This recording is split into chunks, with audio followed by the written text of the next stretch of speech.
Ladies and gentlemen, boys, girls, and MBs. Today is July 12th, 2026. And Lindsey Olin Graham, American politician and attorney who represented South Carolina in the United States Senate from 2003 until now, is dead.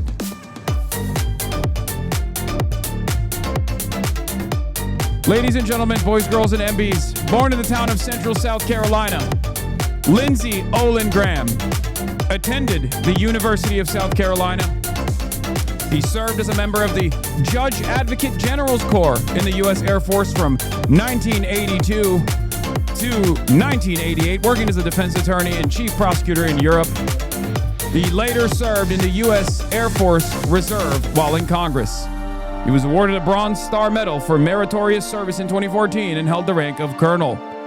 Lindsey Graham worked as a lawyer in private practice before serving from 1993 to 1995 in the South Carolina House of Representatives and from 1995 to 2003 in the U.S. House of Representatives, where he represented South Carolina's 3rd Congressional District. Lindsey Graham occupied the space left in the Senate by yet another demonic entity, Strom Thurmond, who had been in that seat since 1948. The seat is now occupied. The seat is now vacant as Lindsey Graham, shortly coming back from a trip from Ukraine, has passed away. Lindsey Graham is pro-life, and yet Lindsey Graham has died.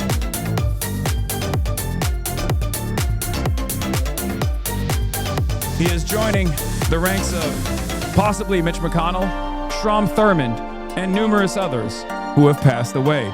Lindsey Graham, Lindsey Olin Graham, at the age of 71, relatively young, relatively youthful for a member of the Senate, has passed away. Now, today we're going to be talking about his legacy, as many of the outlets are rushing to talk about Lindsey Graham's background and how wonderful of a guy he is and how awesome he was in polite conversations. We, of course, don't do that here on the HasanAbi broadcast. We like to take a look at the true worth of a man. We like to take a look at what these members of Congress have actually done. Not the way that they cover it in mainstream media, but instead the way, what their impact is, and the way it should be covered. I'll start off by saying Lindsey Graham, in a long list of demonic entities, was exceptionally bloodthirsty. A bloodthirsty, odious monster who loved war. There was never a war that Lindsey Graham did not fall in love with. Mr. Ladybug himself. And the ultimate irony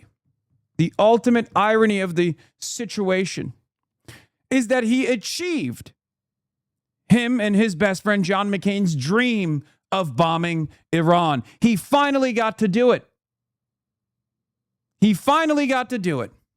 And yet, the only thing he saw in the aftermath of achieving his dream, suffering from his success, was the spectacular failure it turned into in his final days.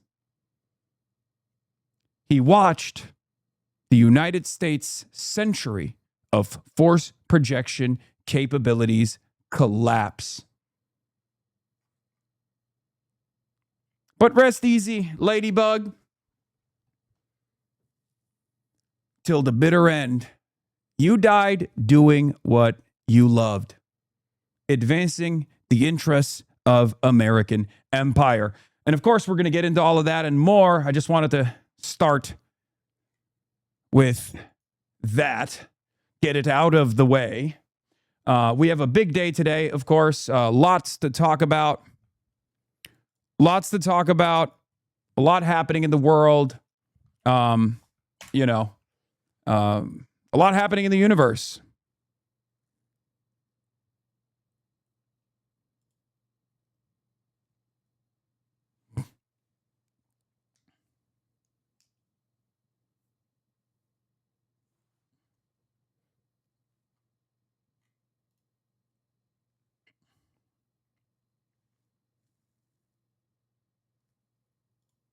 Sorry for going off topic from this great eulogy, but your suit today looks amazing.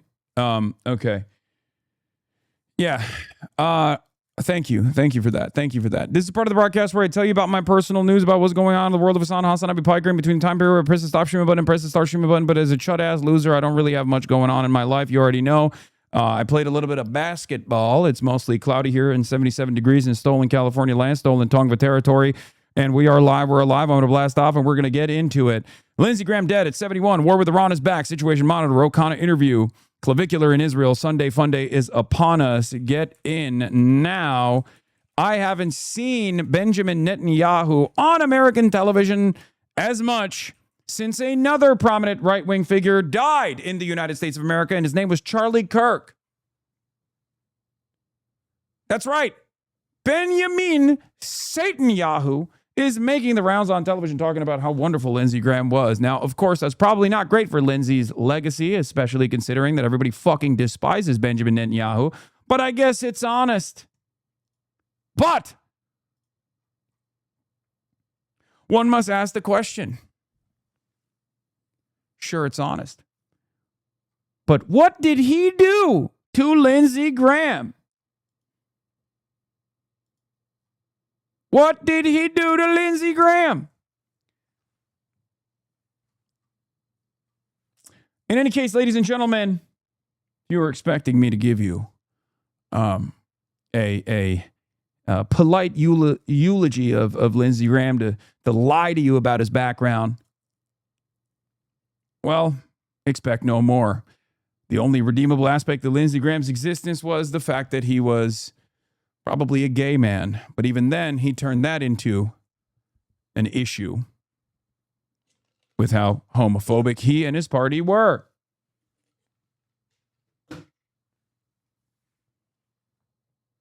A fierce defender of the genocide in Gaza, Lindsey Graham never met a baby in the third world he did not want to evaporate with American munitions. Do we have a blast off meme, ladies and gentlemen? Do we have a blast off meme? If not, I'm just going to go with Lindsey Graham just died, with the Trump take. And get into it. Do we get a crab rave? You already missed it, my friend. We already started with the crab rave. You already missed it. Yeah, I woke up to 700 text messages.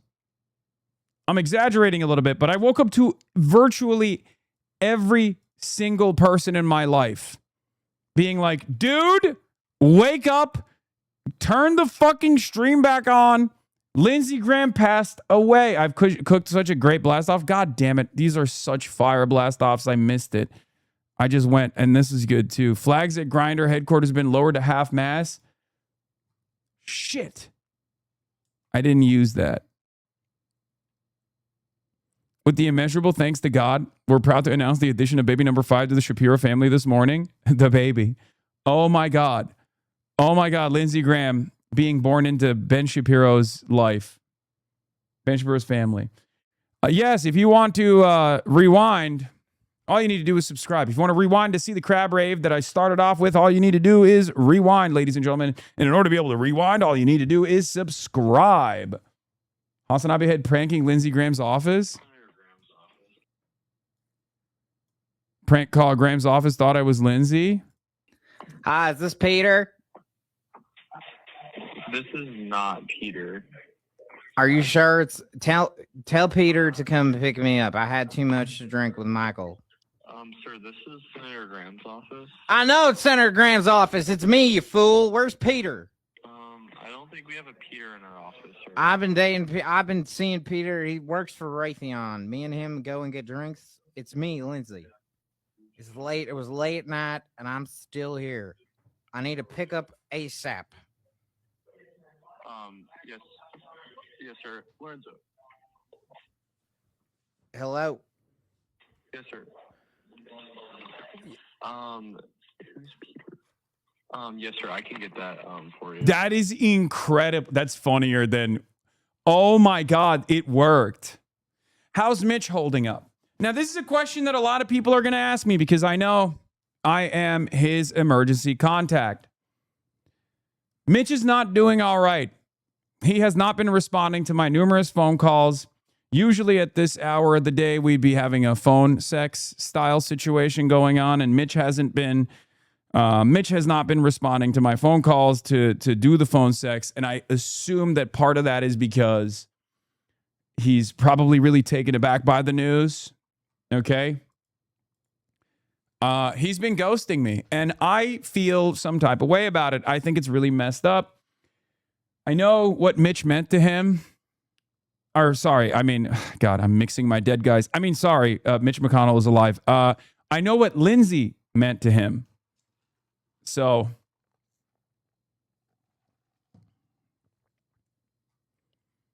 he's ghosting me, which is really messed up.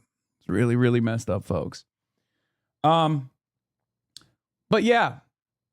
Are you planning on covering the Will Lawrence situation? Yeah, sure. I mean, I think it's so nasty. I hate that stuff so much. Will Lawrence got hit with the crime of making a statement that is like objectively true, and then having it get clipped in a nefarious way to foment some kind of like racialized animus. I think, from what I understand, he was literally talking to someone who was like a black organizer, like a young black organizer, about like entrenched black political power within the Democratic Party, offering a setback to further progress, including an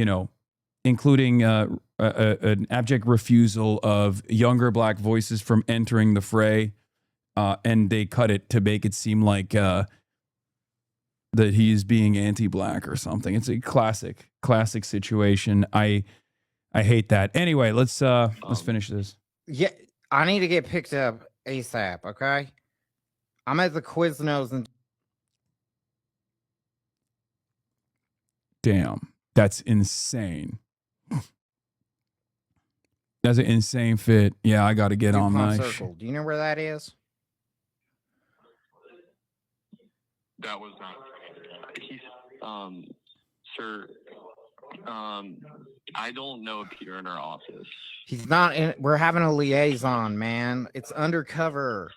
He was gonna pick me up at the Quiznos. Okay. Okay. Oh, they thought I was Lindsey Graham. Oh, he believed it. I know. Chicago Bish. He believed it. That was awesome.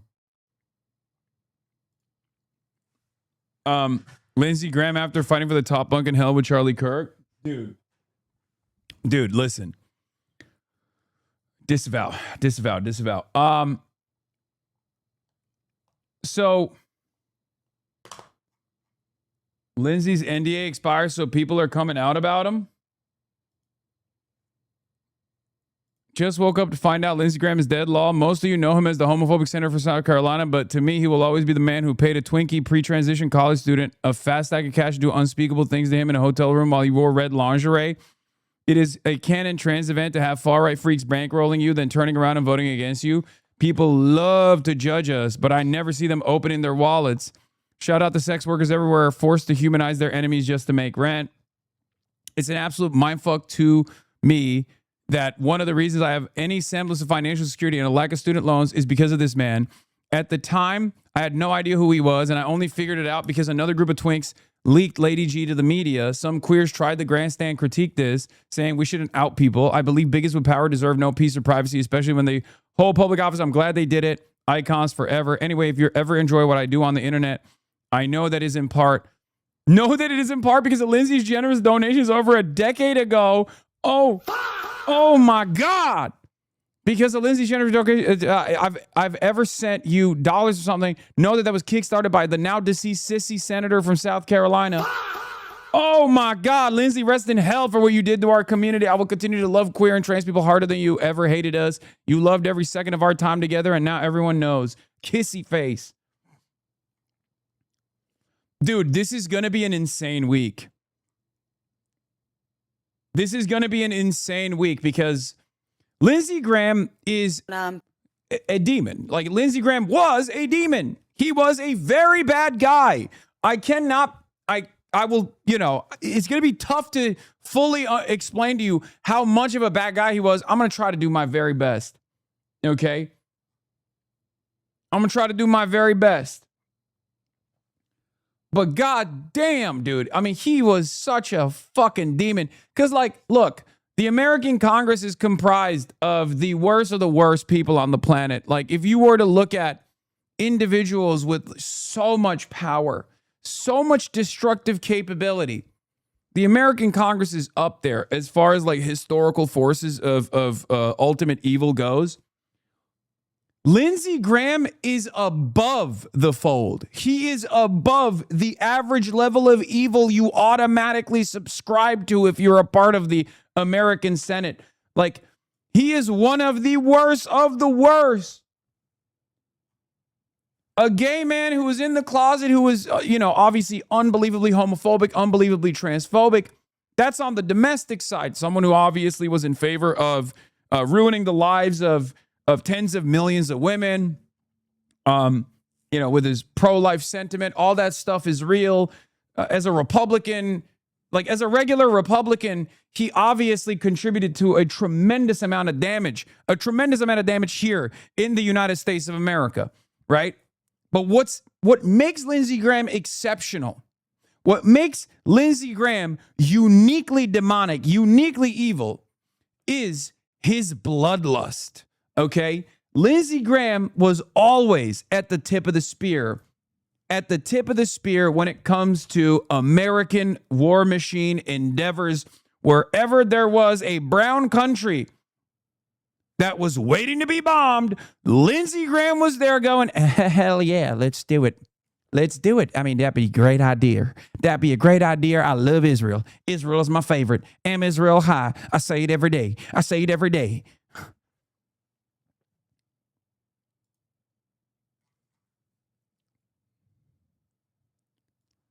Look, and on top of that, he was such an inconsistent charlatan.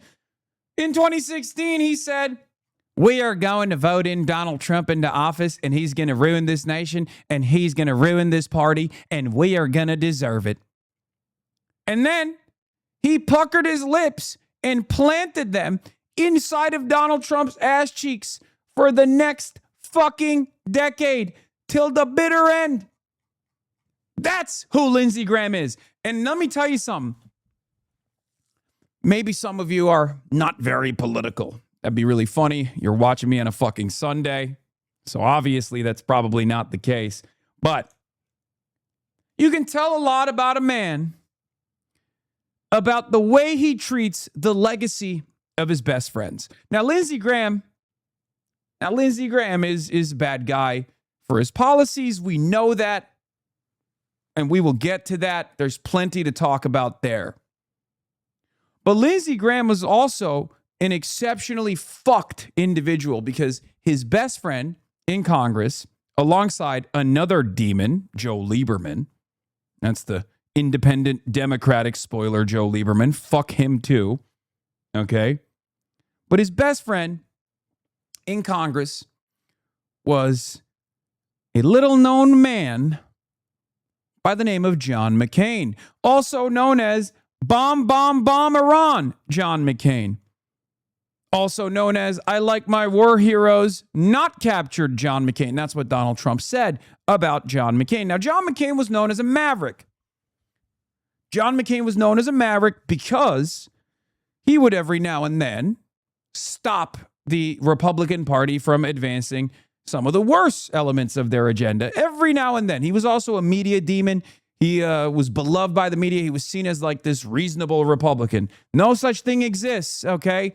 We're not doing that kind of bullshit here. But the media loved celebrating this fucking dipshit, John McCain, also another demon, as this reasonable guy. But John McCain and Lindsey Graham were best friends. They were besties. And Donald Trump, till the bitter end, destroyed John McCain's legacy. He ripped into him. When he was running for office the first time, when he was running for the presidency, he very famously said, I like my war heroes that weren't captured. Talking about some of the most brutal, torturous conditions that John McCain had withstood on his way to bomb a light bulb factory when his 7th fucking plane fell in Vietnam.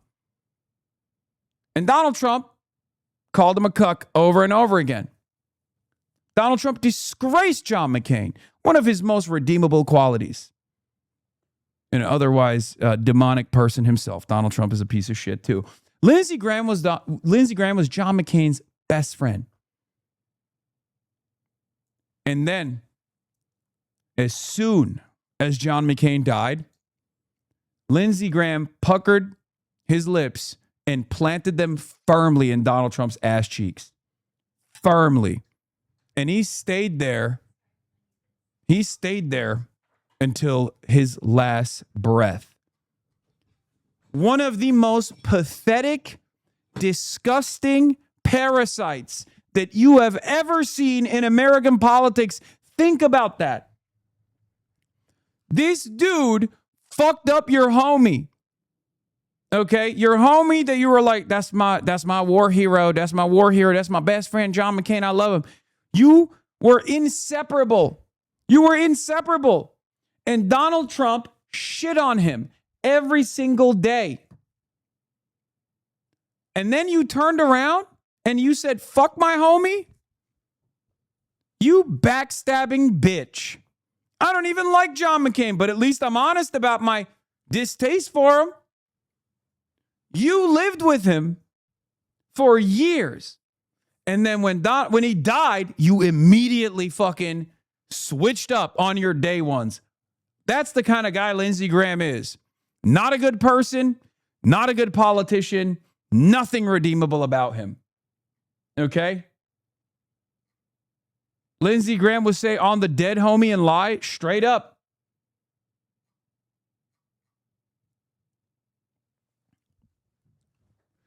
So when you see the media trip over itself to eulogize this guy because he was nice to them at some point, just remember that's the kind of guy he was.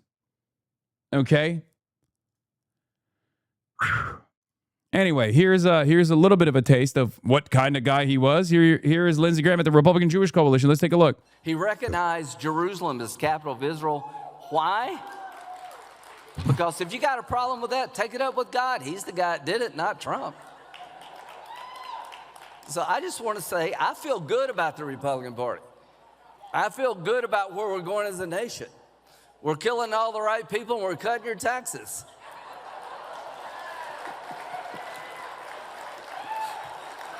Trump is my favorite president.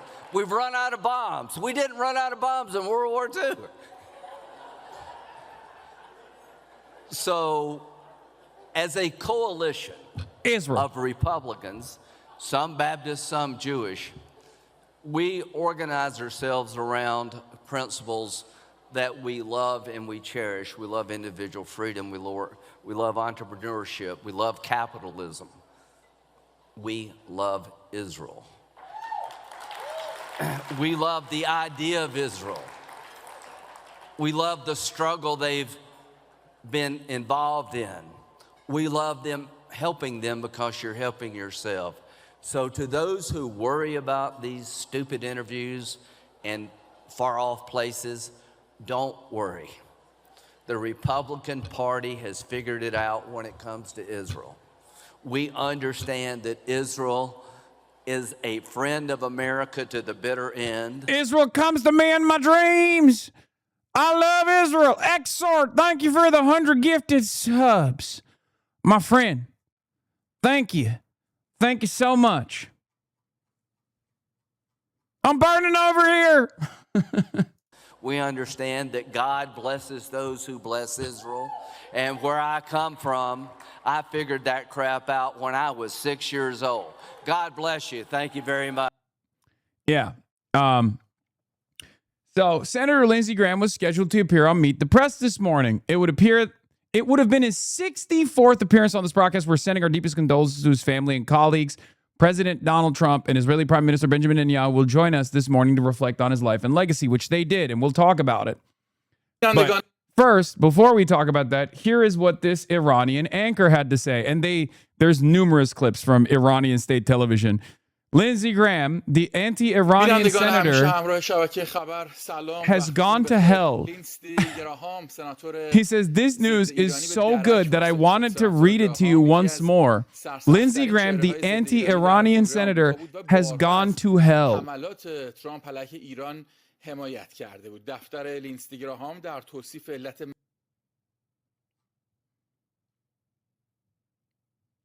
Oh my God, so much Lindsey Graham content.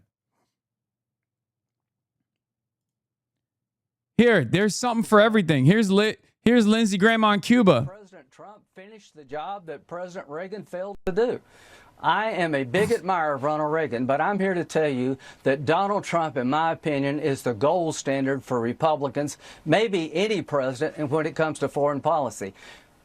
Maduro, everybody talked about him. Well, Donald Trump's got him in jail. Cuba's next. They're going to fall. This communist dictatorship in Cuba, their days are numbered. The Iranian regime, the mothership of international terrorism, is about to collapse. The captain of the ship, the Ayatollah, is stone cold dead. I have to apologize. I have to apologize for something. I've led you astray. For the longest time, I've led you astray. I've told you foolishly that evil never dies. And today, I recognize that I was wrong. Sometimes evil does die. Because it's not like Lindsey Graham passed away surrounded by loved ones at the age of 71, far after he had been done with his impact. I mean, he passed away at the age of 71 when he was about to become the senator again, the senator from South Carolina once more. So he had more evil in the tank. He had far more evil in the tank. And I don't even know what the events surrounding his untimely demise are, because he seemingly was in operation. He seemingly was still perfectly willing, perfectly able, perfectly capable to do more harm. So he had at least one more term in him for sure. He had that dog in him. What was sustaining his life force was the continuation of American empire. So it's very strange. Now the question is, did he die in Ukraine or did he actually make it back to the United States of America? Because I'm a little unsure about what happened here. Because he was in Ukraine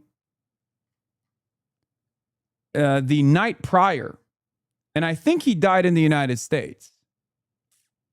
But some people are suspecting that it was a 911 call to his DC home, but is that fake? You know, did he actually make it back? They would not be able to hide it, transporting a body internationally. I don't know. Yeah. I think he died in DC in his home. There is a 911 call.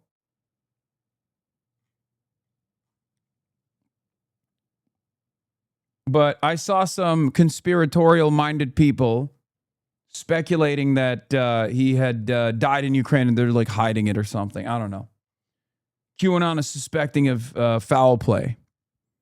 And it's not just QAnon that's suspecting of foul play. But this is really funny. The Islamic regime threatened to kill him 6 days ago. I mean, I don't know why you're giving credit to the IRGC here. You know what I mean? Like, I don't know if they deserve it, but fuck it, you know? It's kind of funny that these guys are all just like immediately saying like, nope, that's the IRGC did it. Okay, I'm sure they don't hate that. I'm sure they love that. Exclusive photos show Lindsey Graham being carted out of his residence while surrounded by emergency medical service workers administering first aid. Now, this is a very different set of circumstances than the Mitch McConnell one. I'll keep it $1.50. He was keeping his promise he made here. How is he doing? Have you heard anything? No, I'm going to go check right now with my office. Okay. Hoping and praying he's doing well, but I'm going to check just right now. Is there a contingency plan if for some reason his no. Connell, how is he? Bro, ain't no way he said, I'm going to go check, and he actually was serious about it. This is one, promises made, promises kept. He'll be back. He was just checking in on Mitch, dude. Yeah. It's not a joke. Yes, this is the last photo of Lindsey Graham to exist. It's Lindsey Graham holding a drone yesterday in Ukraine. I thought this was a joke or trolling. Nope, it's real. This may be one of the very last pictures ever published of Lindsey Graham from his Ukraine visit, published yesterday in the Kyiv Post. Yeah. He went to Ukraine to visit a drone factory, which again is like shocking. But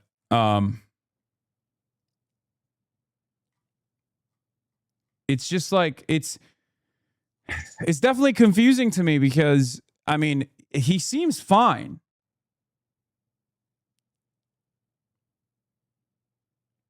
His father died of a massive heart attack at 69. Nice.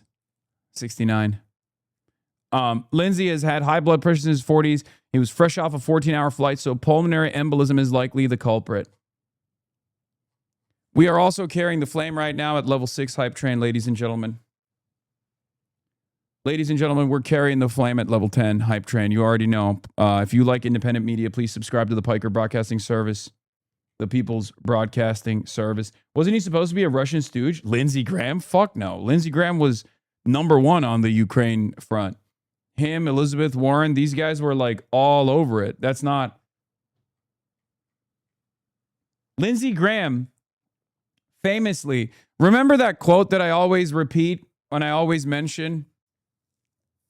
Like, this is probably the least bad thing that he was doing, let's be real, as far as like as far as his like foreign policy stuff goes. As I've already maintained, it's like America's on the right side for the wrong reasons. And Lindsey Graham openly admitted that it was the wrong reasons, right? He straight up, he is responsible for the quote that I've used over and over again.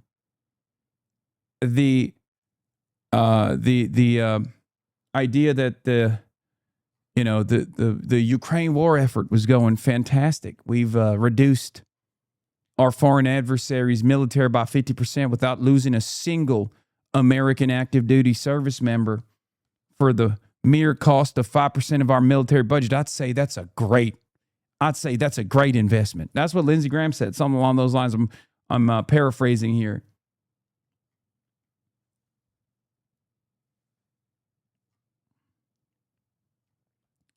The gay community lost a real one today. Yeah, first Mitch, now Lindsey. Some of the elders. Did he do poppers? I don't know if he was doing it last night, but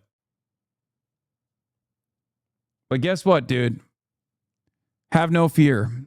All of your questions will be answered. They got the best people on the job. Senator Lindsey Graham was a devoted public servant, a fierce defender of our nation, a true patriot who dedicated his life to the people of South Carolina and the United States. Our prayers are with his family, loved ones, colleagues, and all those who knew him during this devastating time. The FBI is assisting local authorities and has made every necessary resource available. They got the best people on the job, folks. Do not worry.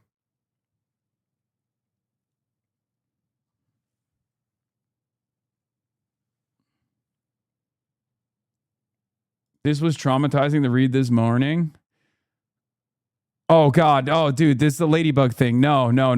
That's too much. That's too much for now. We'll get to that later. Nasty. Don't bring that up. Do not bring the ladybug shit up right now. Come on, dude. Delete. It's too much. Ladies and gentlemen, People's Broadcasting Service, Piker Broadcasting Service on a hype train level 7 at level 10. We carry the motherfucking flame.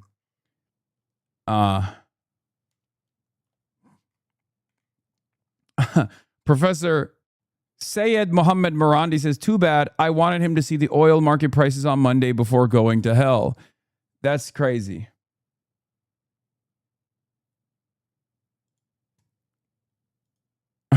"31 years in office, 0 sexual assault allegations from women. R.I.P. King." That's crazy.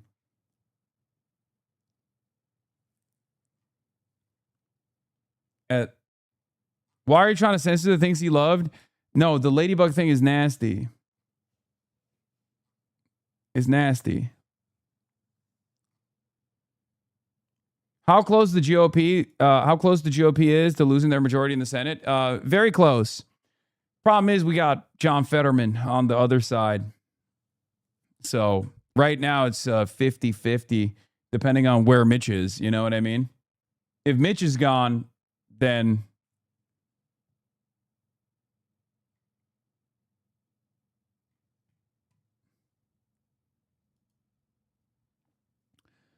what is this? Breaking. An Iranian regime account is not claiming Iran assassinated Senator Lindsey Graham. They just released one of their state-sponsored IRGC. Again, you know what's funny about this? I don't think you want to say this. If your goal is to, make it more likely that people subscribe to striking Iran, you probably shouldn't give them credit for assassinating Lindsey Graham, who was an objectively repulsive figure. So that's the issue here. Like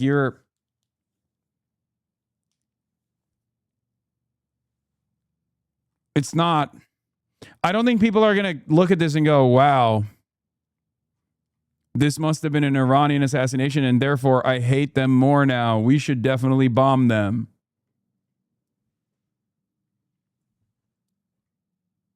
You're giving them credit for perhaps the highest profile assassination that Iran could have ever pulled off. And because he's an unbelievably repulsive figure, it's just, you're not going to win a lot of favors. Lindsey Graham, TTV, fuck you. Pretty great. Regan, Reagan been dicking me down crazy. Lindsey Graham, TTV.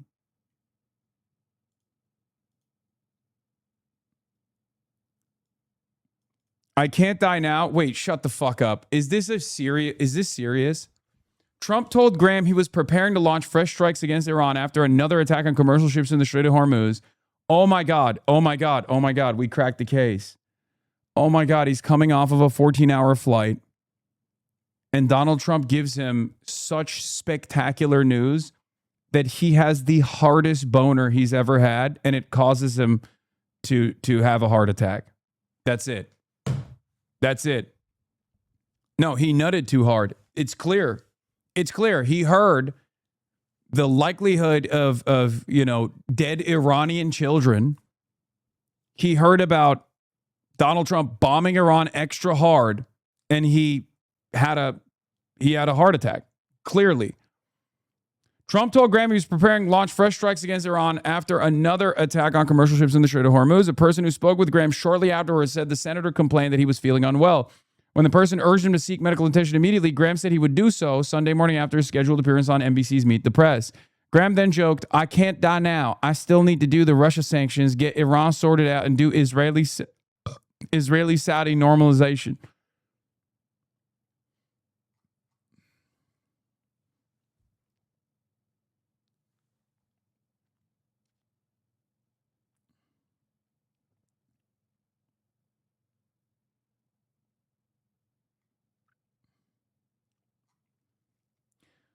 It's kind of crazy that no one is taking into account.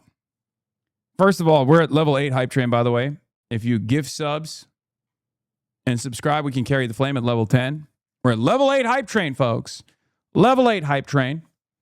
Subscribe to independent media. Piker Broadcasting Service, the People's Broadcasting Service, for tomorrow's news today. That's right. 1 minute remaining at level 8 hype train. It is pretty crazy. It's also the worst guy ever gets to eulogize you, and he's just going to fucking farm your death. Okay? The People's Broadcasting Service, Piker Broadcasting Service, is sponsored by you, the people, for you, the people, and nobody else. No ads, just the news. For tomorrow's news today. Okay? What the hell is this? Miss Lindsey for level 10 hype train? What? I'm not going to play this, dude. Come on. Not because it's like disrespectful to Lindsey Graham's legacy or something. I obviously clearly don't care about that, but because it's probably cringe. I'm sorry. Yeah, Lindsey had the judge me by my enemies. At least they use a good photo of me. Judge me by my enemies. That's our line. I show speed reaction. What happened? What happened? What happened? What happened? What happened? What happened? Wallahi, what happened? Wallahi, what happened? What? Okay. Not a great week for people named Graham. Oh, for sure. For sure. Not great.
Hype train is complete.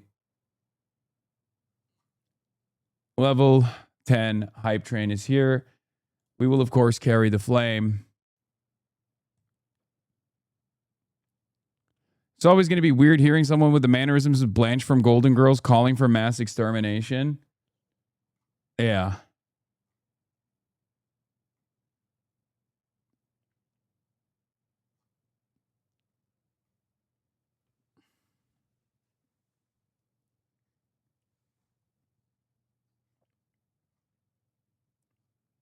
Yeah, we need to. So when we were faced with destruction as a nation after Pearl Harbor. Yeah, we'll get to his choice quotes about why he's a demonic figure in a second. But before we do that, it's time to carry the motherfucking flame.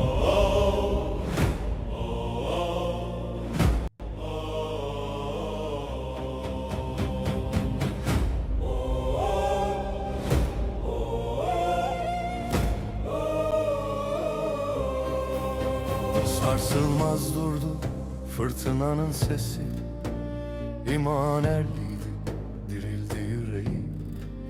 Gerçeği söyledi, bedel ağırdı. Allah için ölümden korkmadı. Biz Kırkoğlu'yuz, alev taşırız, hakkı savunur, adını anarız. Oh no! He said biz Kırkoğlu'yuz. Sarsılmaz birlik cenneti Son of Kırk. Eş ve baba ailesi kalbindeydi. Kur'an üstüne ev imansız olmaz. Dünya susturmaya çalıştı onu. Bizde yaşıyor, yolunda sürer. Biz Kırkoğlu'yuz, alev taşırız, hakkı savunur, adını anarız. Biz Kırkoğlu, cesaret bizimdir, sarsılmaz birlik cenneti duyururuz. Savaş alevlendi, karanlık çöker. Biz Kırkoğlu'yuz. Ruhuyla yükseldik, çağrıya uyduk. Doğru. Gerçek sonsuz. As bayrakları. Aydınlık. Allah Charlie Kırkoğlu için as. Bayrakları as. Biz Kırkoğlu'yuz, alev taşırız. 30 değil, 30 oğlu değil, Kırkoğlu'yuz. Kırkımız. Biz Kırkoğlu, cesaret bizimdir. Sarsılmaz birlik cenneti duyururuz. Biz Kırkoğlu'yuz.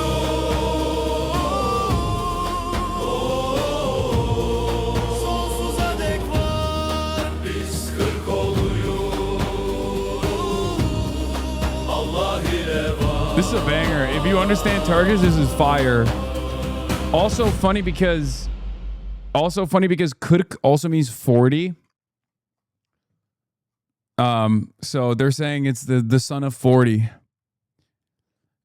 Never forget Lindsey Graham's greatest legacy, his final achievement, obviously. Lindsey Graham's quest to sell Trump on striking Iran. This was extensively covered. Lindsey Graham has also said this about what to do in Gaza.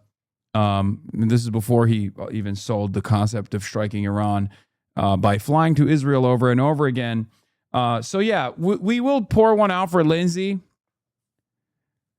You know, when you have a bunch of Mossad agents who work tirelessly to develop blackmail for the most blackmailable man on the planet, think about all of the work that went in to the Mossad blackmail file, and now it's for nothing. He's dead. He died. Like, think about all the work, all the tireless work that a Mossad agent had to go through to literally create and film and you know, facilitate. All of that blackmail is now for nothing. It's all gone. It amounts to nothing. All the videos he had to edit, all of that.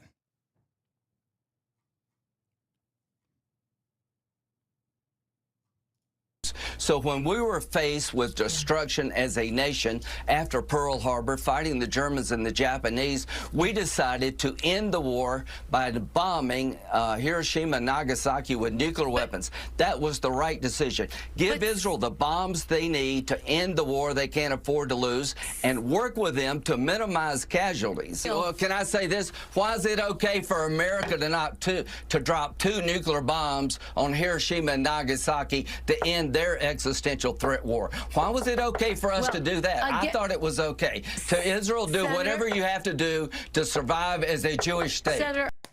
So when we were faced with destruction as a nation after Pearl Harbor, fighting the Germans and the Japanese, we decided to end the war by...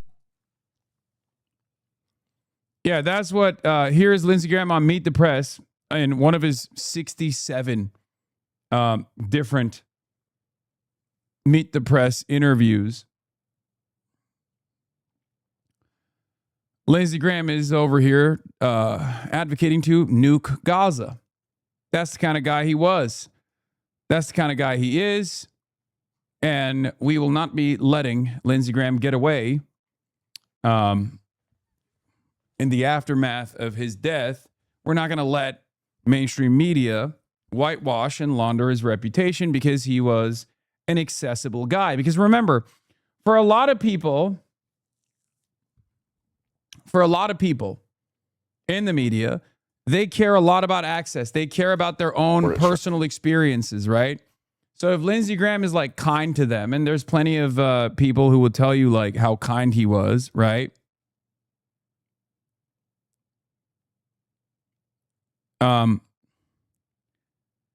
There's plenty of people who will turn around and tell you how kind Lindsey Graham was, how great Lindsey Graham was to them personally. I don't care. Okay? I don't care. The reason why I don't give a shit is because he's a fucking politician. Okay? And if you're a politician, I care about your output. If you're a public servant, I care about what you have done to serve the public. And Lindsey Graham is horrible. He's horrible. He was a horrible monster. And not only that, but he was also a hypocritical monster too. Here's a montage of what Lindsey Graham thought of Donald Trump before he became a lackey and humiliated himself. Remember, I want to talk. This, by the way, is the same Donald Trump who destroyed Lindsey Graham's best friend. So if you want to know what he was truly like in person as well, like what, if you can't comprehend that the most consequential element of Lindsey Graham's legacy is his actions that he took in office, even as a guy, even as just like a regular person, if you turn around and become besties with the president who destroyed, who constantly shit on your supposed best friend, John McCain, then I don't think you're a good guy at all. Talk to the Trump supporters for a minute. I don't know who you are, and I don't know why you like this guy.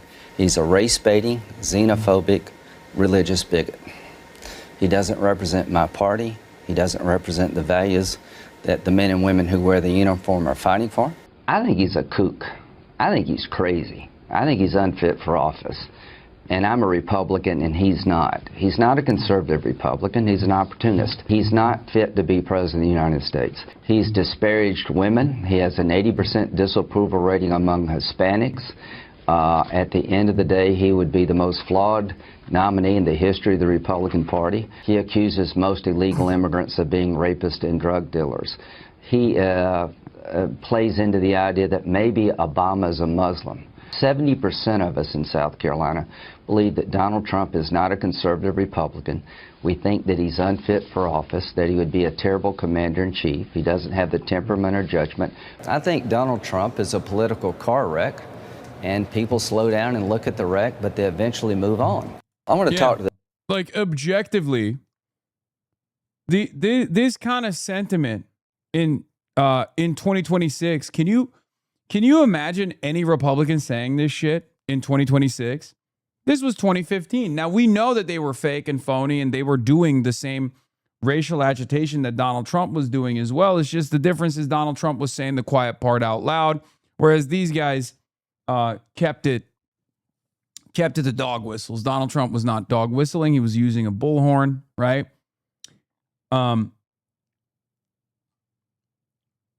But like Donald Trump made the Republican Party far more honest in their dishonesty, in their cruelty, in their senseless desire to destroy marginalized populations. Okay? That's it. And that's who Lindsey Graham is. An empty suit. An empty vessel who was single-minded in advancing America's death and destruction campaign overseas. I just woke up and found out Lindsey Graham is dead and in hell, but only for being a homosexual, so I don't know how to feel about it. That's crazy.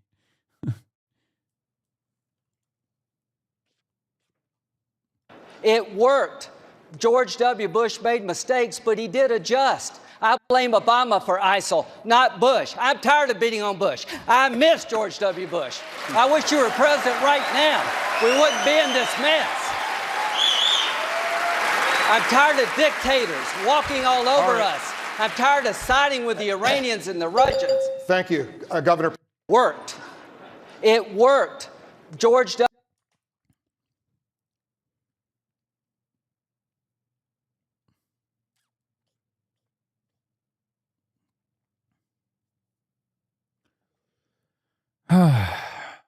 Pam Bondi cancer announcement. That's what I heard.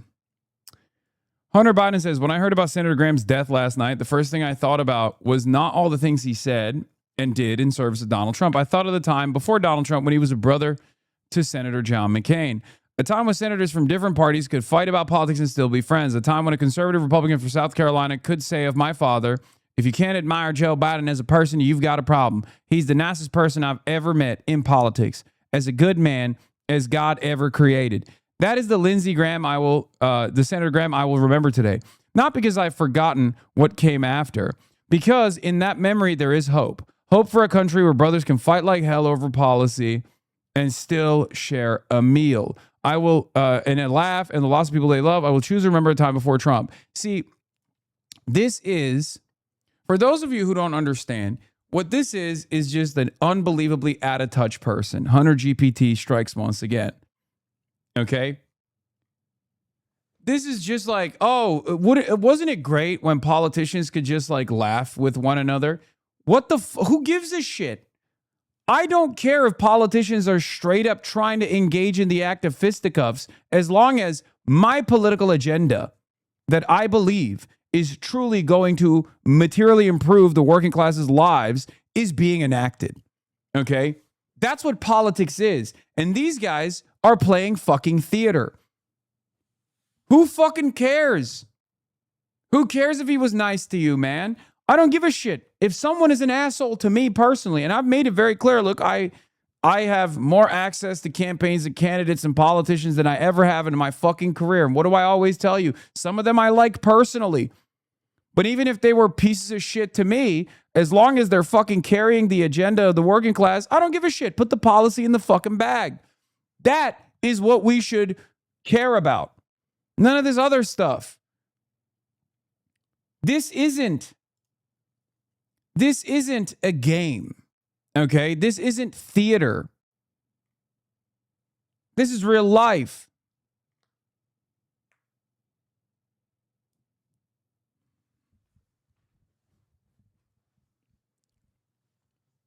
These people are public servants. They should be measured by their impact. They should be measured by the bills that they advanced, the ideologies that they advocated for. They should be remembered by that, their track record. Okay? This is even more consequential than, I don't know, like a famous baseball player passing away or something. Because at the end of the day, even then you reflect on their legacy by looking at their output. But like a baseball player is not bombing Iran. You know what I mean? A baseball player is not going on Meet the Press and being like, we have to literally destroy, we have to nuke Gaza. It's bullshit.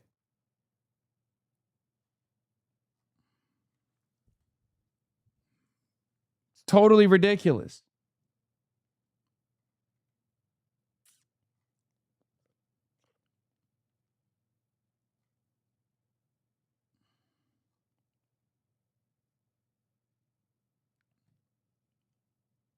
Lindsey was thanked by Bibi on Fox and called patriot for being an Israel supporter so blatant. I know. We're going to talk about it. Hold on. We're going to get there. So just remember, it's like if you're a regular, if you're average Joe, okay, if you're a regular person, why the fuck would you care about if Lindsey Graham was nice to the people that Meet the Press or not? That doesn't have any impact on your life. You care about the policies. You care about his output. You care about what wars Lindsey Graham agitated to get us into. The last one being the quagmire that we're stuck in that killed a ton of Iranians, including 170 little girls in the Minab school, that has caused chaos all over the world. Till his last dying breath, as is reported, he was continuing, he was advancing the interests of American empire, which does not advance your interests. It's just death and destruction in the periphery and nothing for you regardless. Republican lawmakers of the last 2 decades passing away at the age of 71. Washington, D.C. EMS dispatched to Graham's home on Saturday night for a man in apparent cardiac arrest. At 2 in the morning Sunday, Graham's office putting out this statement saying the senator died from a brief and sudden illness, adding Senator Graham's family appreciates prayers at this time and asks for privacy during this incredibly difficult period. Graham had just returned to Washington from a trip to Ukraine, seen here meeting with President Volodymyr Zelensky on Friday. South Carolina, an open seat. At the moment, it looks like the Republican is ahead. The senior senator from South Carolina served more than 30 years in Congress, more than 20 of them in the upper chamber, becoming one of its most recognizable members, even mounting a failed bid for president in 2016. No one here, including me, ever expected to hear me say, I'm Lindsey Graham, and I'm running for president of the United States. He went from political foe of President Trump's to one of his closest allies in the United States Senate, a persistent advocate for Ukraine in its defense against Russia. President Zelensky calling Graham a true defender of freedom, a staunch advocate for Ukraine, and a determined leader. In recent months, Graham also intensely backing President Trump's war in Iran. We're comply with the law of war, but all hell's about to break loose on this regime. Graham also instrumental in confirming Trump's Supreme Court nominees and mounting this fiery defense of Justice Brett Kavanaugh in 2018. This is the most unethical sham since I've been in politics. Graham spending more time with Trump than perhaps any other lawmaker, serving as a key advisor. The pair often seen golfing. Overnight, the president calling Graham one of the greatest people and senators I have ever known, and a true American patriot. South Carolina's governor will now appoint an interim senator to fill Graham's seat until his term ends in January. Graham was running for re-election, so Republicans in South Carolina now have to hold a special primary to fill his spot on the ballot, Gio. And Jay, this comes as there are continued questions now about the health of Senator Mitch McConnell. That's exactly right, Gio. McConnell was checked into the hospital exactly 4 weeks ago today. His staff has still not said why. It's an unknown medical condition. His office continues to say that McConnell is getting treatment and that he's working on Senate business. The governor of Kentucky is demanding answers about McConnell's condition. And if McConnell continues to stay out and with Graham gone, that creates a numbers problem for Senate Republicans. They go from 53 voting Senate Republicans to just 51, Gio. Yeah, lots of questions there. All right, Jay O'Brien, thank you so much. Senator Lindsey Graham was as comfortable abroad as he was at home, visiting Ukraine just this Friday. Good, older, but no wiser. And using his bipartisan relationships and closeness to President Trump to finalize a new Russian sanctions bill he hoped would force Vladimir Putin to end the war. So when I get back to Washington, I'm going to go with Senator Blumenthal to the Republican and Democratic leader to see if we can find time to move this Russian sanctions package that would give tools. Dude, I think Nancy Mace is actually fucking insane.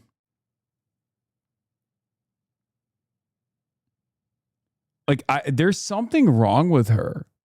Because, like, look, you can't be shitposting like this if you're trying to replace Lindsey Graham's seat in the special election. Like, I think there's something truly fucked up in her brain, dude. Like, this is a crazy thing. This is some shit that, like, an anonymous shit poster on the internet or someone like myself would post. You know what I mean? Like, if your goal is to actually if your goal is to actually take over the role, how the fuck are you gonna, like, you look like a crazy careerist.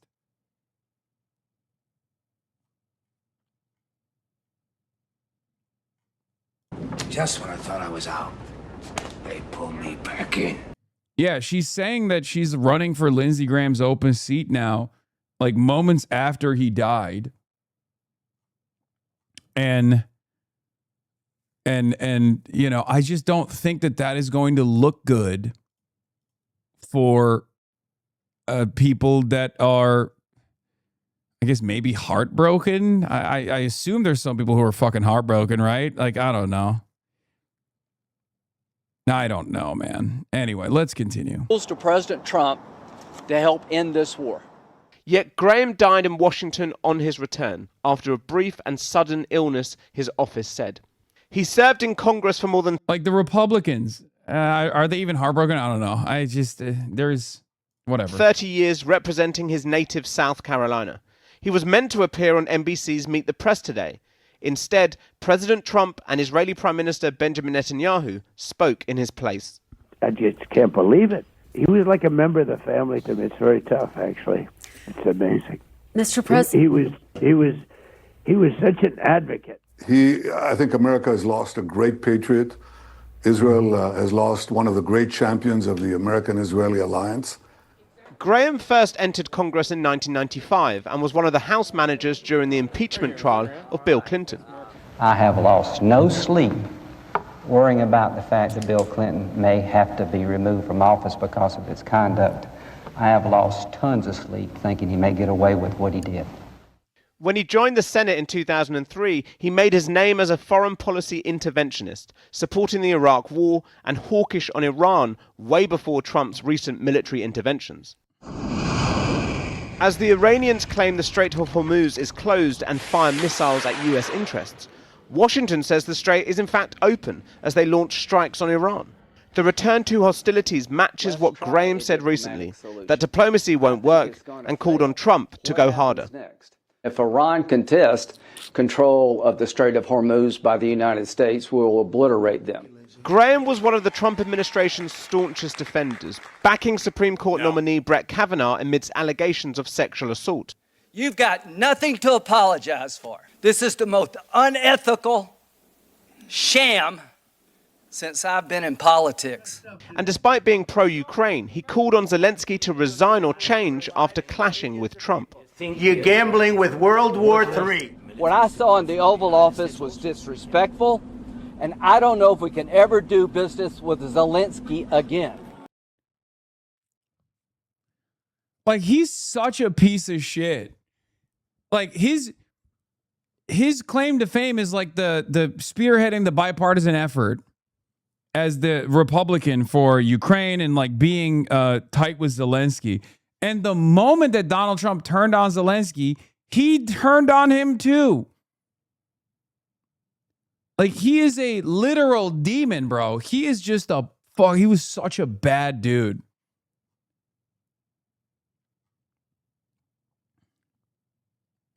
Notice they aren't mentioning his love for South Carolina, Lamau. Yes, because he was like the foreign policy guy. That's why I have so much smoke for him. For many critics, this was all an astonishing U-turn, because when Graham ran for the Republican presidential nomination a decade ago, he did not mince his words on Trump. He's a race-baiting, xenophobic, religious bigot. And you know how you make America great again? Tell Donald Trump to go to hell. And he claimed after January the 6th that his newfound friendship with Trump was over. All I can say is count me out. Enough is enough. Yet the man who... No, it wasn't. No, it wasn't. Honestly, the only thing I know him for the whole Supreme Court use my words against me embarrassment, yeah. Voted to impeach Clinton did not vote to impeach Trump. In Graham's final days, he worked alongside other members of Congress to convince the White House to increase its support for Ukraine. Meeting Zelensky in Ankara during the NATO summit, and again days later in Kyiv. The Ukrainian president said Graham was a true defender of freedom, and that America and the world had lost a determined leader. And joining me now is Prime Minister of Israel, Benjamin Netanyahu, another longtime friend and ally of Senator Lindsey Graham. Prime Minister Netanyahu, welcome back to Meet the Press, and my condolences to you. Well, thank you. I'm frankly, I'm in a state of shock.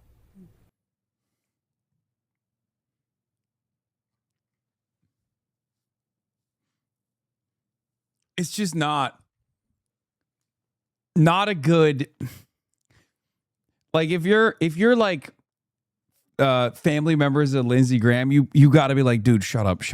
Don't say anything. Don't say anything. You're literally the modern reincarnation of Adolf Hitler, and you're like, that was my bestie.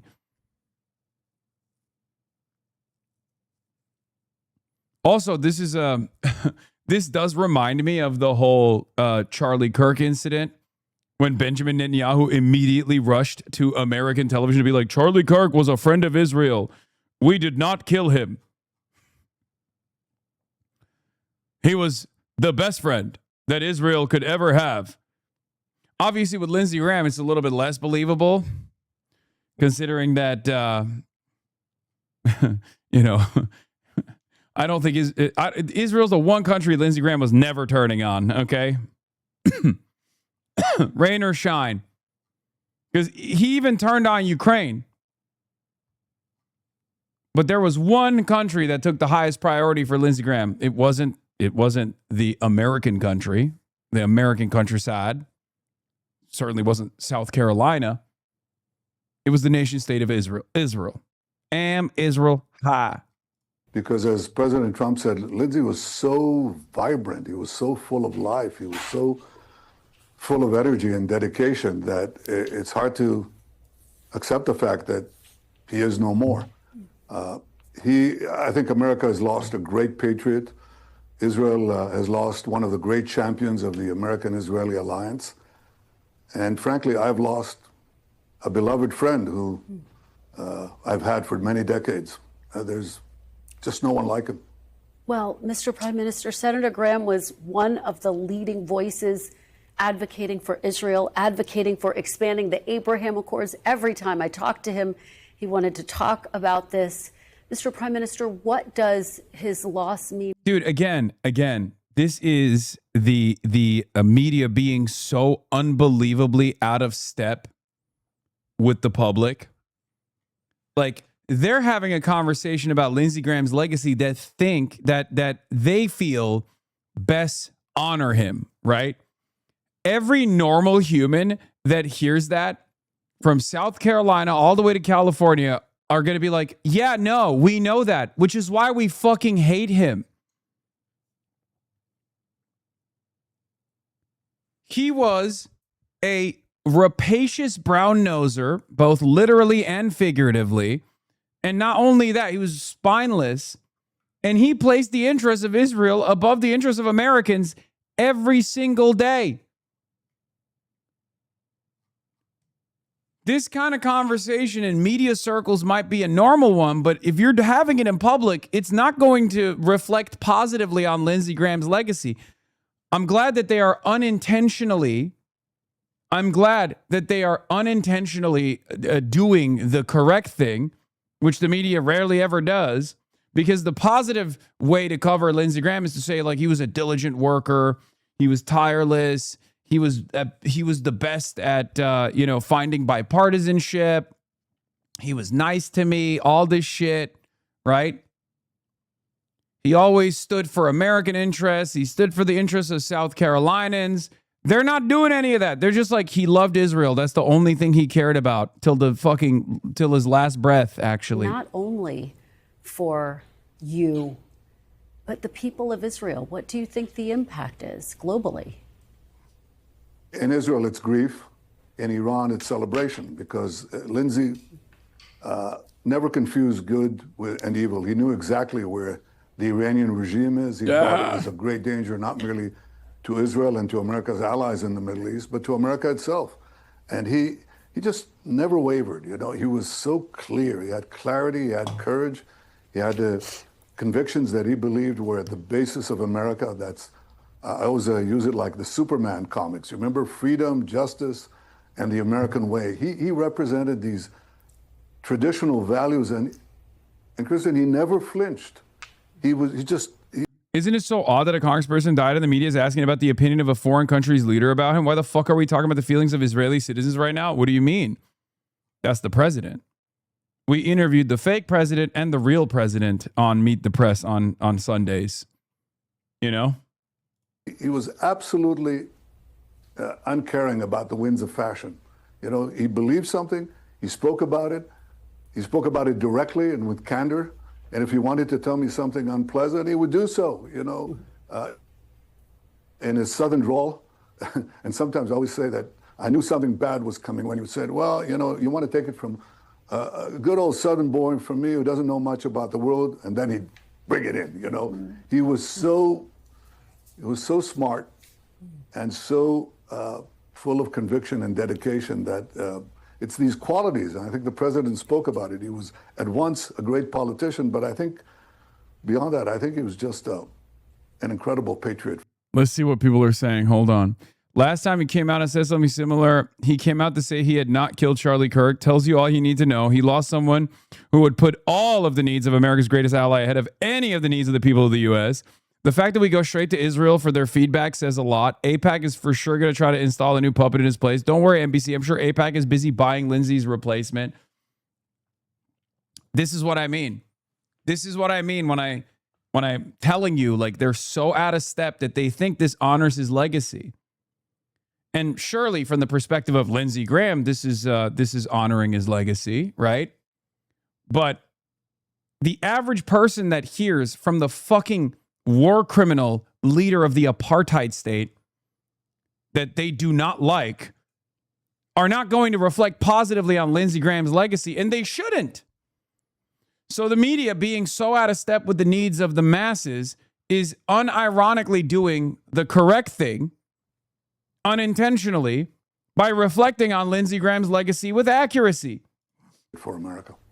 You talked about the fact that he has as many friends and some enemies. You heard President Trump say he could be a tough cookie. He talked about the fact that Iran had threatened him. Did he have concerns? How did he process the fact that he was quite outspoken and not afraid to engage in tough debates? Well, he was absolutely fearless. You know, we spoke about it more than once, but he was fearless, as he should be. He's a leader in public life, and you have to take those risks.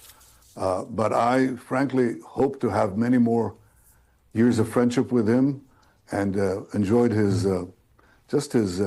indefatigable and incorrigible honesty. He was very honest about his views. And the amazing thing about Lindsey Graham is he put it directly. You know, he said, you know, I stand with Israel openly. I know that the winds of fashion blow in another way. I couldn't care less. Sometimes he'd incorporate some words that I won't repeat now, but he was just so clear, so courageous, both for his own personal safety, but also for what he believed was absolutely necessary for America. And he believed that when you say that Lindsey Graham was a rapacious brown noser, both figuratively and literally, are you saying he ate ass forcefully? Yes, dude. It was a double entendre. Yes. Israel's security and America's security are intertwined. It wasn't just a spin or anything like that. It was something he held deeply for many decades, and I could see his contributions because he sometimes tried to out-negotiate me. You know, we were. It's just unbelievable. You know, we had with three American presidents, with President Clinton, President Obama, and President Trump. Remember how Lindsey joked about bombing the flotilla to Gaza? Hope Greta and her friends can swim. Monster. Just a straight up fucking monster, dude. Just an awful villain of the highest order. And everyone, in an effort to entertain the optics of it all, are now going to do their very best to be like, oh my God, I can't believe the left is celebrating his demise. He was a young boy at the age of 71, a fresh babe in the womb by Senate standards. Look at Chuck Grassley.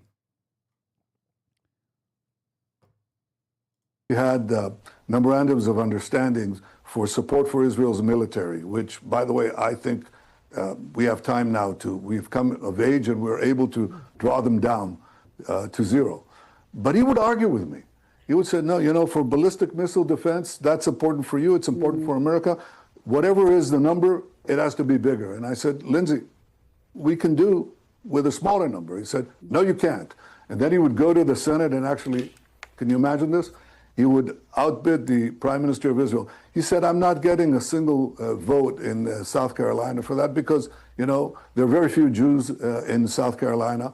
And the people, yes, they support Israel, my constituency, but I support Israel. And I think you need more. And I'm going to fight for this. This is who Lindsey Graham was. He went with his convictions. And yet he was an amazingly able politician to be able to talk to people on the other side of the aisle, and he did that very often. He loved engaging in the debate, and it's so fascinating to hear you say that he was not afraid to out-debate you on this core issue for Israel. If he were here today, and it's still just such a shock that he's not, he would want to talk about Iran. He would want to talk about the conflict with Iran. What is happening, bro? Throughout the course of this week, he thought, what is happening? They're like, we're honoring his legacy by manufacturing consent to go wage war with Iran at the behest of a foreign nation state. What the fuck is going on?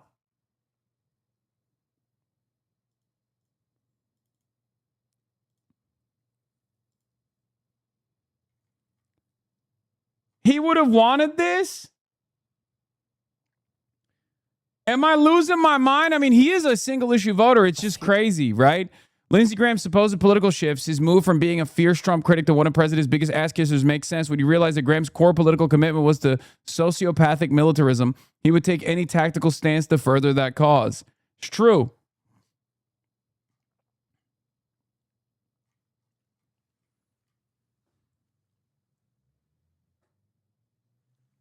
In some ways, I guess it is the best way to honor his legacy. This is what he would have wanted. It's true. Use even my death and my legacy to, it doesn't even matter if you remember me fondly or not. Use my death and my legacy to advance American militarism further. that a more robust military operation was needed in this moment after President Trump had declared the ceasefire over. Do you agree with that, or are you on the same page with President Trump about that? How do you see this moving forward? I think President Trump wants to exhaust the possibility of achieving an agreement, especially on the nuclear issue, through negotiations. But he is obviously not shy of using force when the Iranians break every commitment they make, and usually a few hours or a few minutes after they make it. So I think we should let the president have his opportunity. You know, Israel is keenly grateful for the fact that America and Israel joined forces to prevent Iran from getting nuclear weapons and the means to deliver them, not only against us, Khanna is going to be on in 2 minutes, but against the entire West and against the United States. Now, people don't understand how close that was. And the fact that we had these two operations, which... No, we do understand how close Lindsey was. We do understand it, as a matter of fact. We understand it perfectly. But, you know, thank you for repeating it, I guess. He talks about Roe in this interview as well, yeah. Called Midnight Hammer and Epic Fury. We call Rising Line and Roaring Line. We actually drove it back. We removed this immediate and present danger of Iran with nuclear weapons that would have posed a danger to everybody. And I think that Lindsey was unabashed. He talked to me about it. He said, you know, you have to do it. You have to do it. He came to me and said, Bibi, you have to do it. You have to knock out these nuclear weapons program before they knock us out. He was very clear about that. By the way, as was President Trump throughout the many years that I've known him. So he didn't move, you know, he didn't say, oh, well, maybe it's not fashionable to say it now. Maybe public opinion has turned against it. He couldn't care less. I mean, he was aware of it, but it didn't change his convictions. And he did what he thought was good for America. And he thought that a strong Israel is good for a strong America, and vice versa, of course. Before I let you go, I do want to give you the opportunity, if you would like to respond to Congressman Khanna. He is going to be on this broadcast. He says he visited the West Bank. He was blocked by settlers wielding guns. He says the IDF did not help fuse this situation. Do you have any comment on that this morning, Mr. Prime Minister? Yeah, we're a country of laws, and people who break the law, we take them to court. In the West Bank, in Judea and Samaria, we've had thousands of attempted attacks and warnings against terrorist activities, against innocent Israelis, families, mother with their children driving along the road. They're stopped by terrorists and they kill them. And this has happened again and again and again. There is a vigilante effort, not by the settler community. They're 99.9%, law-abiding citizens. They work, they serve in the army, and so on. There are 150 juvenile delinquents that are not part of that community. They come from the other parts of Israel. I don't want vigilantes of any kind, and we are working to put them under the law. But I think if we put things in perspective, we should see that we have thousands of attacks and some few, but obvious breaking of the law. Then we apply the full measure of the law against them. Israel, unlike our neighbors, is a democracy and a country of law, and we act against those who break the law.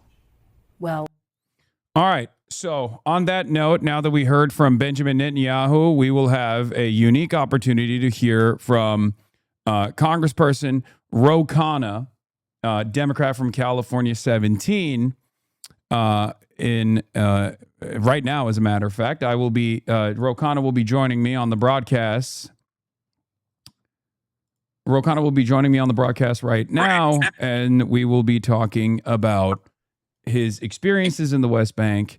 Hold on one second. Welcome, Congressman Khanna. Welcome back to the broadcast. I'm doing all right. How are you doing? You had a fairly traumatic experience, from what I understand. You went to the West Bank, and you were, by your own admission, detained for over an hour, first by some settlers in the West Bank, and then also by the Israeli Defense Force, and that the tension continued when they arrived on scene. First of all, I want to talk to you about your experience, but right before we get into that, we just watched Benjamin Netanyahu respond on Meet the Press to some of the experiences that you had. I'm sure you've heard it by now because you were on Meet the Press, I suspect, earlier today. What did you have to say for Benjamin Netanyahu's commentary on this? Well, they're shameful. Both Netanyahu's comments and the Israeli ambassador. First of all, these were not juvenile delinquents. There is actually was an Israeli as part of our delegation, one of the security officials, and another person that was a expert in settler violence, and they gave an interview of what happened. So if people don't believe me, if they don't believe the New York Times photographer's account, they can listen to that account. And what happened was that there were violent settlers who surrounded our van, brandishing M4s and fully armed, kicking the tires of the van, blockading our van in, wiping the windows, taunting us, laughing at us, videotaping us. Why were they there? Because we had the audacity to go to see the Zenuta village that had been burned and destroyed by Yanan Levy, who is an extremist Israeli settler. By the way, we also met earlier, a few hours earlier, Ottawa's brother, Khalil, who Yolan Levy murdered in cold blood. It's on a phone. You can actually see the video. And this person is out free, basically a rogue vigilante. He burned down this Zenuta village, and he sent likely his thugs to detain us because he didn't want us to take the footage and tell the world about what happened in Zenuta and what happened at that elementary school. So we're there for 20, 25 minutes.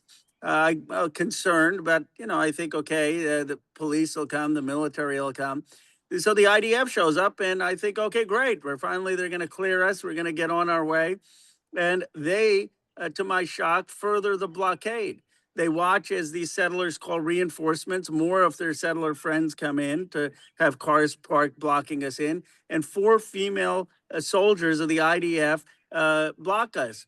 At this point, our security person who speaks Hebrew and the Israeli gentleman go to speak to the officers, explain that it's an American delegation, explain that we're in touch with the American embassy. And the soldiers basically curse them out and say, "We don't care that they're Americans. They're on our land. They're on the settlers' land right now, and you will stay here." Now, fortunately, we talked to David Brownstein at the embassy. He's a career person, number 2 person there. He finally got to someone high up in the Israeli government, and they send a police force. And by the time the police got there, about 75 minutes in, the violent settlers rushed away and the IDF rushed away, and we were allowed to go on. But it was a 75-minute detention, and Netanyahu needs to prosecute Yonah Levy. They need to prosecute these extreme settlers. They need to open an investigation into the IDF. But what was even more offensive than Netanyahu's responses, and knowing that I was detained, an American congressman, was the Israeli ambassador's responses on Face the Nation. He says, "How dare Khanna go on a trip to the West Bank, Palestinian-led. He informed us he was going, but he didn't take up our offer to meet and coordinate with the Israeli government," as if that justifies being detained. I did that on purpose. I've been to Israel multiple times. I wanted to see the West Bank from the lens of the Palestinians. And that does not give the Israeli government the ability to detain an American congressman and American citizens. And if this would have happened anywhere else in the world almost, with a few exceptions, you would have the ambassador apologizing to the American people, not making excuses. Yeah, this would be a major international incident under any other circumstance, under normal circumstances. The question I have for you is, you've gotten additional insight that unfortunately many Congress members do not have, the perspective of the Palestinians in the West Bank in the brief trip that you had to the West Bank. What would you say if I were to ask you, like, an unaccountable force that is backed by U.S. taxpayers and backed by U.S. tax dollars gets to do this to an American congressperson? What would that force do to the average Palestinian, which, by the way, is, of course, illegal because the Israeli occupation of the West Bank is illegal? I had no idea how bad it was until I went there. I've never felt my race and being brown more than being in Palestine, in the occupied West Bank.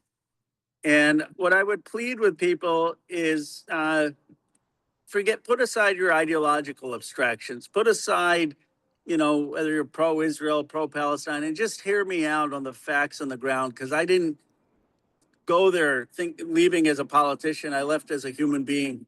I saw in Hebron the streets where Palestinians had shops, and above them lived the settlers. And the Palestinians had to put a metal barrier because the settlers would throw metal parts and rotten vegetables at them all day long. And now that they have some of those metal barriers, settlers still find the cracks to urinate on them and to put acid on them in the streets of Hebron. I talked to a father who was an American citizen whose 14-year-old was killed by the IDF. The father said, "Yes, my son, he's an American, Palestinian American, and he was out and he did throw some stones. And he did throw some stones at cars on the street. But the IDF soldier gunned him down with 21 bullets. 21 bullets. And he was talking with his wife about how they still have the bedroom of this 14-year-old son not redone. I talked to a family in Al Khair who night after night sees settler violence, and their daughter, who is 18-year-old and studying to go to a university, had to flee in the night because settlers, while I was there the night before, were rattling on their doors, yelling curse words, attacking the house, and they put an Israeli flag on this Palestinian home that I was in. I talked to the brother, Khalil, of Adwa, who was shot in cold blood by Yonah Levy. And Khalil says that he sees Yonah Levy 100 feet away from his village, and he can do nothing. I talked to a school principal who saw a shooter shoot at his school, like we see in America. And he showed me the site of the blood of a 15-year-old Palestinian kid. And I said, "What happened to that settler who shot the school?" He said, "Congressman, the police, the IDF never even talked to me. They talked to no one in the school. He does not know whether there was an investigation." I talked to the mayor in Beit Zohar, who talked about how people in the summer come to him saying they don't have enough water to wash their clothes. This is a Christian majority town who do not have enough water to flush their toilets if they just go urinate and don't take a bigger dump because the water shortage. The Palestinian Christians in Beit Sahur get 50 liters per capita of water, which is 50 liters less than the UN standard of what is required for a decent life, a dignified life, while the settlers just kilometers away get 400 liters per capita. And the Bet Sahur and Bethlehem are barred from drilling for more water under their own land. I could go on and on, Hasan, but the one thing I hope I can do as I start to release some of these videos and talk about this is put aside your ideology. Look at the facts on the ground. It is apartheid. It is inhumane. It is cruel. If you support Israel, it is humiliating what is happening in the occupied West Bank. And you have a police force and the IDF that is aligned by extremist settlers in the same way in Jim Crow during the segregationist South, police were often aligned with the segregationists. This is not ideological. These are the facts, and any American who goes there will see this with their own eyes. Yeah, this is so your recognition of the Israeli apartheid is unfortunately not a commonly shared experience by the rest of the U.S. Congress. What is your message to your allies, both in the Democratic side, but even some of the other Congress members on the Republican side? What will it take for them to come to terms with the reality that every single humanitarian rights organization has recognized at this point that Israel is an apartheid state, that it maintains a very violent occupation over the lives of Palestinians that you now got a glimpse of in your brief experience in the West Bank? I think they just need to go there. They need to go spend 2 days there. They need to go there, or they need to talk to Palestinian Americans who are there. You know, I talk to Palestinian Americans, millionaires, people who have big businesses. They go there, they have mansions in their house, and they tell me how, one of them told me how they went through a checkpoint and the guard started beating him and took it $9,300 from him because he said, "Do you speak Hebrew?" And the Palestinian American who's a millionaire said, "No, I don't speak Hebrew because I've been away from the place for 30 years. And they said, "No, you're lying. We're going to beat you." I mean, they should talk to either some of the Palestinian Americans here who have go back to occupied West Bank, or they could spend 2 days there. And they need to spend 2 days there with a Palestinian-led, Palestinian-guided tour. You know, this is what the Israeli ambassador was trying to undermine. He said, well, Khanna told us he was going. I did that because I wanted to check the boxes, but he did not come to Israel. I've been to Israel 3 times, on Israel inside the Green Line. I've been there 3 times before. But they want to make sure that any of the American politicians who go, either they have AIPAC-led trips or they have Israeli government-led trips, and they get to meet people in Israel, and they'll go to Ramallah, they'll meet President Abbas, they'll meet some of the business leaders, but they're not going into the villages and the towns and seeing apartheid and talking to ordinary Palestinians. It's being kept from them. And what we need is politicians to actually go and see the reality. And I guarantee you, if they do that, this will not even be a debate in America. You talked about the racist element of the maintenance of apartheid from your perspective as a brown man. Can you elaborate a little bit on that? I mean, you're a brown man in America. It's not like America has been all too kind to brown folk. You're from Pennsylvania, and you're saying that this was a different kind, that I believe you said something along the lines of you had never recognized your skin color as much as you did when you were traveling through the West Bank. I've never felt my race as much as I did in the 3 days I was in the West Bank. Never. You know, when I grew up in Pennsylvania in Bucks County, it was a middle class upbringing. Went to public school, but I had a lot of people who believed in me. I couldn't hit for anything. They still played me on little league teams. I still traded baseball cards. We all rooted for the Phillies.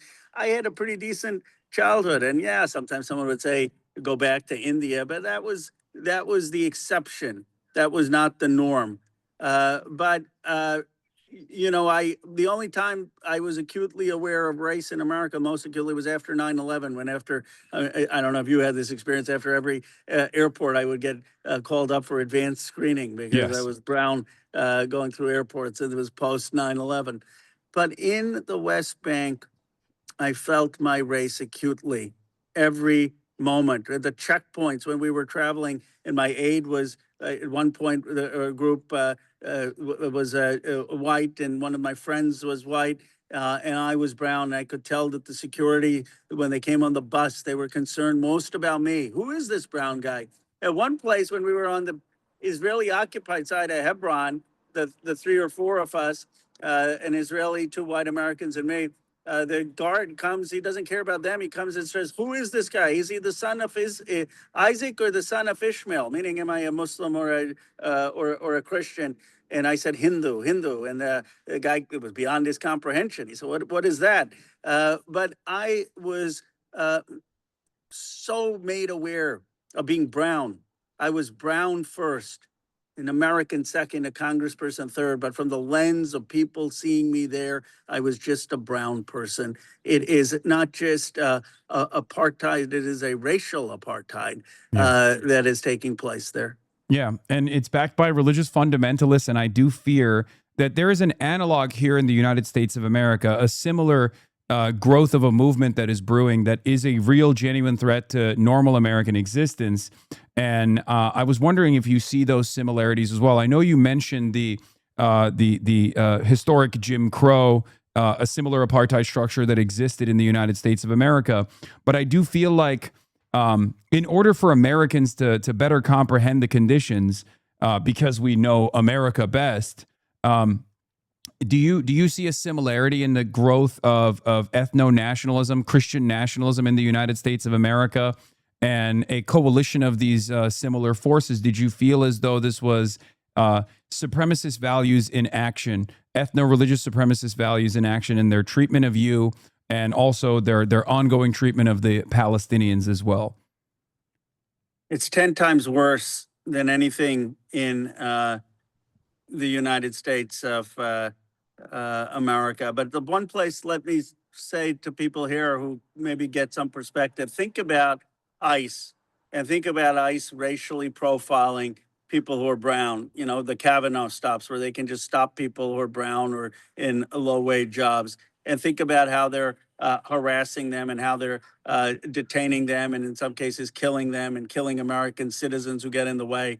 And think of basically the IDF in the West Bank as 10 times worse and rogue as what you imagine ICE to be, as a ICE that has absolutely no constraints, it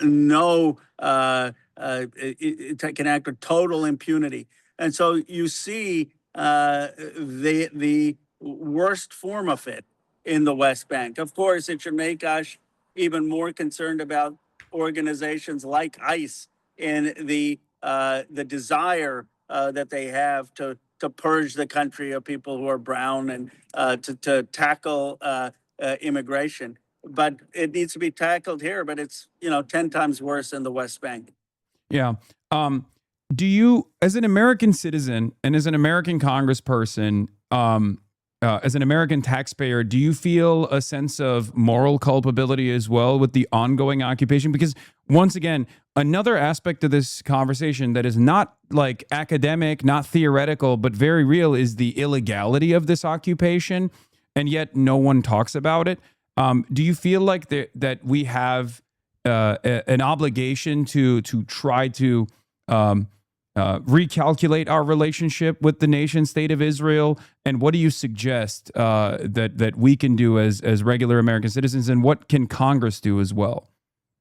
Yes, I do feel a moral complicity and some moral guilt. One of the reasons I want to share my own evolution is that we need that kind of evolution in America. I voted for a lot of the aid before October 7th. I voted for those bills. And the irony that they're taking the money I voted for to detain me, to detain Americans there. It's almost a terrible twist of fate, sort of teaching a lesson of justice. But I was not I've had deep roots in my grandfather and standing up for independence in India and fighting colonialism. And I worked against the war to stop the war in Yemen, and I ran against the first Iraq war, and I've been active in trying to stop the war in Iran. But I was not initially, before October 7th, an activist on the Palestinian issue. But I just saw on my phone the brutal killing of children in Gaza, and I said it's a genocide. And I voted against, for the first time, the aid with Biden, the supplemental bill. They said my political career was over when I voted with 37 other Democrats against that aid. I questioned my own president, as you know, because we met in Chicago, and I was against the Biden then and what the Biden administration was doing, and that not having a Palestinian speak.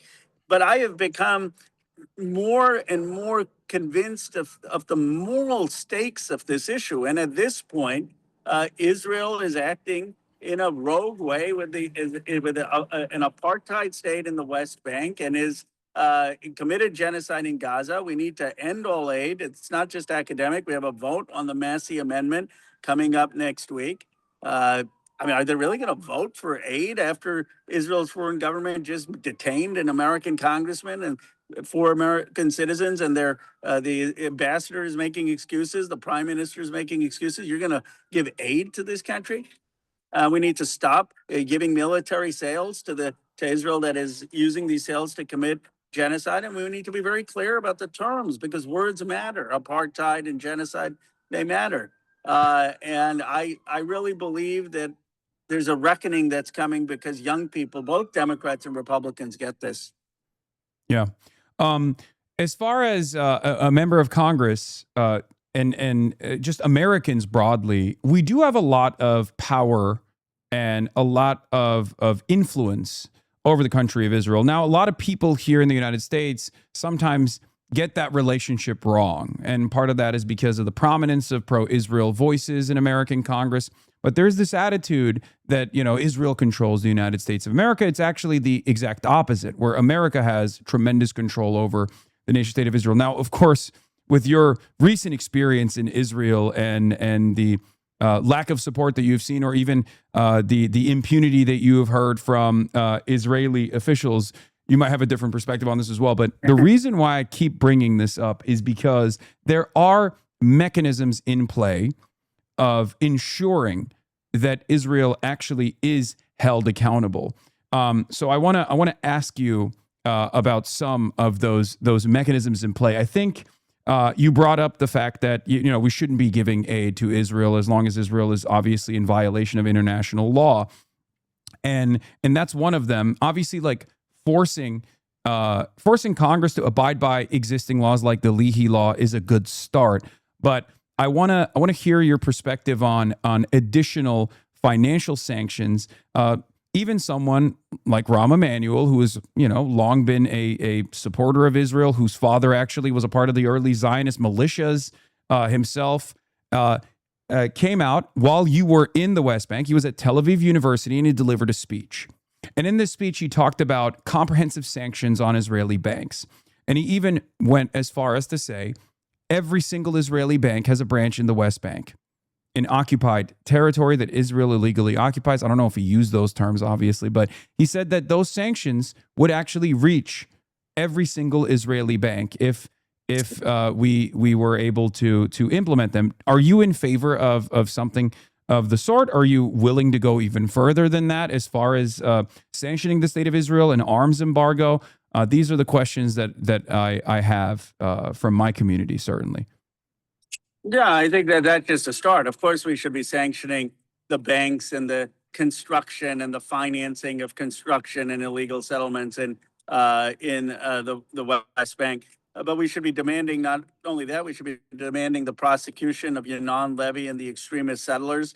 We should be demanding the demolition of the outposts and the illegal settlements, even illegal under Israeli law, let alone illegal under international law. We should be sanctioning Ben Gvir and Smotrich and government officials that are engaged in perpetrating apartheid. And so I would go beyond just the banks and deal with the construction of these settlements, deal with the government officials who are involved, demand the extremist settlers be prosecuted, and demand the removal of these outposts and settlements, which is not just theoretical. That would improve daily life for Palestinians today if we could get rid of the outposts and the settlers and the illegal settlements while we work towards Palestinian self-determination. That would make a difference today if we did that, and the president should do that. I appreciated Ram's point, but I don't get this 23 nation stuff. I mean, like, we can tell Israel what to do. We don't have to kumbaya 23 nations. Like, stop the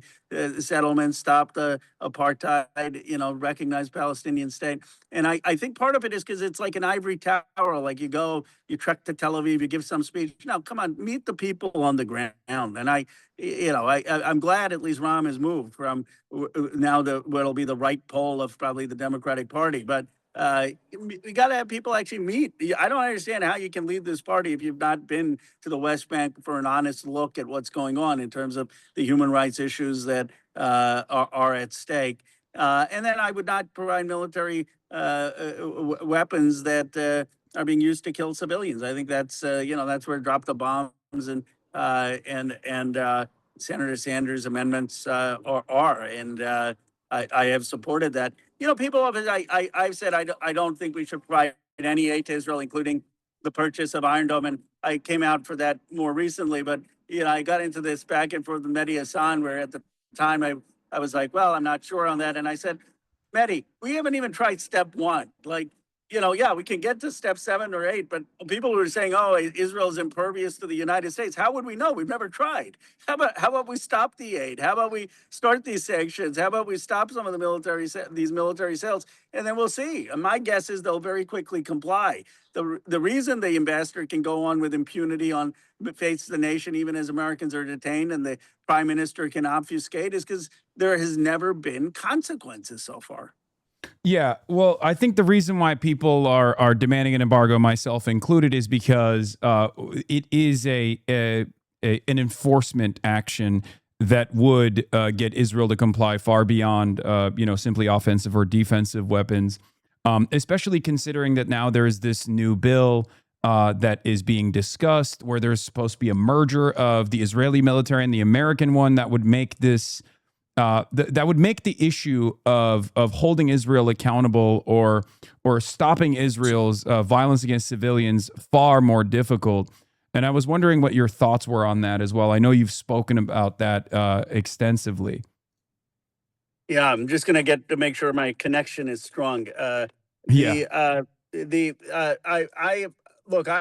the effort in the Armed Services Committee to make sure that that we have a removal of Section 224. Section 224 requires basically the merging of the Israeli military with the American military. I mean, it would appoint a special coordinating person who would basically merge our militaries. Why is this the strategy? And this is where I think it's important to get people on record, because we could cut the aid, we could stop, as I'm saying, the military sales under the Leahy law, but if you're joint producing everything under Section 219 or 224, it doesn't really matter.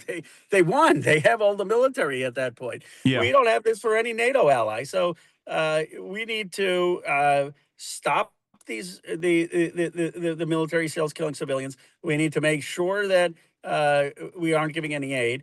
And we should not allow an end run around that, which was basically Netanyahu's strategy to sort of integrate our military. I mean, it's absurd on its face that we would integrate our military with anyone, but especially absurd that we would do it with a country that's committed genocide, and especially absurd that we would do it when the entire American public wants us to do less with Israel, not more. Only the United States Congress would dream up, well, let's do more.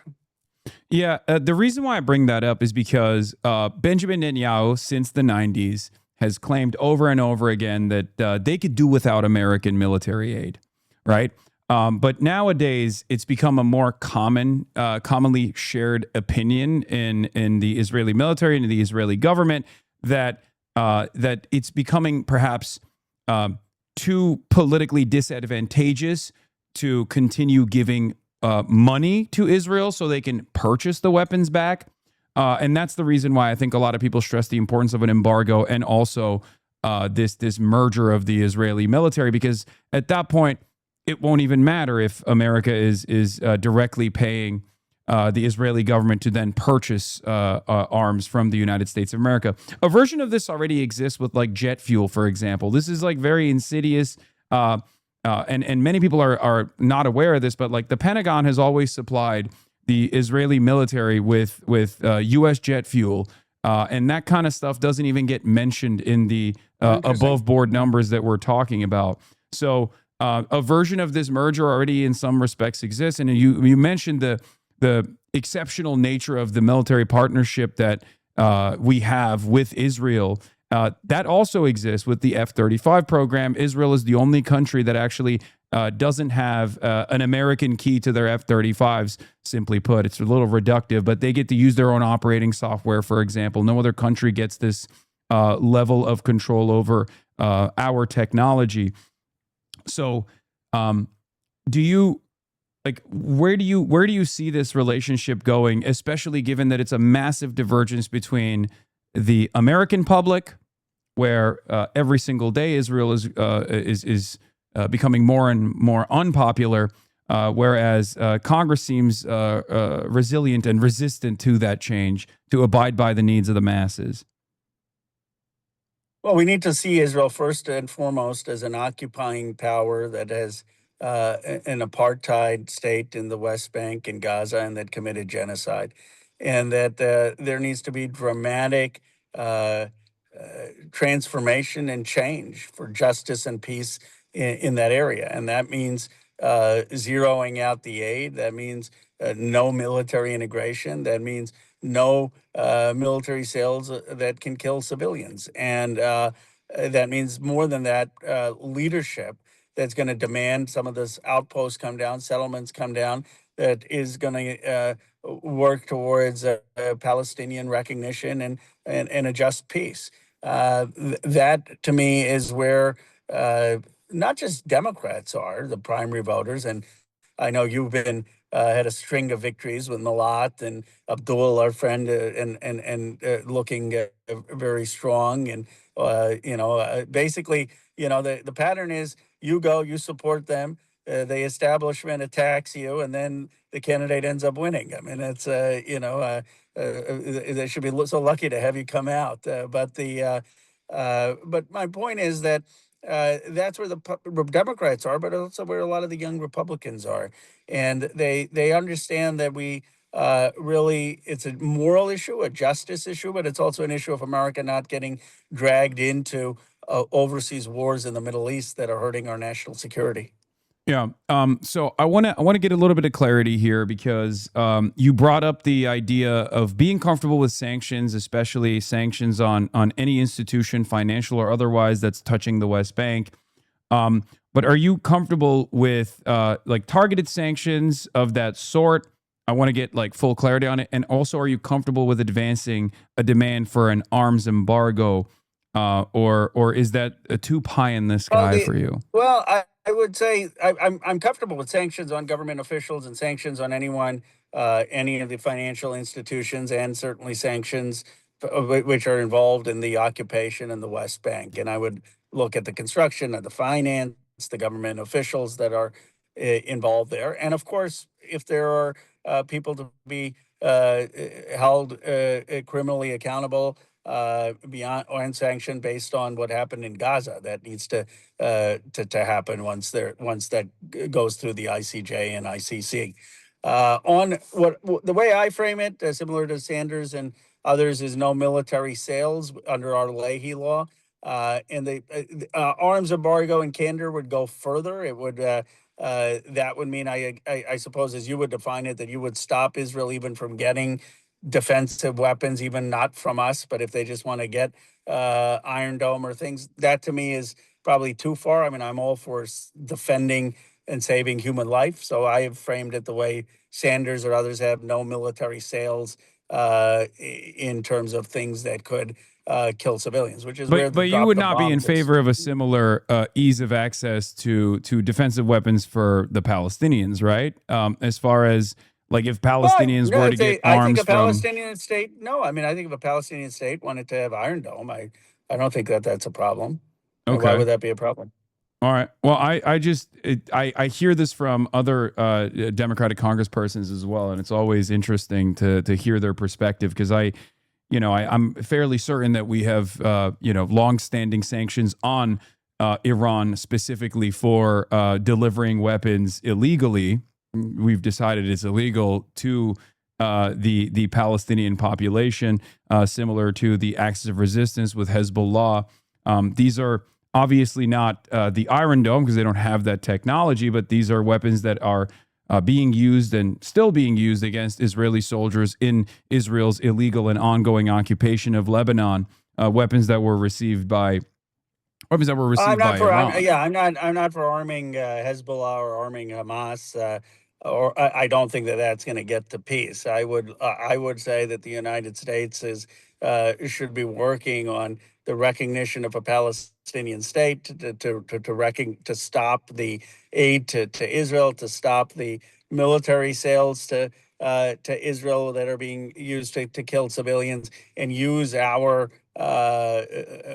leadership to get finally a Palestinian state that where Palestinians can live with equal rights and dignity. I don't think the way to that is for Iran to be arming Hamas or Hezbollah or armed resistance. I just I don't agree with that. And my grandfather. No, that's why I was saying, like, wouldn't you see that it's a fair standard to apply evenly across the board? A similar sanctions package for countries that are also delivering arms sales to a country that, by your own admission, has participated in a genocide, and also a country that actually subjected you to the apartheid conditions in its detention. Well, but I would, I would restrict all aid, so zero out all aid, and I would restrict all military sales killing civilians. I guess the question is, do we? You would go further and say Israel shouldn't have Iron Dome or some of these weapons. I think that they genuinely could be shot at by Iranian missiles, and to me, a life is a life. The way I see it is I see Palestinians as human beings. I see Israelis as human beings. I want a just and equitable outcome for every single person that's living in the region, and I see that as the only way to achieve that is because I don't see the Palestinian existence as a spoiler to this endeavor at all. I see Israel as an occupation to be the primary and only spoiler to a lasting and equitable peace. And therefore, I want the full spectrum of pressure to be deployed on the country that is responsible for a metric ton more of heinous war crimes. And that's precisely the reason why I'm in favor of more comprehensive, more of a comprehensive penalty to Israel, because I'm fully aware that none of those things are most likely going to happen, and that Israel is going to come to the recognition that they have to play ball. One of the things that I wanted to also ask you, because I'm always a straight shooter. I think on the menu of all the penalties, I'm probably 7 or 8 out of the 10 we're on the same page, and you may go a few further. But my point is, so far we've only done one. And if you actually have an American Congress, an American Senate, an American president who actually start going up the ladder, 2, 3, 4, 5, 6, I think you quickly will see a massive change in behavior, and that's what the base wants. And I think it's not just the policy. I think we need to be going and standing in solidarity with the Palestinian people and lifting up their stories and talking about their daily life and helping the American people understand what's going on there. Yeah. One other question that I had for you before I let you go, and thank you so much for all the work that you've done. Thank you so much for going to the West Bank and seeing the experience of the Palestinians and the conditions that they're subjected to, once again, by a criminal occupation. This is an illegal occupation under international law. And speaking of sanctions, by the way, we've obviously deployed sanctions on the International Criminal Court and the International Court of Justice for even investigating some of these war crimes and the ongoing occupation. Which is absurd. Yeah, which is totally ridiculous. As a matter of fact, someone that you've endorsed, Abdul al-Sayed, has been quite critical of Haley Stevens, who also voted in favor of the sanctioning of, I believe, the ICC, sanctioning of the judges, and on top of that, voted against Rashida Tlaib, your colleague's bill to apply a similar standard to the the War Powers Resolution to demand Israel pull out of Lebanon in its illegal occupation of currently Lebanese territory. I was one of the original co-sponsors or sponsors of Rashida's resolution, which is not just protecting the lives of people in Lebanon, where you've had brutal bombing in Beirut and the surrounding areas, but it's also protecting American interests, because part of what is perpetuating this war and having Iran block the Strait of Hormuz, as you know, is Israel continues to bomb Lebanon. Even the Trump administration is so frustrated by it. And all Rashida's resolution was saying is, let's stop that any assistance to Israel in bombing Lebanon. And of course, I believe that we should not be sanctioning the ICC or the ICJ. Yeah. One question I had for you was about some of the terminology that you used. Like, you were uncomfortable with the term apartheid in the past. You have obviously evolved on your position, and I really appreciate that you've gone through this journey and have been very open about it as well. And also, even before my trip to the West Bank, I think I had said apartheid, but I would kind of hesitate. Yeah, I have no hesitation after going there to say it is an apartheid state. I mean, it is a Jim Crow state. I don't care about any of the politics. I mean, anyone going there, spend 2 days there, I guarantee you'll say the same thing. That's not ideal. Look, I believe it was genocide. You can debate the legality of that and have legal debates. There is no debate if you go to the West Bank on the facts of the ground of apartheid. Yeah. But the reason why I was bringing that up is because, like, you've talked about the importance of using proper terminology. One of the questions that you have received, that you have answered in the past, is actually a silly question. It's does Israel have a right to exist? And now the new version of this has become, does Israel have a right to exist as a Jewish state? Since you've also faced the militant aspect of ethno-religious supremacy, do you still maintain the position that Israel has a right to exist as a ethno-religious Jewish state, as an ethno state, or has your calculation changed on that? Should any state exist as an ethno state, or do you have a different calculation now? I have always maintained, and I guess here's how I would frame it. I've always been saying that Israel should be Jewish. The Jewish people should have the ability to have self-determination. It's fine to have a Jewish state, but it has to be under equal rights and non-occupation, with a Palestinian state and with equal human rights within the Green Line of Israel.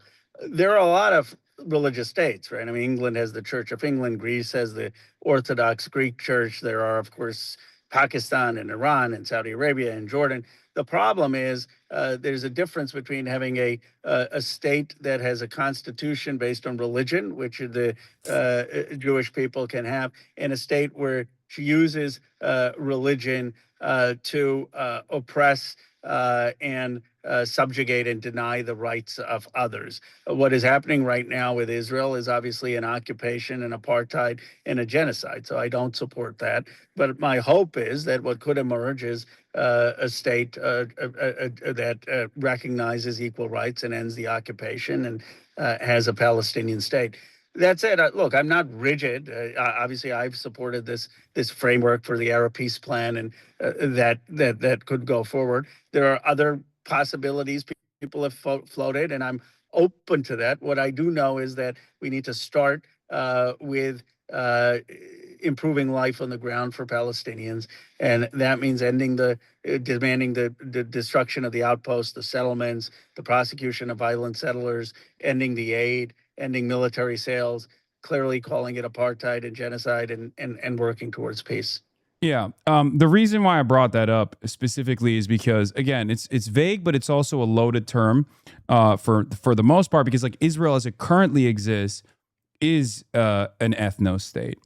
And even inside of the Green Line, there's obviously a double standard in the way, or to varying degrees, there are different forms of discrimination that the Palestinian citizens of Israel face, whether it be not getting the sufficient Iron Dome coverage for a Bedouin village, or even a Bedouin village that is constantly on the constantly getting destroyed, having to rebuild them. Numerous Jewish-only enclaves within the state itself. This is also the most favorable conditions for the Palestinians that exist under currently Israeli sovereignty as it stands. And even under the most favorable conditions, there's still plenty of discrimination that they face. And that's the reason why I place it in a different standard than other countries that happen to have more, Muslims or Christians. I don't think any ethno state should exist, but England, for example, has the Church of England, and yet people can travel to England and become British citizens, as opposed to a Palestinian cannot become a full-fledged Israeli citizen under no circumstance. As a matter of fact, well, that's why, for me, the ideal would be something like England, where obviously they have the Church of England. The Church of England gets to appoint people in the Lords. It's not completely neutral to religion. They have religious ceremonies for the King Charles. There's still a value of being it's a symbolic one, though, right? Like it's still a secular state at the end of the day. Like I wouldn't consider England to be a religious state. I would say it's a secular state, and I'm not a fan of the country. And they colonized my grandfather. They've got positives and negatives. But look, I would just say that to the extent it moves towards, if there's a way that people can recognize that the Jewish people, I do believe, have ties to that land, just like the Palestinians have ties to that land, just like many people have ties to that land. And I think that there was a need for Jewish self-determination and in post the Holocaust. But what it has become is a militarized state that is engaged in apartheid and occupation. And my vision is, how do you create a peace where, if you do have a Jewish component to a state, that you still have equal rights, and someone who's Palestinian can be as equally treated on land, on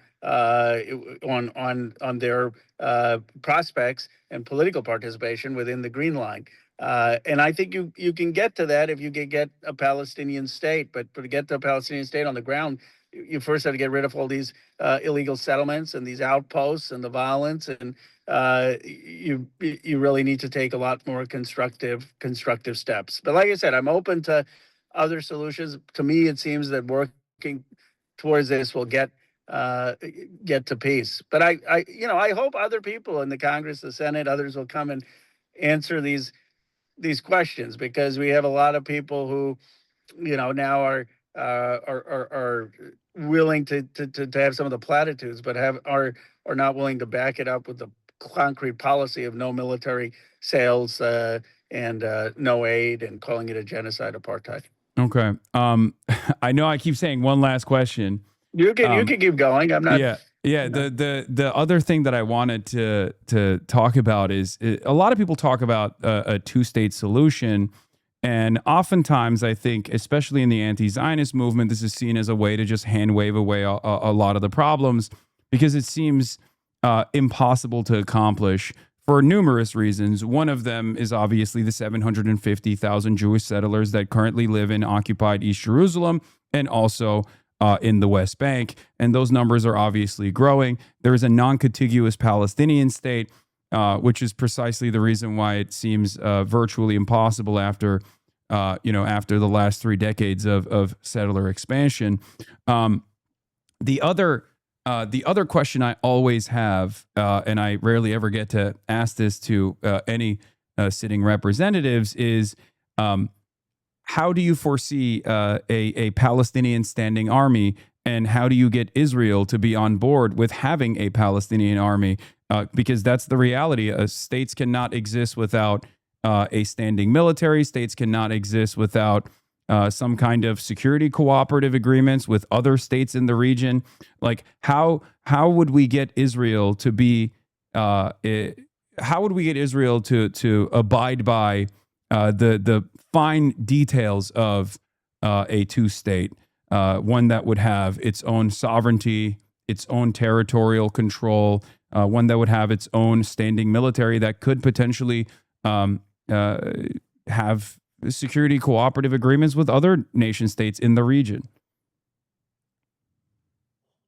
Well, first of all, we deal with the settler issue, and that's why the first actions need to be to destroy the outposts, to demolish the illegal settlements. There will probably have to be some land swap. I read there was an intriguing proposal that you have 100,000 or 200,000 people who are Jewish settlers near Jerusalem be still part of Israel, but then you have Palestinians in the what is currently in the Green Line be part of a Palestinian state. Uh-oh, we lost them. Damn it, we're just getting good. Hold on, let me see if we can get Congressman Ro Khanna back on the call, potentially. I'm going to send him a text real quick. Wait, hold on, his phone might have died.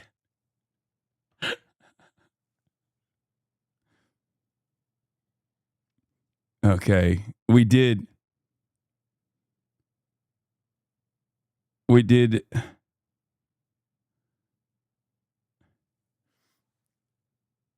Oh no, I think his phone died.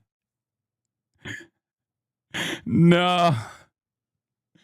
All right, well, Congressman Ro Khanna was very generous with his time on a Sunday nonetheless. I mean, he was sitting outside of a church, sitting in his car. So that was very nice. And no, it's not a strategically deployed phone battery. I do believe it.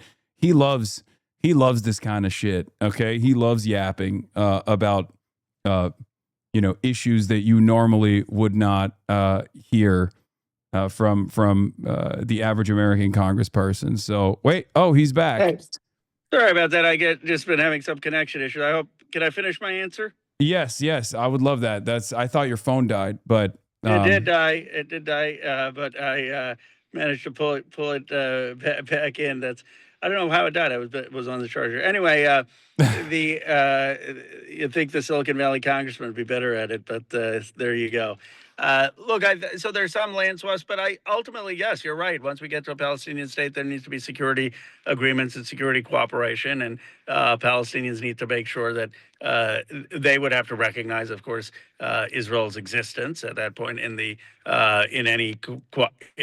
deal, because Israel want to know that they aren't going to get attacked at that point, and Israel would need to be fine with a security arrangement with a Palestinian state that was able to defend its citizens and its people, and that would have to be negotiated. So I still believe that is the framework that holds out for peace. But here's the thing: whether you believe in that, whether you believe in other options, there are so many steps we can take to get to that point that would improve the lives of Palestinians. We can allow them to drill for water.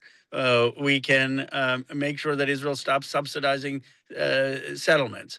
We can destroy some of these outposts. We can demand the prosecution of the violent settlements. We can stop our aid. We can stop the military cells that are being used to kill them. I mean, and we work towards this, and then we keep other options on the table. But what I have said, I think, would dramatically within a year improve Palestinian lives if just Congress and American president did some of the basic things I'm talking about. As far as parting words goes, Senator Lindsey Graham passed away earlier today at the age of 71. He was a massive advocate for not only the Iran war, but he was a massive advocate for Israel. Benjamin Netanyahu has eulogized him.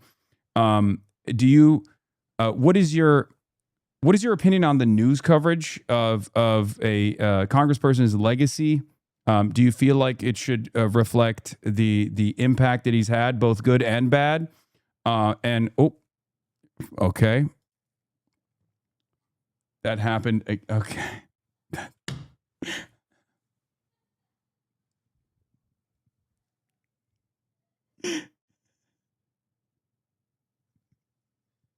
I don't know what to say. That's crazy. Okay, that's Silicon Valley, by the way. Silicon Valley congressperson.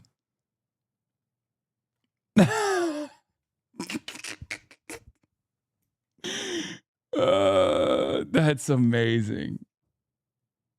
That's amazing. That's funny. Okay, we lost them. Oh, that's funny. Okay, you know what? That's what we got. That's fine.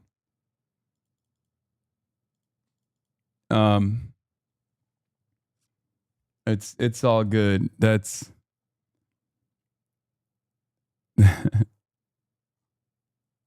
that's not tactical. That's not a tactical disconnect. All right, you know what? I'm gonna end the interview here. We've already exhausted Congressman Ro Khanna's phone battery and his time. Again, thank you to Ro Khanna for coming on.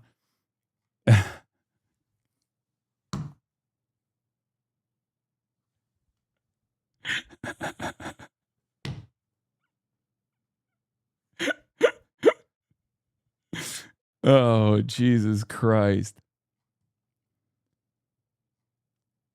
That was funny.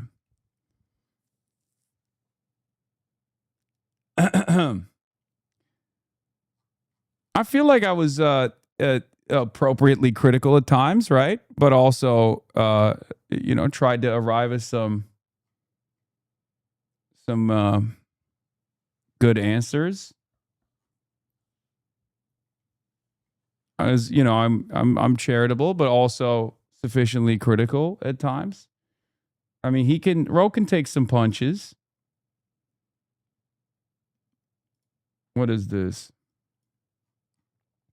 How would you answer that question on the settlers in the West Bank? Would you give them the option to leave or gain Palestinian citizenship? So this is my opinion as an American citizen, right? So it's like secondary to what the Palestinian people want. But I've made my opinion on this very clear. I think that there needs to be a truth and reconciliation. I'm a believer in the one-state solution, specifically because of the way that the settlement expansion has existed. This is not to, reward the Israeli state for its crimes. It's more so just a pragmatic solution to what currently exists, which is a single state, a single solitary Jewish ethno-state that is sovereign and very violent and very brutal in its occupation and its apartheid and its genocide of the Palestinians.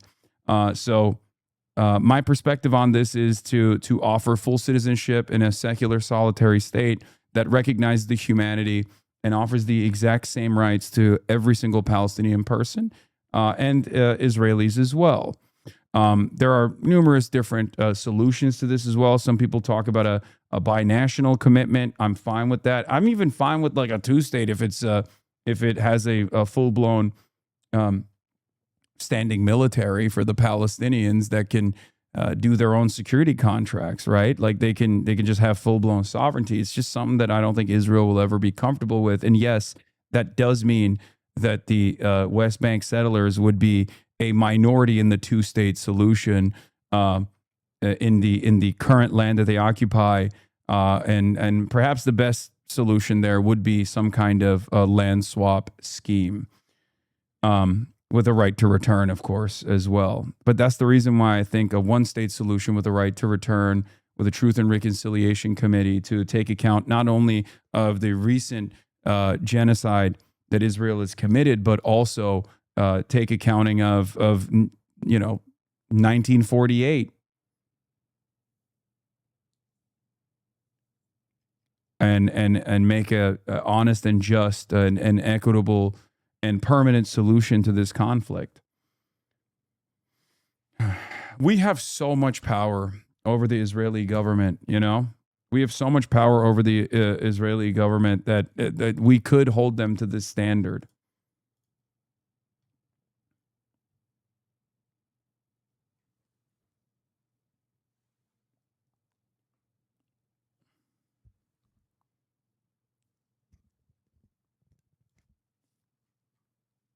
What is this? Asmongold discovers Lindsey Graham was an insane Uber Zionist warmonger. I think we might have lost the real one. I like that he's like trying to be cute about this, for the record. But I don't think he's trying to be cute about this.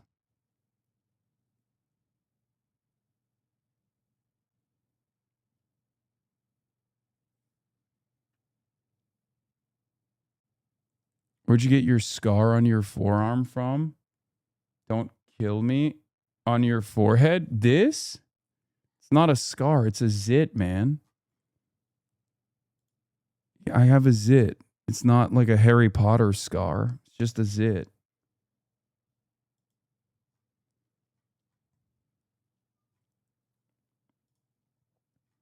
Harry Potter. All right, let's hear what Asmongold has to say. An absolute existential threat to the Jewish people. What happened on October the 7th? I think we might have lost a real one. Yeah. Was 1,200 people were slaughtered, raped, and murdered and filmed by radical Islamists who would kill every Jew if they could, to the world. If you don't understand this is a threat to Israel's And then they survival, flattened Gaza. just flatten it. We flattened Berlin. We flattened Tokyo. Were we wrong to... Damn. Dude, there's just no, this is so fucking fake and so goddamn phony. Okay? Any congressman talks about any other country like this, places the interests of a foreign nation over the interests of American citizens, Asmongold will be like, why should I care? This is treason. But lo and behold, when it's Israel, he's like, oh, it's based. They're killing Muslims, guys. We love that. He has to be securing some contracts from the Israeli government, because honestly, if he's doing this shit for free, that's a lot of money that he's losing. Straight up. Oh, shit. Man, we really lost somebody. We lost a real one for sure, boys. God damn. Drop an atomic bomb to end the Japanese reign of terror, were we? So, my view... And she didn't know what the fuck to say. An absolute... Yeah, that's so based. Yeah, Mr. Christian LARPer here. Back to... Yeah, look at this. Asmongold says he will return to the church and back to mass if Pope Leo declares a crusade to stop radical Muslims from massacring Christians in Africa. I would go back to mass and I would go back to church if the Pope calls a crusade. Crusade to where? What's the objective? To Africa to save all of the Christians. Yeah, you're going to go fight in the crusades, dude? You're going to fight in the holy crusades in Africa? The level of LARP we have reached is unfucking bearable, okay? A new level of LARP has been unlocked. A guy who's been an atheist his whole life, openly, right? Like, yeah, I don't care about religion, is now being like, yeah, I'll go back to Catholicism if they do the Holy Crusades. Bitch, the Holy Crusade for you is walking outside, okay? Seeing the sunlight for once. Like, what do you mean you would participate in the crusade? That are being massacred by a bunch of Muslim radicals that are cutting them up and killing them. I think that that's definitely what they should do. They're being killed in mass, genocided, massacred. And these are people that want to become Christian. A baptism would kill him because it would be the first time he's taken a shower. There are a number of bishops and people of the faith in the Roman Catholic Church that have come from Africa. And I think Africa is one of the biggest places where Christianity is flourishing and it's being killed. And I think they need to stop that. That's it. I would like what the fuck, dude? Why the fuck do you give a shit about Christianity's growth in Africa? Nick Fuentes literally said the same thing. Are you going to mention that? Obviously not, so pipe down. The reason why I'm not attacking Nick or saying anything negative about Nick is because Nick and I are aligned on everything else, basically, right? I mean, I think Israel's less of a problem than he does, but overall, I know that Nick is on my side. Anna Kasparian is not on my side. She's not. That's why I'm attacking her. Does that make sense to you? I recognize what the difference is between people that are allies versus people that are enemies. Why would I attack somebody who's an ally? Does that make any sense to you?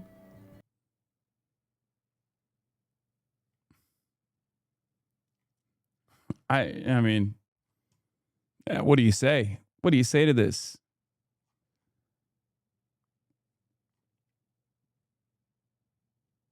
This is legit like a Francoist fascist ball knower philosophy. He's dog whistling. He's not a ball knower at all. He's a ball washer. He's just responding to the fucking winds, dude. That's it. Where's Ethan Klein? Ethan made Casey Tron apologize to him. Where are the call out vids, the content nuke? Yeah. Yeah. That's why he doesn't attack the dead rat in the walls. True ally. Yeah. Yeah. Yeah, based. Yeah, dude. Yeah, this was a real one, boys. This was a real one, boys. This was dope. He's a ball washer to Benjamin Netanyahu, Donald Trump, and now Lindsey Graham. Cause of death has been revealed. Breaking. An initial examination from the D.C. Medical Examiner's Office has determined that Senator Lindsey Graham died as a result of an aortic dissection due to arteriosclerotic cardiovascular disease. In layman's terms, this means a tear in the aorta caused by the hardening and narrowing of arteries as a result of underlying cardiovascular disease. The death certificate will be pending until all toxicological and microscopic testing are finalized, and at that point, the death certificate will be updated to reflect the cause of death and appropriately classify the manner of death. Yeah, it happened.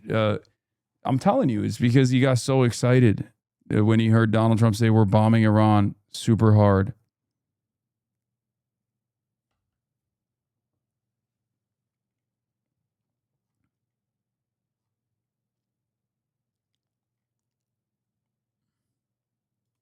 Karg is back on the menu. Oh my God. Former CENTCOM Commander, retired General Frank McKenzie says the U.S. should consider seizing Iran's Karg Island because possession of Iranian soil would be a significant factor in future negotiations with Iran. Oh my God, this is so stupid. Dude, why didn't we do this before? Why rip Bozo? He died patriotically of old age after a lifetime of based. Yeah, I too think that eviscerating American social safety nets as a Republican while simultaneously funneling unlimited billions of dollars to Israel, a foreign nation, is based. Like Lindsey Graham and numerous other Republican congresspersons and even many Democrats have sent your family members off to war over and over again so some fucking international conglomerate generates more value by this death and destruction and the stealing of natural resources while simultaneously robbing you fucking blind. And you sit there and you go, based. It's all Israel. Did I just say Israel alone? I said wars of conquest that you don't see any of the fucking benefits and only the pain from, while simultaneously, again, robbing you fucking blind. Okay? Like he was a heartless monster. You can't just like, oh, it's based, or oh, all you care about is Israel. You're way out of this. All Lindsey Graham cared about is Israel, dumbass. Have you ever heard him fucking speak? He quite literally, where's that famous clip of his where he just goes, till my last breath, all I care about is Israel. I want him to care about South Carolinians.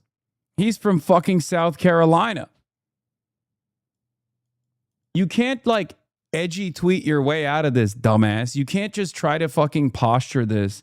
You can't posture yourself as like an edgy boy who's America first. No, dude, come on. Just give me the actual fucking clip, dumbass. Jesus Christ, please. Trying to fucking make a point. Here it is. Seminites to all the isolationists. I don't believe. Forget it. I'm not with you. I'm with Israel. I will be with Israel to our dying day. They're the best ally we could hope for. So we have a commander-in-chief in President Trump, who I think is Ronald Reagan plus, plus, plus. Yeah. Israel. That's the guy. That's the guy you're talking about. Yeah. Here's Lindsey Graham openly admitting he'd rather help Israel than help American hurricane victims in fucking South Carolina. That's the guy you're defending, by the way. So based, dude. It's based, though. They're killing Muslims, right? It's based. Dumbass. They're killing you, okay? They're killing you, and they're getting away with it because you're so stupid. You're so easily manipulated that as long as they say they're killing scary Muslims, you're like, that's fine, I guess. You're the one who's dying, you fucking goober. It's your goddamn neighbors that don't get the fucking help that they need. Let's take a look at this clip. You can thank Donald Trump and Elon Musk for that. You, but look, you know, I've been going all over South Carolina like most people. I hadn't slept much. But look what's going on in Israel. Our friends in Israel are surrounded by people that want to kill them, destroy them, a second Holocaust in the making. And Biden says be proportional. What is the proportional response to people who want to kill you and your... Sean, stop talking about South Carolina, North Carolina. Who cares if they're dying in the hurricane and not getting the help that they need? What about our friends dying in Israel? Can you imagine? Like, people always point to Ilhan Omar speaking on Somalia, which, you know, is a mistranslation regardless, to be like, Ilhan Omar places the interests of Somalia over the interests of Americans all the time. That's not the case, right? Ilhan Omar wants you to have fucking healthcare, for example. So clearly he's better than Lindsey Graham across the board. Having said that, even with the mistranslated clips that they love to talk about with Ilhan Omar's like first loyalty being to Somalia, can you imagine if Ilhan Omar was asked about fucking victims of a tornado or a hurricane or something, and she turned around and said, who cares about the victims of a tornado or a hurricane in America? I care about giving money to Somalia. They would kill her. Okay? They would, like, people would go crazy. People already go crazy when they imagine that Ilhan Omar has a loyalty to the nation state of Somalia. Meanwhile, the guy you're calling based is over here being like, yeah, hand waving away the victims of a hurricane. What matters is Israel. Friends in Israel surrounded by people that want to kill them, destroy them, a second Holocaust in the making. And Biden says be proportional. What is the proportional response to people who want to kill you and your family? God. They're running out of ammunition in Israel. We have to help our friends to keep the war over there from coming here. They're willing to... Yeah.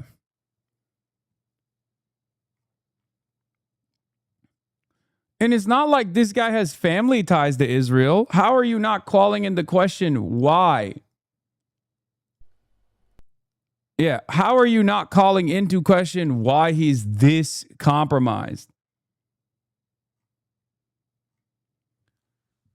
Did you guys forget that this fucking demon is the reason, is like one of the biggest reasons why we struck Iran?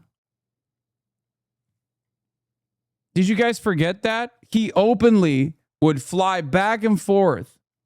You think it's just straight blackmail on him? I think he's just also has an unlimited appetite for death and destruction. He is one of the biggest champions of America's imperialist war machine. Yeah, Lindsey Graham was an imperialist warmonger who supported every major U.S. intervention, every major U.S. military intervention during his career. He did not care about humanity or international law or even U.S. citizens. He served the interests of U.S. capitalist class and the U.S. proxy regime of Israel, 100%. His first priority was to serve his real masters, okay? The American military-industrial complex, which, of course, meant that he would serve his other master, the nation-state of Israel, in its territorial ambitions, in its expansionist goals, in its genocidal warmongering.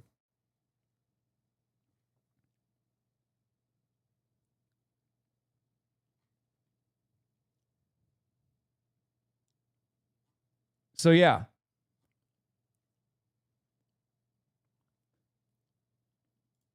What is this? Socialism with nationalism. It's fascism. I'm all for it, though. The Roach is a Brazilian MAGA chud. That's so awesome. Oh, he's one of those like evangelicals in Brazil then probably. One of the funniest versions of this. Of course. Of course, not an American. Dude, I'm not like Mr. Patriotism at all, as you guys know. But as far as people go, I have an American audience. Like, my audience are primarily Americans, okay? They're not fucking random dipshits in Brazil that are LARPing as though they're MAGA. They're not random dipshits in the Netherlands that are LARPing as fucking MAGA. They're Americans, okay? It's so strange to me. I don't even understand the mindset of dick-eating American fascism this hard from a separate country, especially when half the time the American fascist movement, the American MAGA movement, ends up becoming a real danger to your national sovereignty. How have you reduced your nationalist movement to the whims of an American fascist movement that will destroy your country? Enjoy your fucking gas prices, man. It makes no goddamn sense. At least in the past, not to say that this was preferable, but at least it was like easier to comprehend that fascist movements in the past would create allegiances with other fascist movements, Imperial Japan, with Nazi Germany, with fascist Italy. But they had a shared interest, but they had their own sovereignty in the process. Nowadays, the international fascist movement has just LARPed into this version of MAGA, and a version of MAGA that actually dictates that their nation state and their sovereignty is secondary to the interests of the American international movement. Very strange. No, Frantz Fanon in The Wretched of the Earth say colonized or colonialized states born natives could be the most fervent servants of empire. That doesn't explain this. Okay? You're wrong. That doesn't explain the compradors. This is something beyond that. Okay? You're misunderstanding. You're misunderstanding that quote, in my opinion. Okay? That's for compradors that are blindly demonstrating loyalty to the colonial occupation. These are people who think they have a nationalist ambition in a fucking otherwise, supposed to be sovereign state. Okay? It's a little bit different than the Fanon interpretation, in my opinion.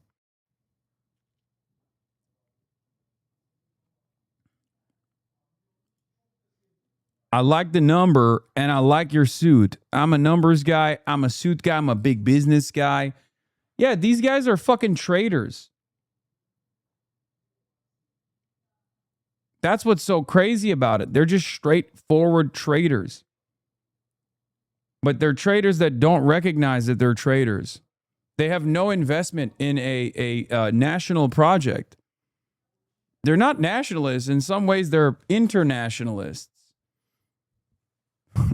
Just international fascists, which happen to be, as long as America gets to get a victory here, then we're fine. We're happy with that. It has direct negative consequences. I think you're right here. This is completely separate because they're going beyond supporting the colonial project where they are, but literally within the heart of empire, they will likely never touch.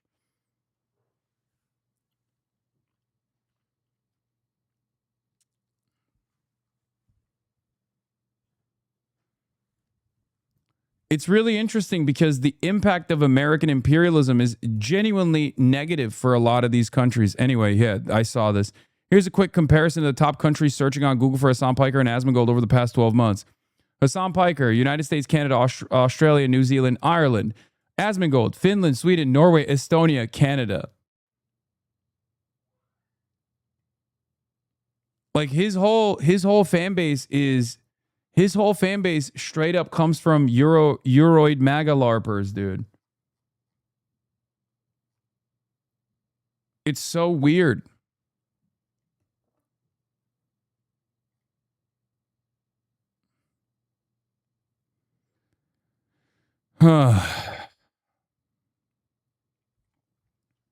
Anyway, let's get back to Lindsey Graham and his legacy. As you have said, one.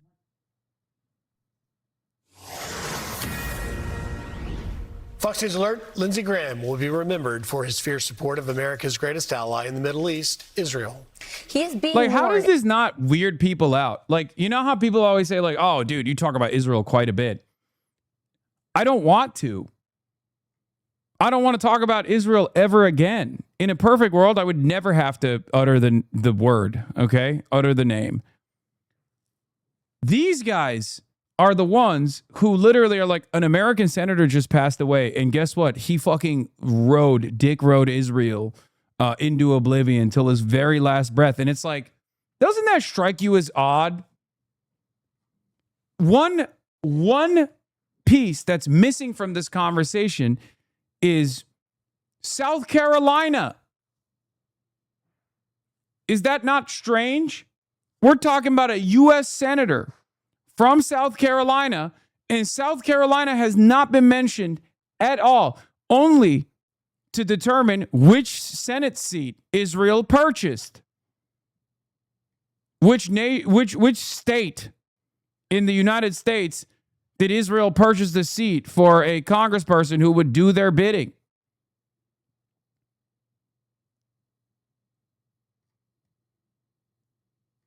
As one of the Jewish state's, quote, greatest friends. Israeli Prime Minister Benjamin Netanyahu joins us now. Mr. Prime Minister, thank you for joining us. Let's begin with this. Why don't you just tell us, you've known Lindsey Graham for a very long time. He's been a friend of yours for a long time. Why don't you... Again, where is the motherfucking South Carolinians? Why is the foreign head of state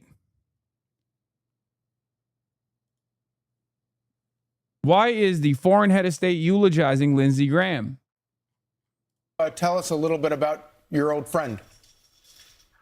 Well, I met Lindsey when he became a senator, which is several decades ago, and we formed an immediate and easy partnership. He would come to Israel very often with his friend John McCain, or sometimes Joe Lieberman, and I looked at these people as personifying the traditional American values. He was such an American patriot. He was unabashedly for America, and he was unabashedly against the enemies of America. And he spoke what he thought. He was personifying American patriotism, is correct, which is personified by how hard you ride Israel's dick. Way with him. He had this charming Southern drawl, and you knew something was coming when he would say, well, I'm just a poor old Southern boy. And then you know he's coming in with the most penetrating insight that few people can deny and that everybody recognizes is the truth. He had a way with him. He was a wonderful, wonderful friend, a great American patriot, and a great champion of the Israel-American alliance. And I'll miss him personally a lot. I really, really thought the world of him. And I think the world has lost a great human being. America has lost a great senator, and we have lost a great friend. Mr. Prime Minister, as you talk about the loss it means, what will you miss most about his leadership and his relationship with not just you, but with Israel? You know, his clarity and his courage. He was absolutely clear. He didn't bend to fashion, the winds of fashion. He knew who the good guys were, and you knew who the bad guys were. He never confused the two. He saw Iran and its proxies for what they are, a danger not only to Israel, but to the entire world, and certainly to America. And he never wavered. You know, he just kept to his convictions and to his values. It's almost like, you remember the Superman comics, Truth, Justice, and the American Way? That was Lindsey Graham. And there was no, I don't know if I can use this word, there was no BS. You know, he just was so direct. And if he wanted to tell you something that you may not like, he would just do it. And I valued that. I valued his candor, his honesty, his courage to say things out loud and to represent what he thought, whether or not people liked it. treasure people like that, and I treasured him. Prime Minister, you and your country had no greater ally in Congress than Senator Lindsey Graham. Who do you think will pick up that mantle in the manner that he did? John Fetterman. Dude, what the fuck, dude? What the fuck? Dude, it is crazy. They're just like, who do you buy next? Who's your most bought and paid for dick rider? And he's got, it's not like it's slim pickings. Okay? There's plenty. There are plenty in the House of Representatives. There's plenty in the Senate. Bought or blackmailed? I think bought, blackmailed, all of it, dude. All of the above. With Lindsey Graham, with Ladybug, there's probably, I don't even think they needed to blackmail him. You know what I mean? He just fucking genuinely loves death. Okay? He loved death and destruction. He did. He did. He fucking loved that shit. He loved it so much, he, joined it, I guess. But well, there are quite a few candidates, but I'm not going to intervene in the Senate's business. But he is a great loss, undoubtedly. But I also think he paved the path. Yeah, he laid some markers for people to follow because I think he was so exceptional, again, in his clarity and courage. And he understood that in many ways, America and Israel's security are intertwined. We here in the Middle East, and that's fighting the forces of terror, the forces of Islamic radicalism that threaten America and its allies, that chant death to America, death to Israel. We're simply in their way. He understood that again and again and again. And he just wouldn't be cajoled or threatened or pressured to move away from this simple conviction. I think there are plenty of people in the American Senate who share that view, and I think it can use his example as something that inspires continuity. As you know better than most people, American foreign policy can kind of be a bit of whiplash. You go from Obama to Trump to Biden, back to Trump. But Trump is a pretty singular foreign policy, executor of foreign policy. Can you think of anybody else in U.S. politics who has been a stronger voice for President Trump's foreign policy vision than Lindsey Graham? Well, he was certainly very, very strong. I'm not going to compare him to some others because there are other people who also. McConnell's not dead. McConnell releases a photo and statement to my fellow Kentuckians. When you elected me to the 7th term and made me our Commonwealth's longest serving senator, you did so trusting that I'd show up for you every day. And over the past several weeks, Elaine and I have appreciated both your well wishes and your honest questions that was keeping me away from the Senate. You all know how folks in my generation often hesitate to share the vulnerability that comes with growing older. Even in the public eye, I feel that same instinct. I can't help it. But at the same time, dude, did Lindsey Graham get sacrificed so that Mitch McConnell could continue being a senator as opposed to possibly passing away and being replaced in a special election by an anti-Israel senator? My doctors have confirmed that I didn't break any bones or suffer a concussion. Dude, 26 days for nothing? There's no shot. I don't believe it. I like that they have a newspaper too for proof of life.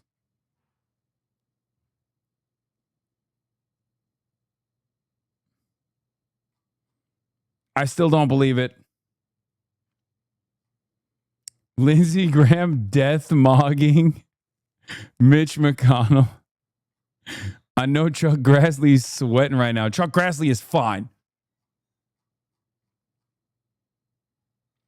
I looked for the fingers. It seems it's the normal number of fingers, allegedly. He has still yet to disprove our relationship, which is interesting. Here he is with that harlot, Elaine, who left you.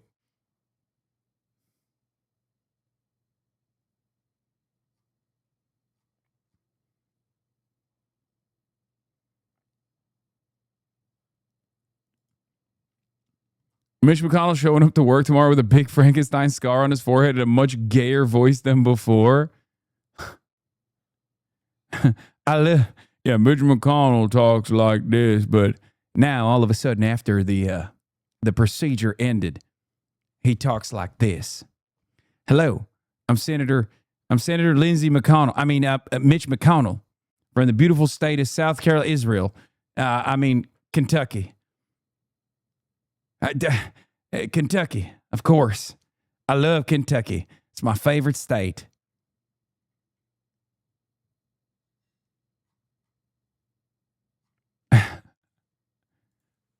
Kentucky, it's where I reside. My favorite state. What difference does it make? I'm only here to serve the Israeli interests.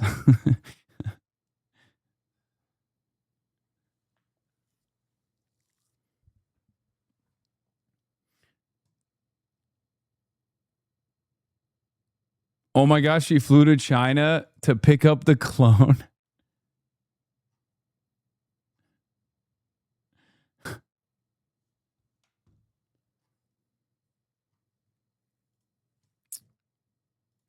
Share this view, and I think many Americans do, because, look, ultimately, this is a tough world.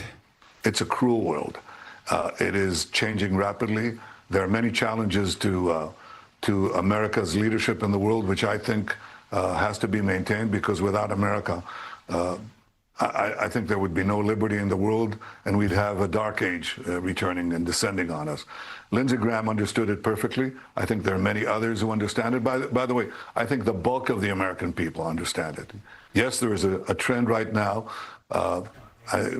which is advanced by all sorts of actions on the social media to try to make Americans less proud of their incredible country, less patriotic.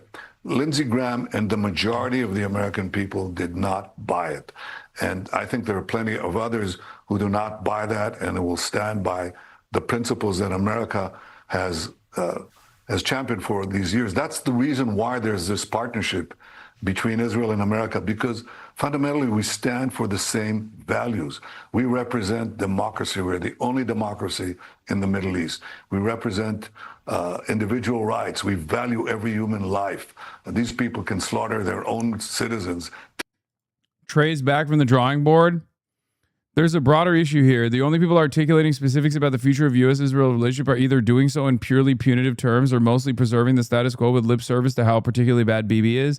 Neither are sufficient, in my opinion. Yes, we must become infinitely more punitive about holding Israel accountable. We must become infinitely more punitive in our demands. Thank you, Trey Easton. You're right. We need to find a middle ground between the two extremes, a third way, if you will. I propose that we halt the provisions of bunker buster bombs of the IDF, but only in odd-numbered months. Chuck actually released a video. I started farming in 1960. The same. Dude, Chuck Grassley is low-key is so fucking goated. I have a fondness in my heart for him. He is such a demon, but really, he tweets the best. He's the best tweeter in Congress. Okay? And you know he's tweeting himself. It's not even, I'm telling you right now, he's not letting any of those staffers touch those tweets. Okay? He just got off the skateboard. No, this is actually unironically how he's like, man. When I started farming in 1960, the saying was, corn should be knee-high by the 4th of July.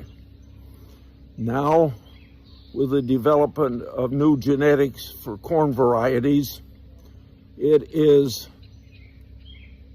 shoulder high by the 4th of July.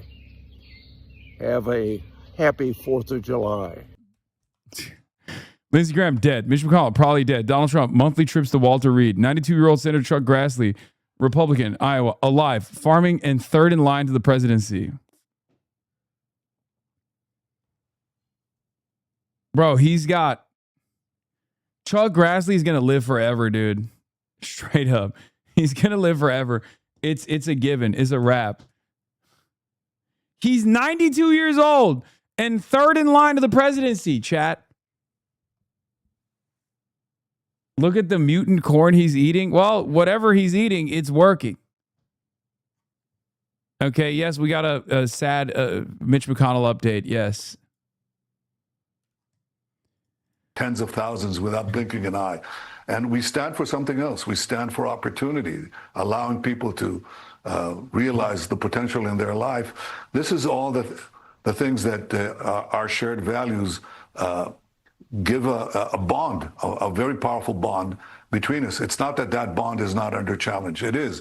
But it takes people like Lindsey Graham to keep that alliance going. And I'm sure you...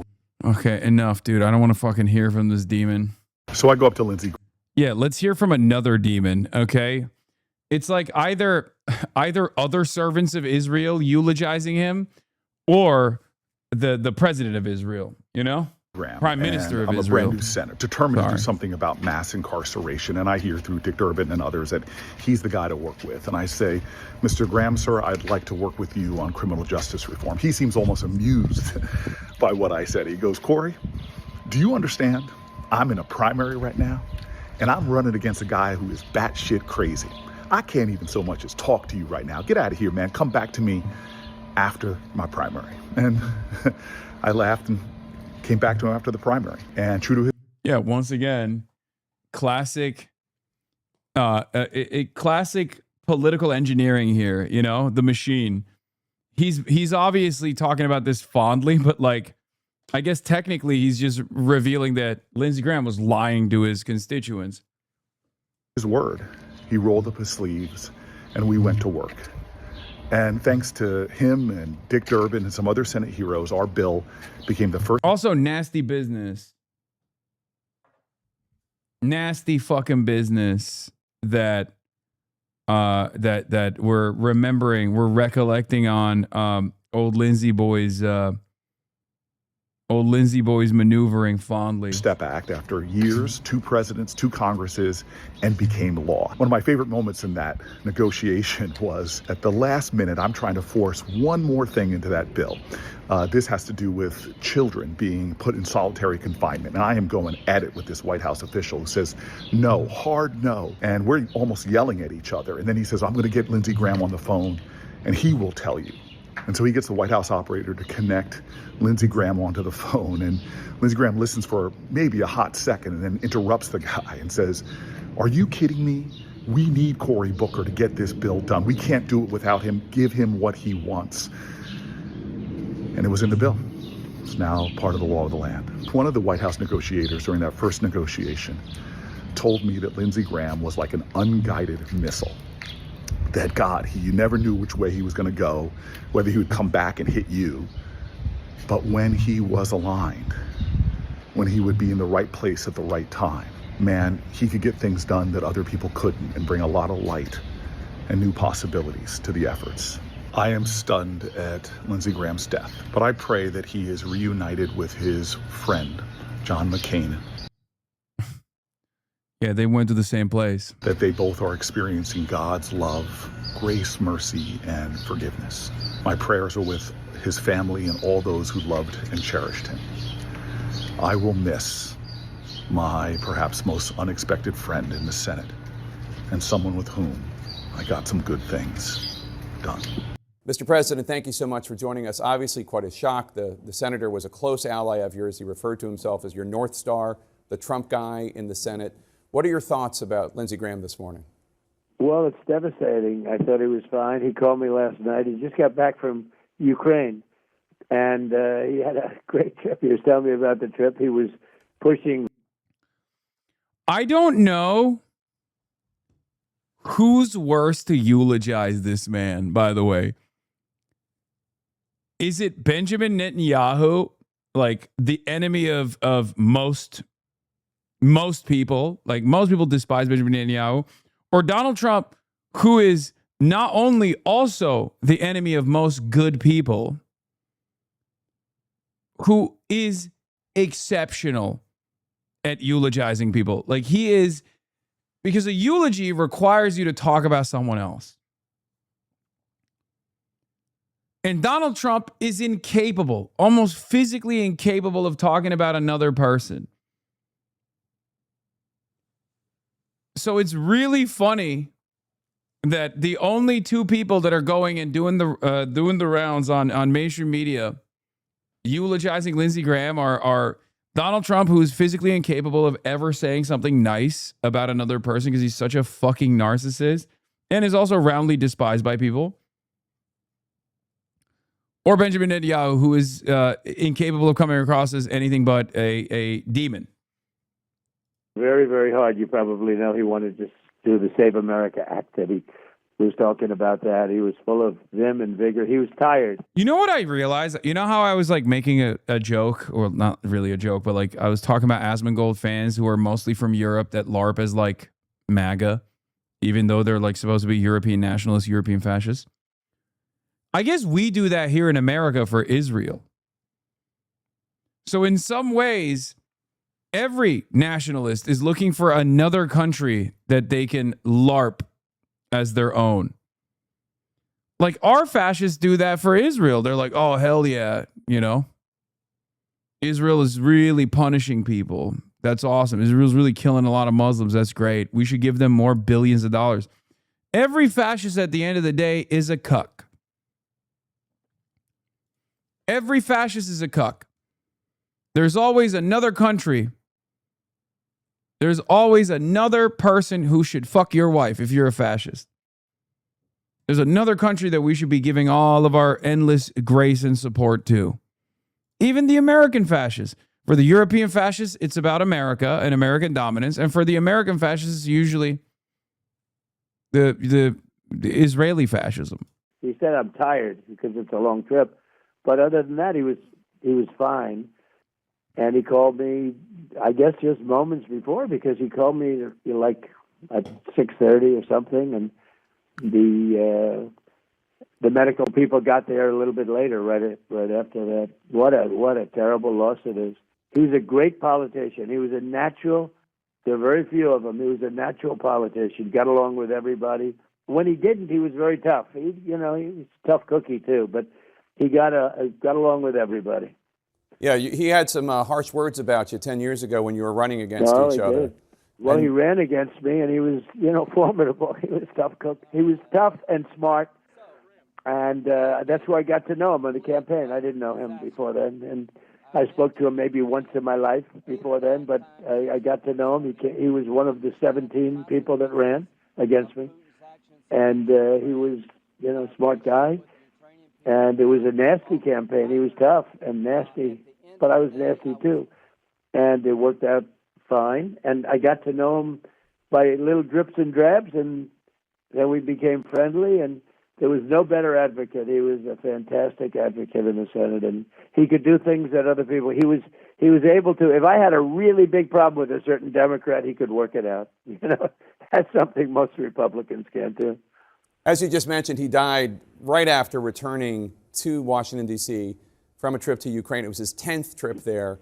He was a strong belief in interventionism, a staunch defender of Israel, staunch advocate for Zelensky. How influential was he with you when it came to foreign policy? Well, we disagreed a little bit, but overall, I'm a big Israel person. He was certainly that. I wanted to see the war with Ukraine end very quickly. I think he was more into, keeping it going. Frankly, he was very, very militant having to do with that. But I was from the standpoint of 25,000 people dying every month. I didn't like that. And he was a very strong military person. So am I.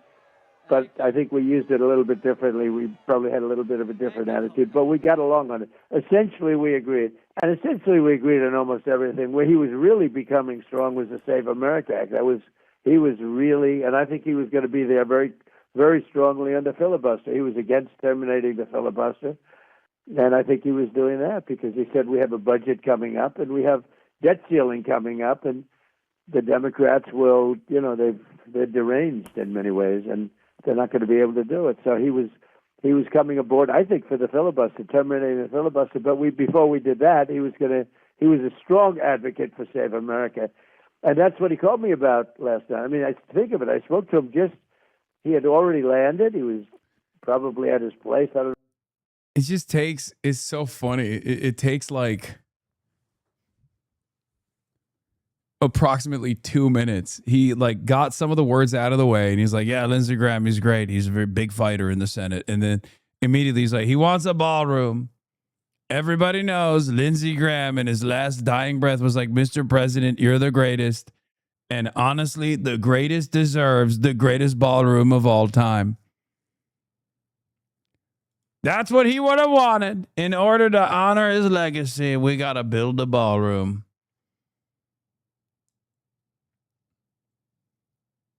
This is his "my tower is tall" as moment. Yeah, I mean, that was a very funny one too, but I don't know where he was, but I spoke to him, and then I got a call a few hours later saying, late in the evening at 2:00 in the morning. yeah, if we had the ballroom, Lindsey would still be alive. And that's what he would have wanted. Morning, actually. But they found out about it, I think, about 8:00, about his problem. But so it had to be something very quick because he was fine. Other than being tired, he was fine. He obviously was very supportive of the strikes against Iran. The U.S. and Iran have been engaging back and forth in strikes over the last few days and overnight. Are we back at war? And who controls the Strait of Hormuz? Well, I don't want to, out of respect for Lindsey, I'm not talking about that. We hit him very hard last night, so I don't want to talk about it. But I will say we hit him very hard last night. We had to deal with them yesterday. They were giving up everything. And then they were begging. They were begging for a deal. They were giving up everything. They said, Mr. President, we love you. That's what the Iranians said. They said, we love you, Mr. President. You deserve a ballroom. That's what they said. Dude, it's so funny to be like, out of respect, they were about to give us everything. And then you look at the crowds in Tehran and they're like, they literally have placards and banners just saying things that I will not say because I don't want to get clipped right now. Okay. All of a sudden, 2 hours after that, they hit a ship with a drone. And I said, these people, there's something wrong with them. But I'm talking about a man who had nothing wrong with him, and that's Lindsey Graham. Iran has declared the Strait of Hormuz closed. Is that true, Mr. President? It's open as far as we're concerned. Don't talk about it. Talk about the reason that you asked me to speak. Okay. We appreciate your time, sir. Before I let you go, is there any other final word that you want the American people to know about Lindsey Graham? What was it about? I think his finest moment was his defense of Brett Kavanaugh, who's a terrific guy and was treated very, very unfairly by the Democrats. Very unfair. I've never seen anything like it. Maybe the worst I've ever seen anyone treated. Wait, you shit on Brett Kavanaugh too. What the fuck? Brett Kavanaugh is like delivered on some results that you didn't want, including the fucking birthright thing. I feel like last week he was calling Brett Kavanaugh a piece of shit. Now he's like, it was treated very unfairly. Includes me. Well, maybe not me. But it includes just about everybody. Not me. I'm the only one who's been treated unfairly. No one else. Treated so unfairly. And Lindsey, as you remember, had that moment. And, you know, I'll tell you, Jake, I think it was the top 10, maybe a top 5 moment in the history of the Senate. It was an incredible display. And he did it from the heart. He felt. Overnight, the United States lost one of its most influential and consequential senators. Lindsey Graham died Saturday evening after what his office called a brief and sudden illness. He was 71 years old.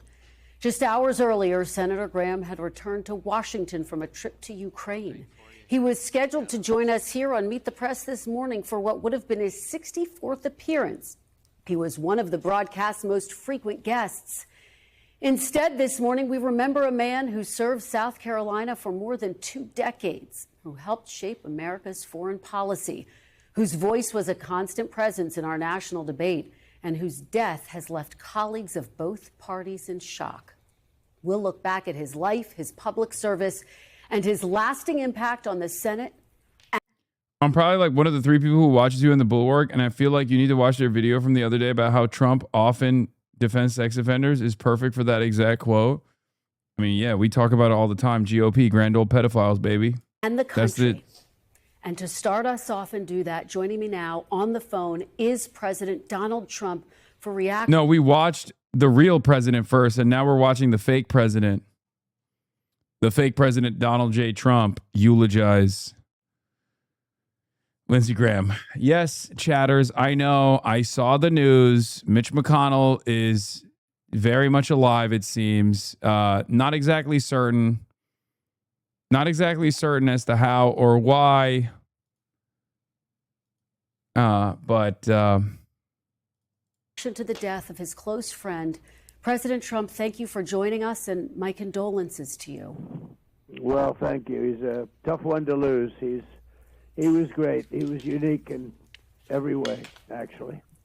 He was, Mr. President, and I know that we are all just absorbing this news. We are all in shock. Can you tell us, Mr. President, how you received this news and your immediate gut reaction when you heard it?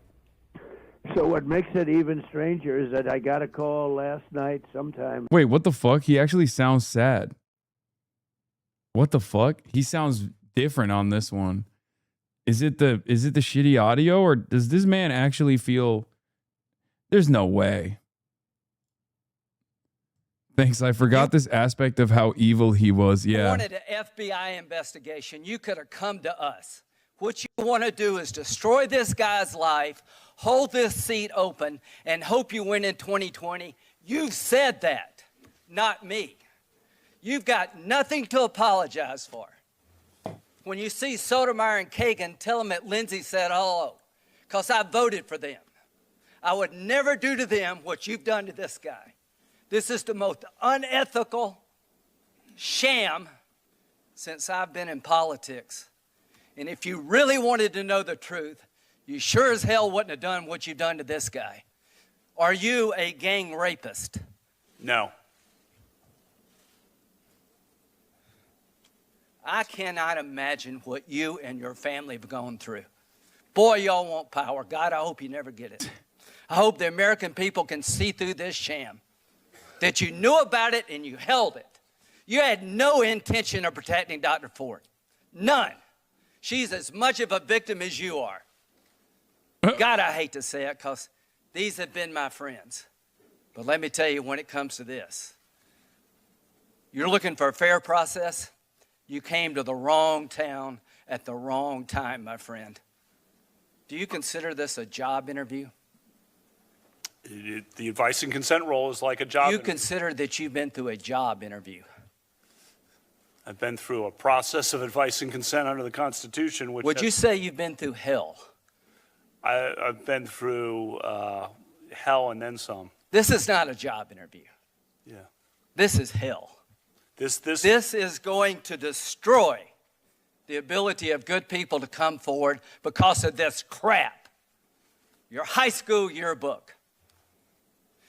You have interacted with professional women all your life, not one accusation. You're supposed to be Bill Cosby when you're a junior and senior in high school.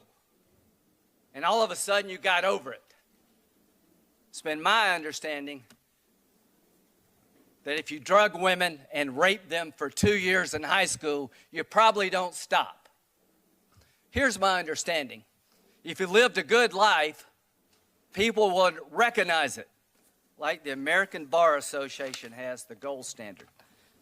His integrity is absolutely unquestioned. He is the very circumspect in his personal conduct, harbors no biases or prejudices. He's entirely ethical, is a really decent. This is the Brett Kavanaugh hearings. Lindsey Graham went extra hard to defend. Have you lost muscle? Skip this. It's boring. Take a day off for that question. The answer is no. Person. He is warm, friendly, unassuming. He's the nicest person. The ABA. The one thing I can tell you, you should be proud of. Ashley, you should be proud of this. That you raised a daughter who had the good character to pray for Dr. Ford. To my Republican colleagues, if you vote no, you're legitimizing the most despicable thing I have seen in my time in politics. You want this? He went extra hard in the paint defending Brett Kavanaugh when he had a bunch of rape allegations that came out, among many other problems.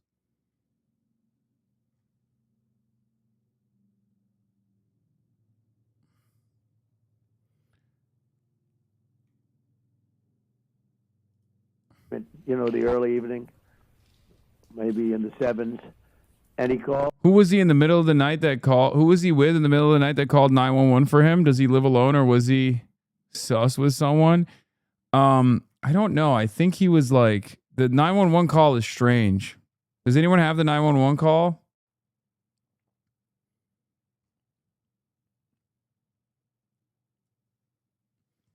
I have family members who interact with government officials. He said everyone hates Lindsey and he was a weirdo. Yes, he just fucking dick rode whoever was in power into oblivion. That's it. And maybe wrote some other things as well. But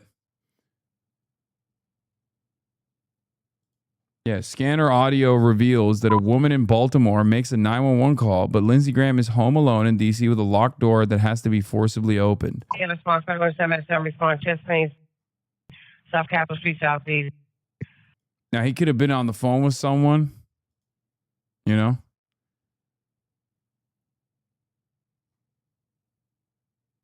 I don't know.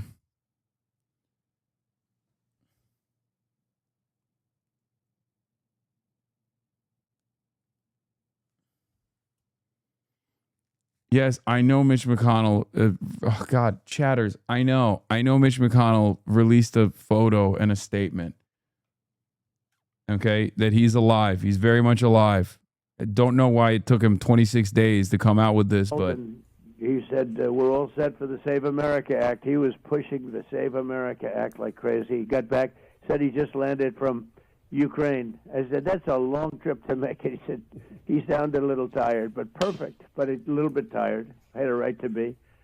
And he was a worker. He was really a worker. But he sounded great, actually. But he actually said he was tired.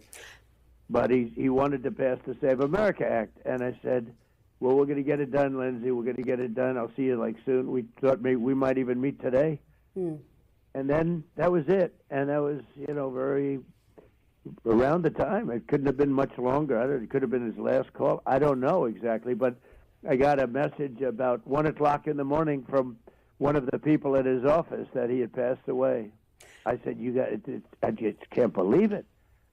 He was like a member of the family to me. It's very tough, actually.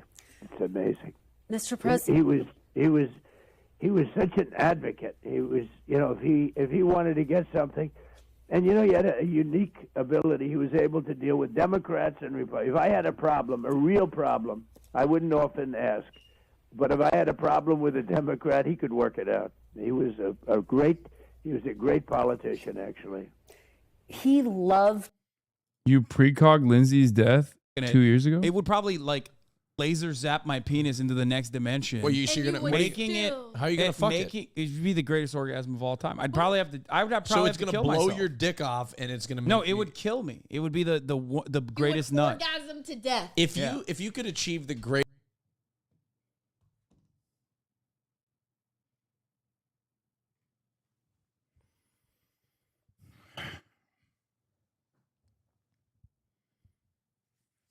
Where did you find this? Where did you find a conversation of me talking about how hard I would nut and die if an alien fucked me? From 3 years ago on a Fear End episode, August 8th, 2023.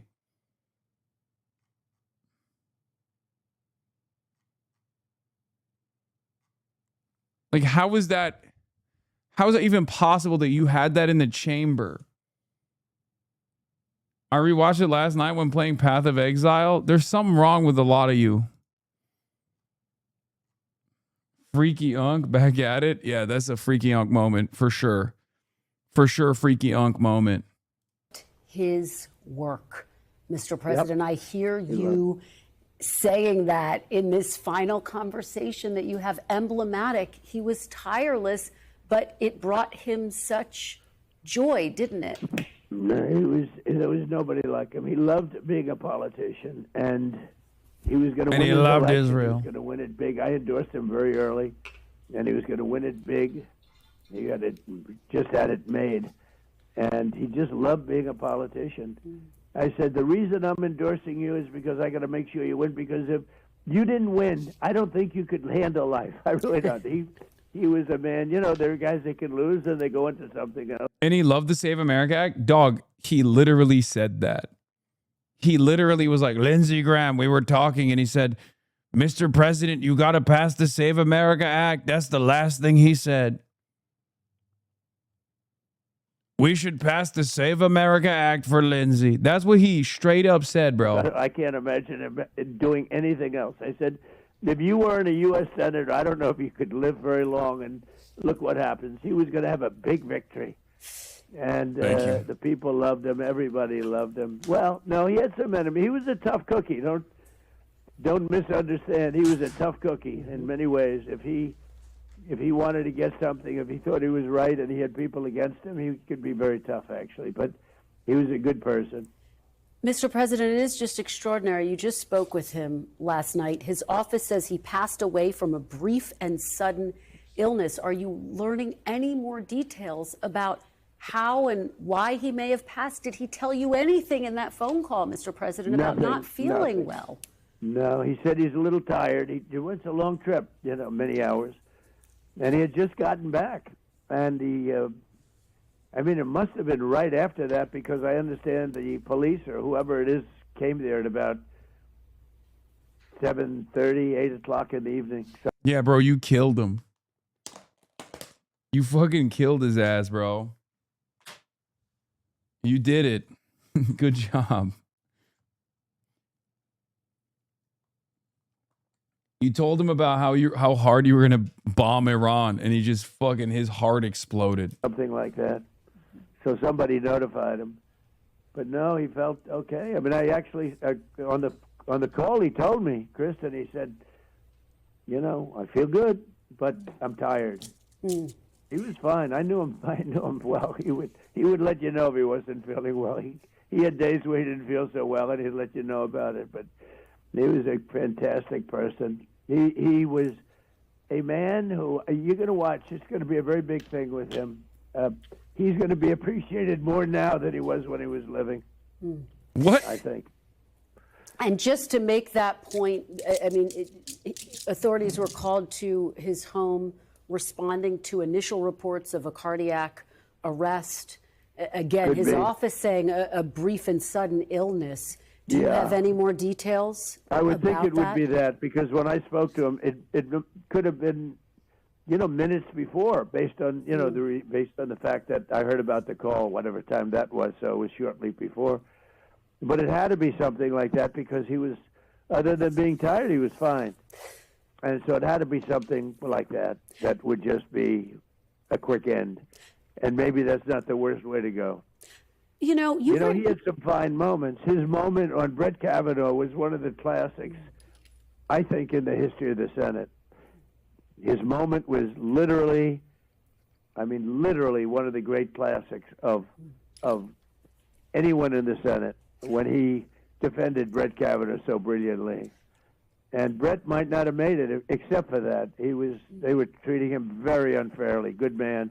They treated him so unfairly, and Lindsey was so angry at the Senate because of it, and he had really an emotional moment.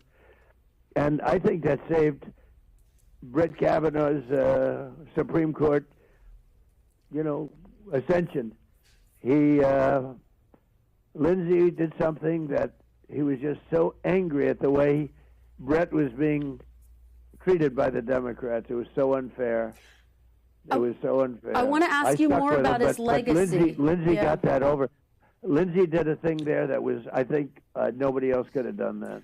Let me ask you a little bit more about his legacy. And I know you remember this moment, Mr. President, back in 2015, when he was one of your challengers on the campaign trail, the two of you facing off against each other, and then he very quickly became one of your staunchest allies, Mr. President, and he frankly never let up in that posture. No, he never did. Played golf together, frequently on the phone together. What do you think it is about Senator Graham that allowed him to make that transition from competitor to ally so quickly and so forcefully?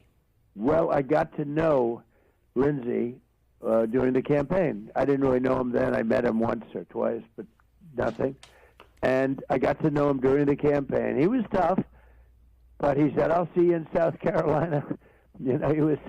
But when it came to South Carolina, I won South Carolina by a lot. And I sort of ran the table on everybody, and it was good. And he appreciated it. He respected it. And we sort of got a little bit friendly, and it just, the friendship grew. It just grew. And he was.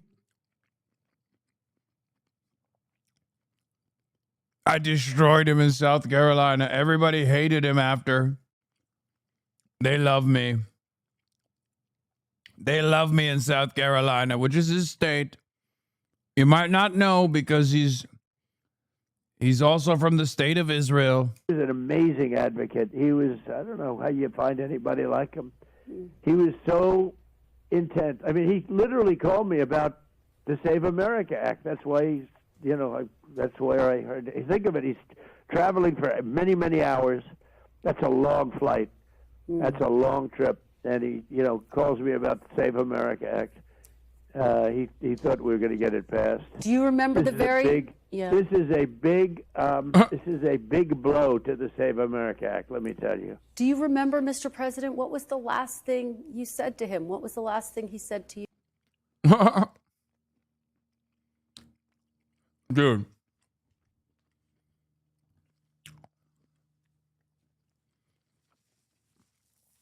There's something so funny about NBC Meet the Press doing everything they can to be like, can you humanize yourself and Lindsey Graham, and Trump just zeroing in. Trump just zeroing in on his own personal goals and ambitions and being like, I don't give a shit. Come on, Save America Act. I said, we'll see you soon. Come over anytime you want. He came into the White House a lot because I liked him. Can't do that with everybody. But he'd come in a lot. And he was a great, like a gauge, a temperature gauge of the Senate. He was gauge, all right. He was somebody that most Democrats liked. Some didn't, but most Democrats liked. And just about all of the Republicans liked Lindsey. He got along with everybody. And yet he was a tough cookie in a lot of ways, but he had honestly, he was a great politician. People don't realize what a good politician he was. He could go in and get something approved. He would just get people on his side. He was really a talented. You know, I don't say you probably never heard me say that about anybody because you know there aren't too many of them. Let me tell you. Sometimes you'll meet somebody that's been there for 25 years. You say, how did they stay? They're not.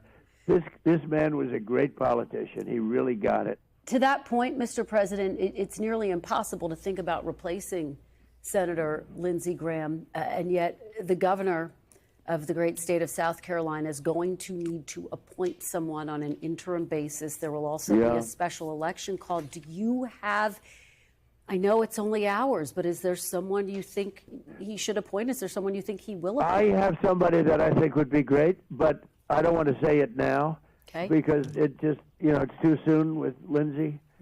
I don't want to even talk about anybody, but I do have somebody that I think is really good. The governor's a good friend of mine. I've endorsed him. You know, I endorsed him early on, and he endorsed me right from the beginning as a person that never did this before. In 2016, he came out and very strongly endorsed me, and then I made up over for it. Lindsey I removed Graham. Somebody from office that I didn't think was so good. Moved her over to the United Nations. 95% of my doing that, because the United Nations job was not exactly tough. It could be very important, but you know she. It will 100% not be Nancy Mace. Are you kidding me, chatters? Nancy Mace got fucking destroyed. Trump hates Nancy Mace. Nancy Mace's career is over. Was okay at it, but I did it because Henry McMaster was the lieutenant governor, and by moving her, I got myself a great, really a great guy. Henry McMaster has been a really good governor, really good guy, and you know that position cleared out, and Henry's been a great governor. You know, now he's termed out, but he's going to do the right thing. I think Henry will be fantastic. Remember, he endorsed me out of nowhere. He said, I like that guy the best. And he campaigned for me with his wife, with Peg. Yeah. He campaigned for me. I'd say, who is that man that's campaigning? Dude. He's talking more about the governor who endorsed him over Lindsey Graham than Lindsey Graham at this point. All the time. I hardly knew him. They said, that's the lieutenant governor. So they have a great governor, and he's going to make a good decision. But ultimately, it's going to be an election pretty soon. As I understand the rules, every state is different. But ultimately, they'll have an election. They'll have some people joining. As I understand the rules, you're the president, dude. And but I have somebody that I like, but I'm not going to tell you who now because it's too soon. All right, fair enough. We will. I never track thought I'd it. be in this position. Yeah. I thought Lindsey was going to be living forever. I said, Lindsey, you're going to live forever. And he was going to have a big victory. You know, he was scheduled to win by a lot. He had my support, and he was going to win by a lot. He was going to have one of his best elections ever, and now he's got. The Democrat was actually performing fairly well against him, too.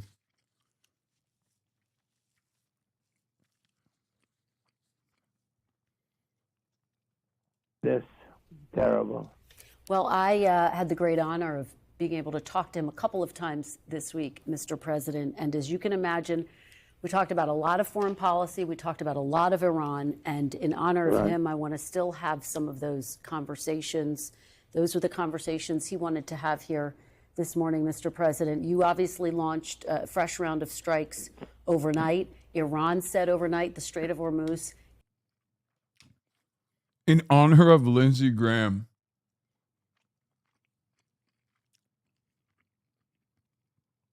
Can we please talk about you launching a fresh set of strikes on the Strait of Hormuz?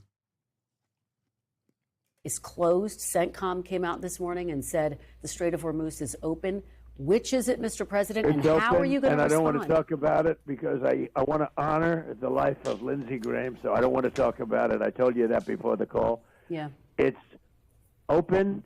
We bombed the hell out of them last night. They're very, very evil and sick people. We had meetings with them for the last. They agreed to a deal yesterday, a perfect deal for us. No nuclear, no this, no that, no nothing. They gave up everything. And then after that, they left the room. And then. It's so funny to me that they're just straight up, like, Trump just lies about this shit every day now.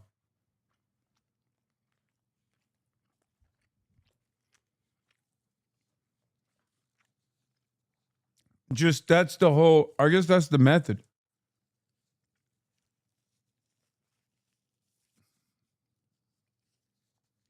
Just fucking lie. It's what Lindsey would have wanted. Bombing Iran and then lying about the Strait of Hormuz being open. Don't look. It's open. Don't look. Don't try it. Just take my word for it. It's open. And within an hour, they launched a drone at a ship. I said, you people are sick. You're sick people.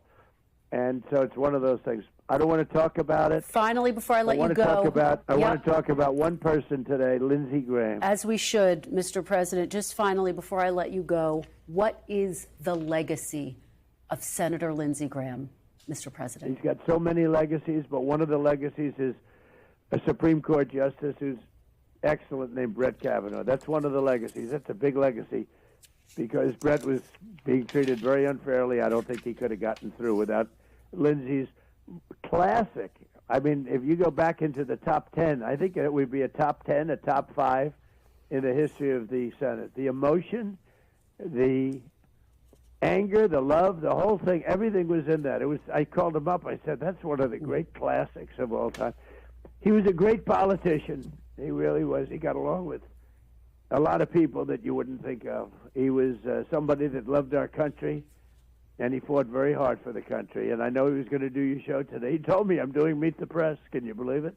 He said, here I am doing Meet the Press for him. But he told me last night he's doing Meet the Press. So, but I said, just relax and take it easy, Lindsey. He just got back from a long trip. But I thought he was just going to live forever. And it didn't work out that way. Mr. President. I thought he was going to live forever. But it didn't work out that way.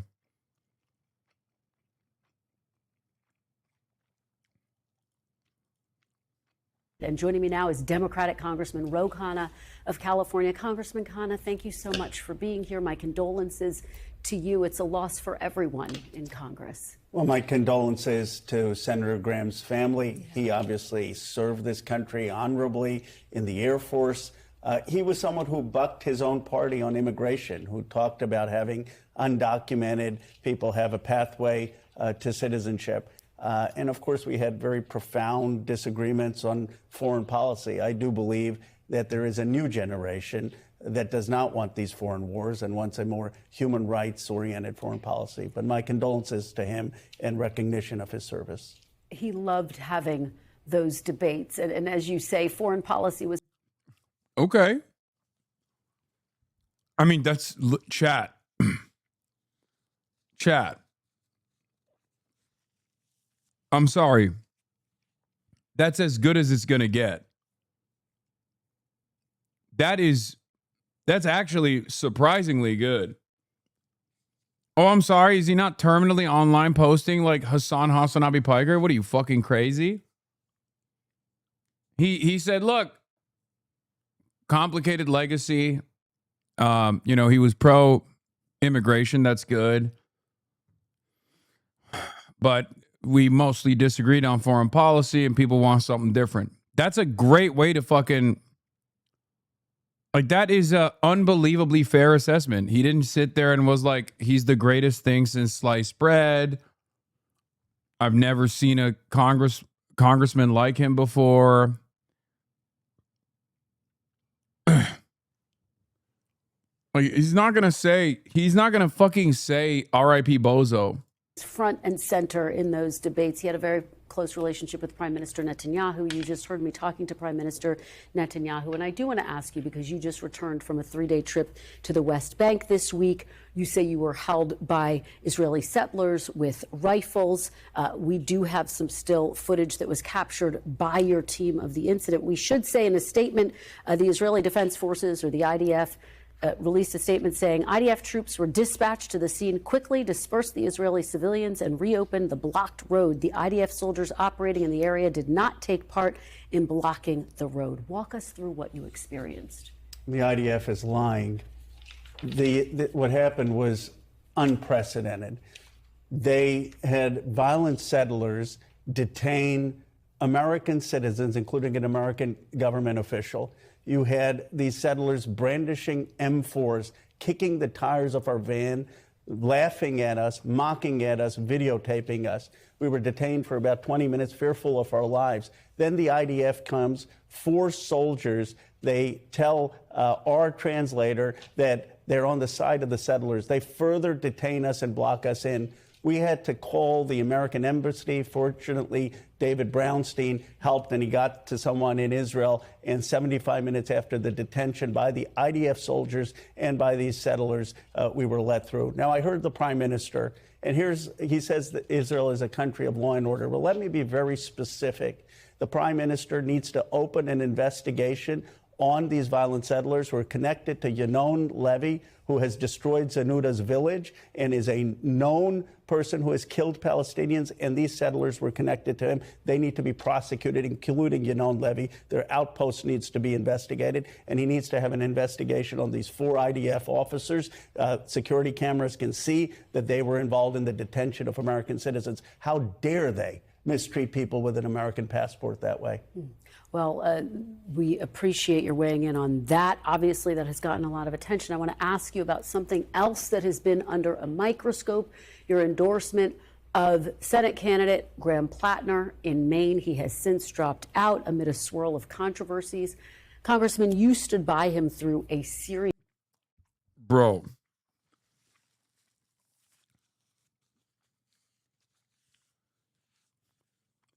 Hey, I know you got like fucking harassed and detained by settlers and our quote unquote most valuable allies like lying about that. But can we talk about how you're a real big piece of shit for endorsing Graham Plattner? That's awesome. Like, I feel like there's varying degrees of severity of crisis here. And I think like maybe you should, you know, let that other point hang for a little bit, maybe have a little bit of back and forth on that before you immediately go into the Graham Plattner stuff. Of previous controversies, from a tattoo resembling a Nazi symbol to his online posts blaming survivors of sexual assault, even after the New York Times published allegations from ex-girlfriends describing a pattern of emotional abuse, aggressive behavior, which he denies, we should say. Why weren't those past controversies a breaking point for you? For me, the line always was sexual assault or sexual violence. And as soon as that came out, I was the first person to withdraw my endorsement. But I will say I got that call wrong. And if there's some self-reflection, it is that we all need to see the signs earlier of people who may engage in domestic violence. Look, I wasn't the only one. You had Planned Parenthood, you had Senator Warren, you had the entire Democratic Party. But I did get that call wrong. I think what is important, though, is to understand his politics. He was opposed to foreign wars. He was for Medicare for all, and why the progressive movement more broadly, why these issues are resonating. Do you regret endorsing him? Yes. You flat out regret I got that call him. wrong. I endorse a lot of people, but when I make a mistake, I take accountability. And I think what people want is the humility to take accountability. Yeah, that's crazy. More follow-up questions about Ro Khanna's Graham Plattner endorsement than Ro Khanna's unlawful detention by the IDF. That's wild. 4-minute slot, and literally half of it is just her shitting on Ro Khanna for endorsing Graham Plattner. Wow. Look, is it valid to ask him about that? Absolutely. Absolutely. But like, if you got minimal amount of time on Meet the Press, and the reason why he's going on Meet the Press is not to like talk about Graham Plattner, which he's like given responses to over and over again since he unendorsed him. Strange. Yeah, right after she interviewed a rapist president who sat there and talked about himself and about Lindsey Graham's legacy. Kind of inconsistent standard, don't you think? I guess unless your standard is anyone that tarnishes the good reputation of Israel not even a rapist president. A rapist president talking about the defense of an alleged rapist like Brett Kavanaugh in positive terms.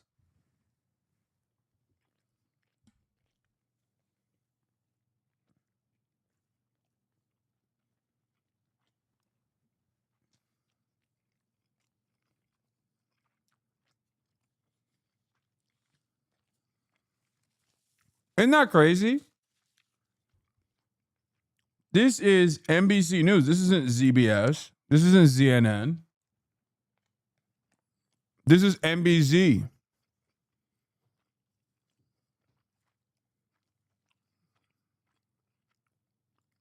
If you make a call that's wrong. All right, Congressman Khanna, thank you so much for being here. Thank you. We really Fucking nasty business, We're man. joined now by Israel's ambassador to the United States, Dr. Michael Leiter. Yeah, this is the guy who ripped in the Rokon on Face Good to the have you Nation. back here. ZBS Face the Nation. Good morning. Your prime minister this morning has been honoring Senator Lindsey Graham. I know he was a fierce advocate for Israel. And he also was really pushing for normalization of relations between Israel and Saudi Arabia. Just 3 weeks ago on this program, he made that pitch. I wonder if you think there is a way to carry on his legacy through continuing that kind of diplomatic work. Well, absolutely. Lindsey was a dear friend. My first day in Washington, January 27, 2025, the first phone call I got once I landed on my seat in the embassy was from Lindsey Graham. He said, "Can we have dinner?" Huh.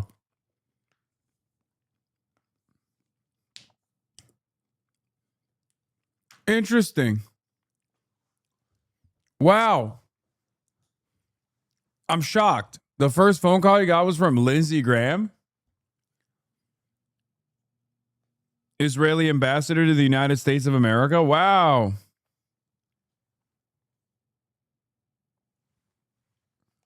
Yeah, dog. He was checking in. Tonight. And we've been talking about normalization in the Middle East for the past year and a half. And he was not only a fierce advocate of defeating this Iranian regime, he was also a fierce advocate of what would happen afterwards. And he had a vision for peace in the Middle East. And absolutely, we have to work toward that end.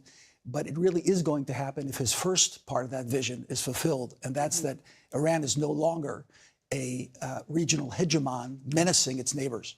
Well, 3 weeks ago, Lindsey Graham said on this program, 2026. That was his vow that normalization would happen. So we'll have to follow that. We still have some time. Let me ask you about the other significant development overnight with Iran. The attempt to revive this truce between the United States and Iran clearly has just collapsed. This was just an attempt to have a pause to reopen the Strait of Hormuz, frankly. It was pretty limited in scope. But then the IRGC fired on a commercial vessel. The United States has resumed bombing. For the moment, Iran has not fired on Israel. Israel has not fired on Iran. Does Israel intend to stay on the sidelines? How do we see this conflict at this point? President Trump has been consistent, I think, throughout this confrontation. If talks will work, if diplomacy can work, then he's in favor of the diplomatic route. But when it doesn't work, you have to go back to military and kinetic activity. When the United States signed the MOU with Iran just a few weeks ago, there was one item, just one thing that the Iranians had to fulfill, and that was keeping the straits open. And that they've completely ignored. So they forced the U.S. to go back into kinetic activity. We're a partner or an ally. If the United States calls on us to rejoin kinetic activity against Iran, we're going to be there for the United States. But at the moment, the U.S. is asking you to wait. I didn't say that. I said the United States has not asked us to join the effort. But if that request will come in, we're going to be there. Well, that MOU, when it was signed by the President Versailles and then by the Vice President, your government was opposed to this. You made no mistake that Prime Minister Netanyahu saw big flaws in this deal. When you saw what happened, was there a moment of "I told you so" here? No. Can I be honest? I'm not crazy when I look at this conversation and think that, like, we as American citizens, people in the media, other even like American government officials, unironically, seemingly put Israel's interests above the interests, the respectability, the dignity of Americans. Because this conversation is psychotic. Like, she's literally like, hey, did you have a "I told you so" moment when Donald Trump, that fucking idiot, signed the treasonous treaty in Versailles instead of abiding by Israel's highest priorities of continuing the war? Like, I'm not a patriotic person, right? I'm not a nationalist at all. But I don't understand how you could, in any way, shape, or form, feel a sense of patriotism. And even if you, like, hate the president, if you're an American citizen and you hear an American anchor talk to the Israeli ambassador like this, where she very visibly, very openly places Israel's interests above the interests of American foreign policy, above the moves that American foreign policy is making, doesn't that piss you off?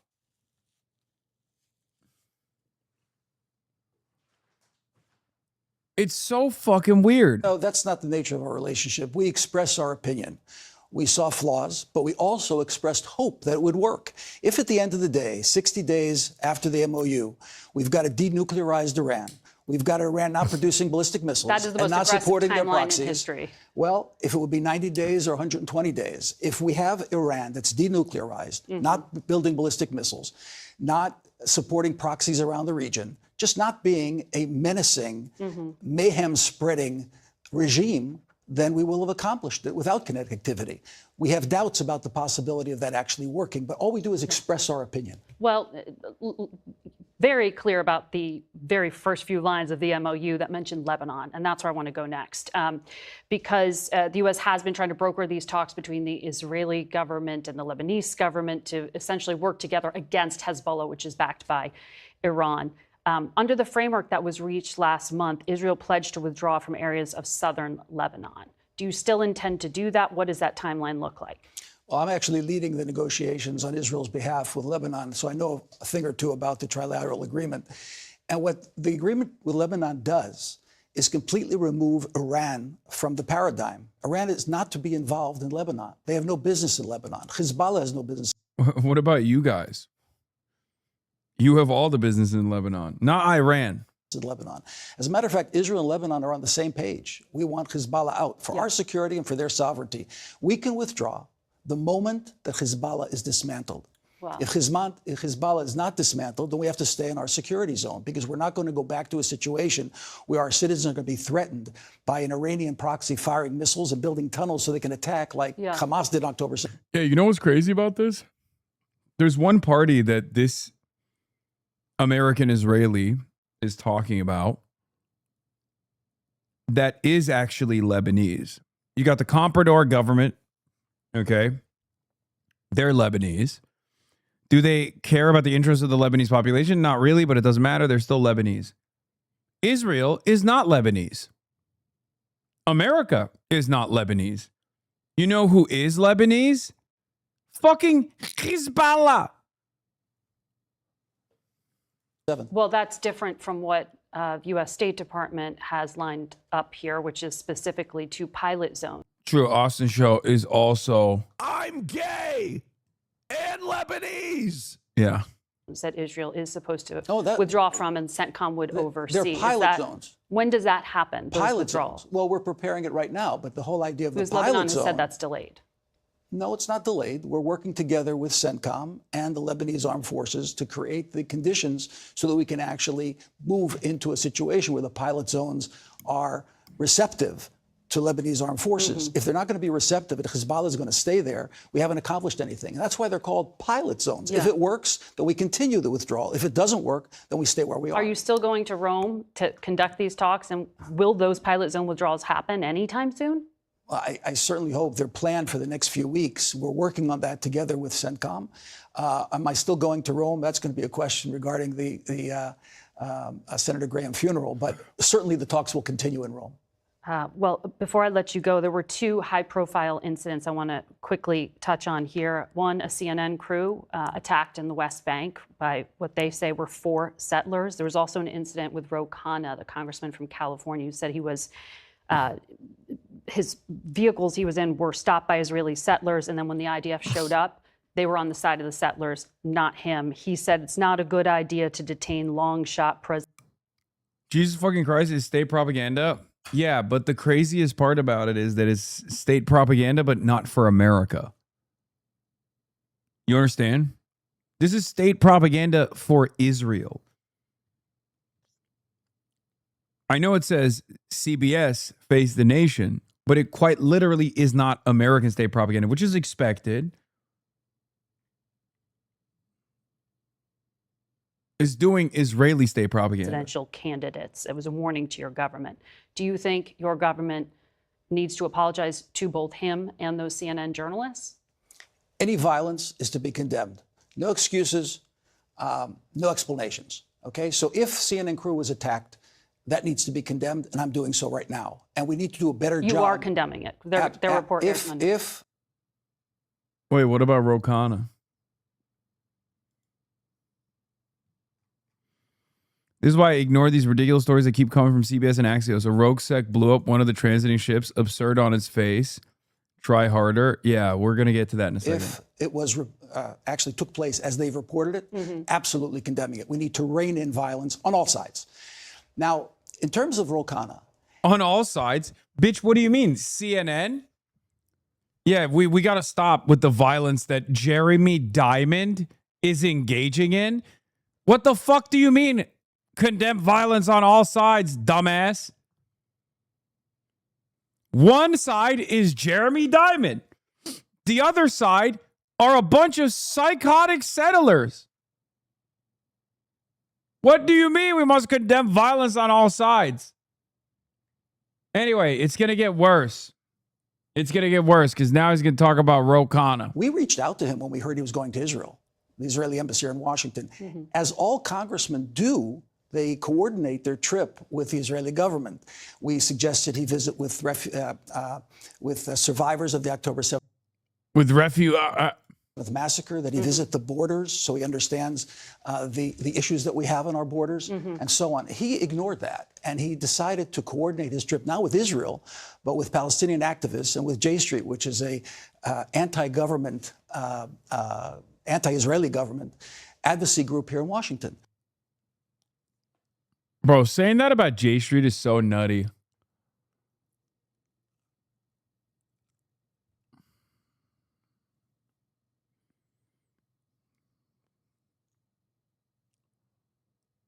Saying that about J Street is so crazy to me. Like, J Street is objectively pro-Israel. It is a fucking pro-Israel advocacy group, man. Jesus Christ. This motherfucker said J Street is Hamas. So, you know, he coordinated. It's a Jewish Slavi group. Well, it's that is supportive of a different path for Israel. Yeah. I play tennis once a year. That doesn't make me a tennis player. The fact that they call themselves a Jewish organization is irrelevant. They're a advocacy group against the government of Israel. Oh, he's a settler himself? That makes sense. Dude. It's so funny. Dude, so many of these fucking settlers are American. It's unbearable. Like, I feel like Itamar Ben-Gvir and Bezalel Smotrich are unique. So many of these fucking settlers are American, dude. Straight up.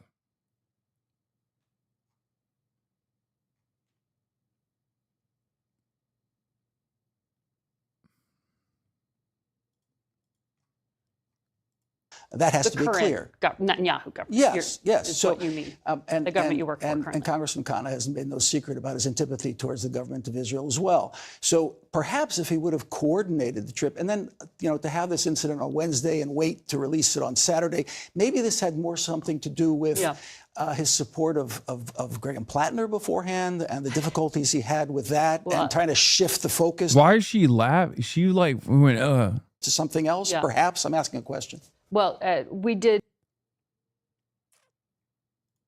hear from Congressman Khanna, who said that there was an alert to the embassy on his behalf, and that they asked for the news to be held until he had left the country. There was not an alert. There was a question about visas. That's all. But when we requested that he coordinate the trip with us, he rejected that by basically staying silent. Okay. So that's unfortunate. This whole incident is unfortunate. Yeah. It's crazy that he's basically telling every American politician listening to this right now that if you don't coordinate with us, who knows what might happen to you. Like, don't even think about going with J Street and not coordinating with the Israeli government. Isn't that crazy? Who the fuck do you think you are, man? God, I hate this shit.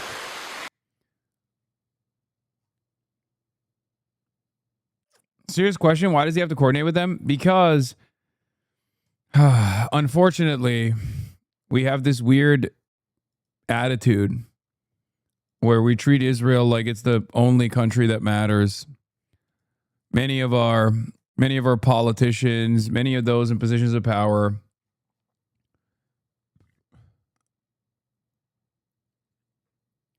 many of them present this as like the lay of the land, the law of the land. Last conversation on Face the Nation with Lindsey Graham, and the senator said, if this deal fails, President Trump is going to take the Strait of Hormuz over by force. The U.S. will control the Strait of Hormuz. That was 3 weeks ago. How does the United States end up controlling the Strait of Hormuz? Well, Margaret, we certainly have the capability to control the Strait of Hormuz if the president... Wait, really? Wait, that's so strange. That's cool. No, that's cool. I just don't understand why we didn't use it. You know? Like, that sounds great. I just don't know why we didn't use it up until this moment.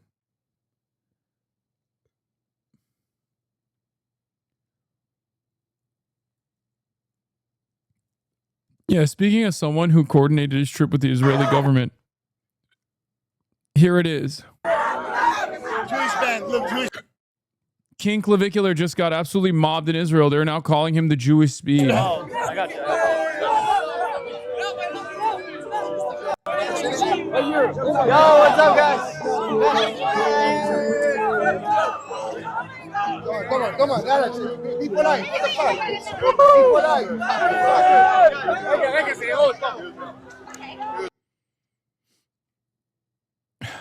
R.I.P. Lindsey Graham. He would have loved to have sex with Clavicular in Israel. Yum.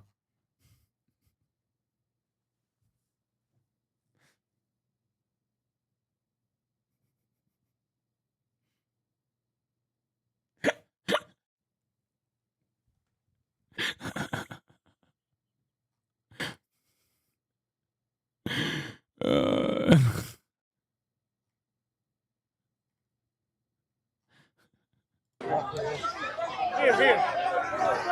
Boss, go here. Let's fucking go. No. Clavicular. I gotta get a video. Can you not speak ill of Lady G, please? Yeah, I know. Olivia Reingold has moved on from me to Clavicular. I feel kind of sad. She unfollowed me. She's now following. She's moved on to bigger and better things.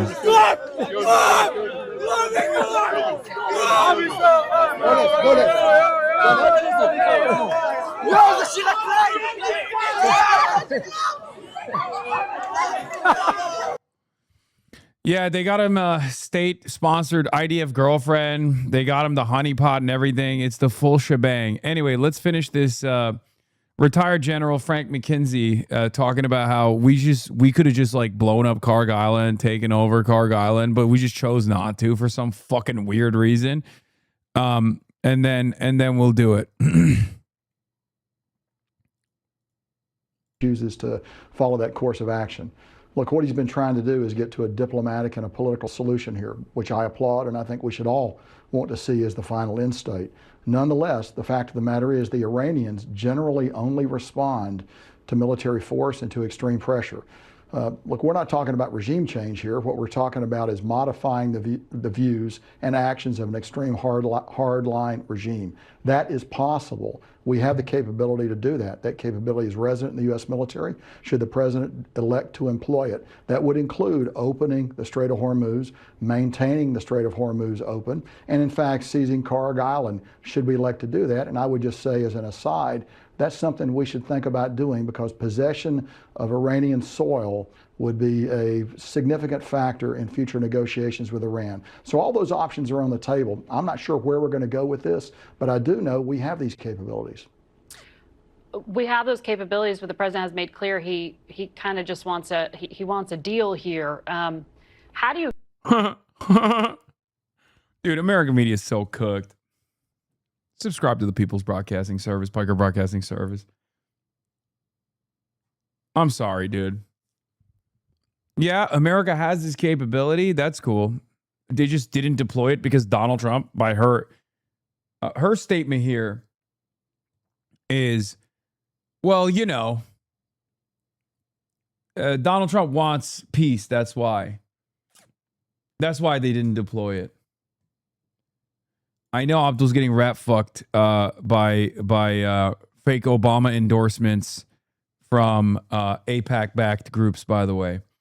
Obama endorsed Haley Stevens in 2018.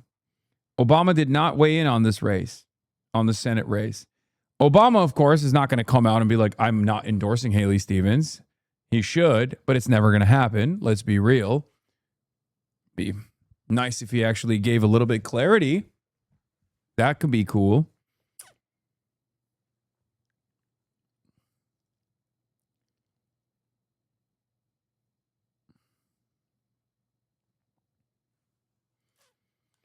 What makes things even stranger is that AIPAC fucking hated Obama due to the Iran nuclear deal, but is now running false ads implying Obama endorsed Stevens. None of this makes sense. It's all fucked up. Clavicular's in Israel. Lindsey Graham probably saw Clavicular recently. Now he's no longer with us. Retired generals are talking about how this time is going to be different if we take Carg Island.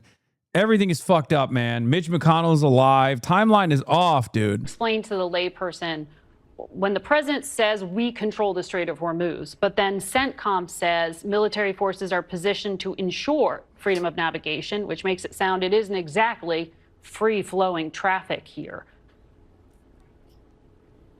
No, it's not right now because we have not deployed all the capabilities that we have to open the strait. We certainly can do that. It would require putting warships up into narrow waters. Look, the U.S. Navy doesn't love to do that, but they're very good at it. And if necessary, they can do it, and they can do it well. You got to go back to the basic principle of... Okay, retired General Frank McKenzie, former commander of U.S. Central Command. Why haven't they done it? Why didn't they do it in the last 130 days? What's your answer to it? His answer to it was so fucking stupid.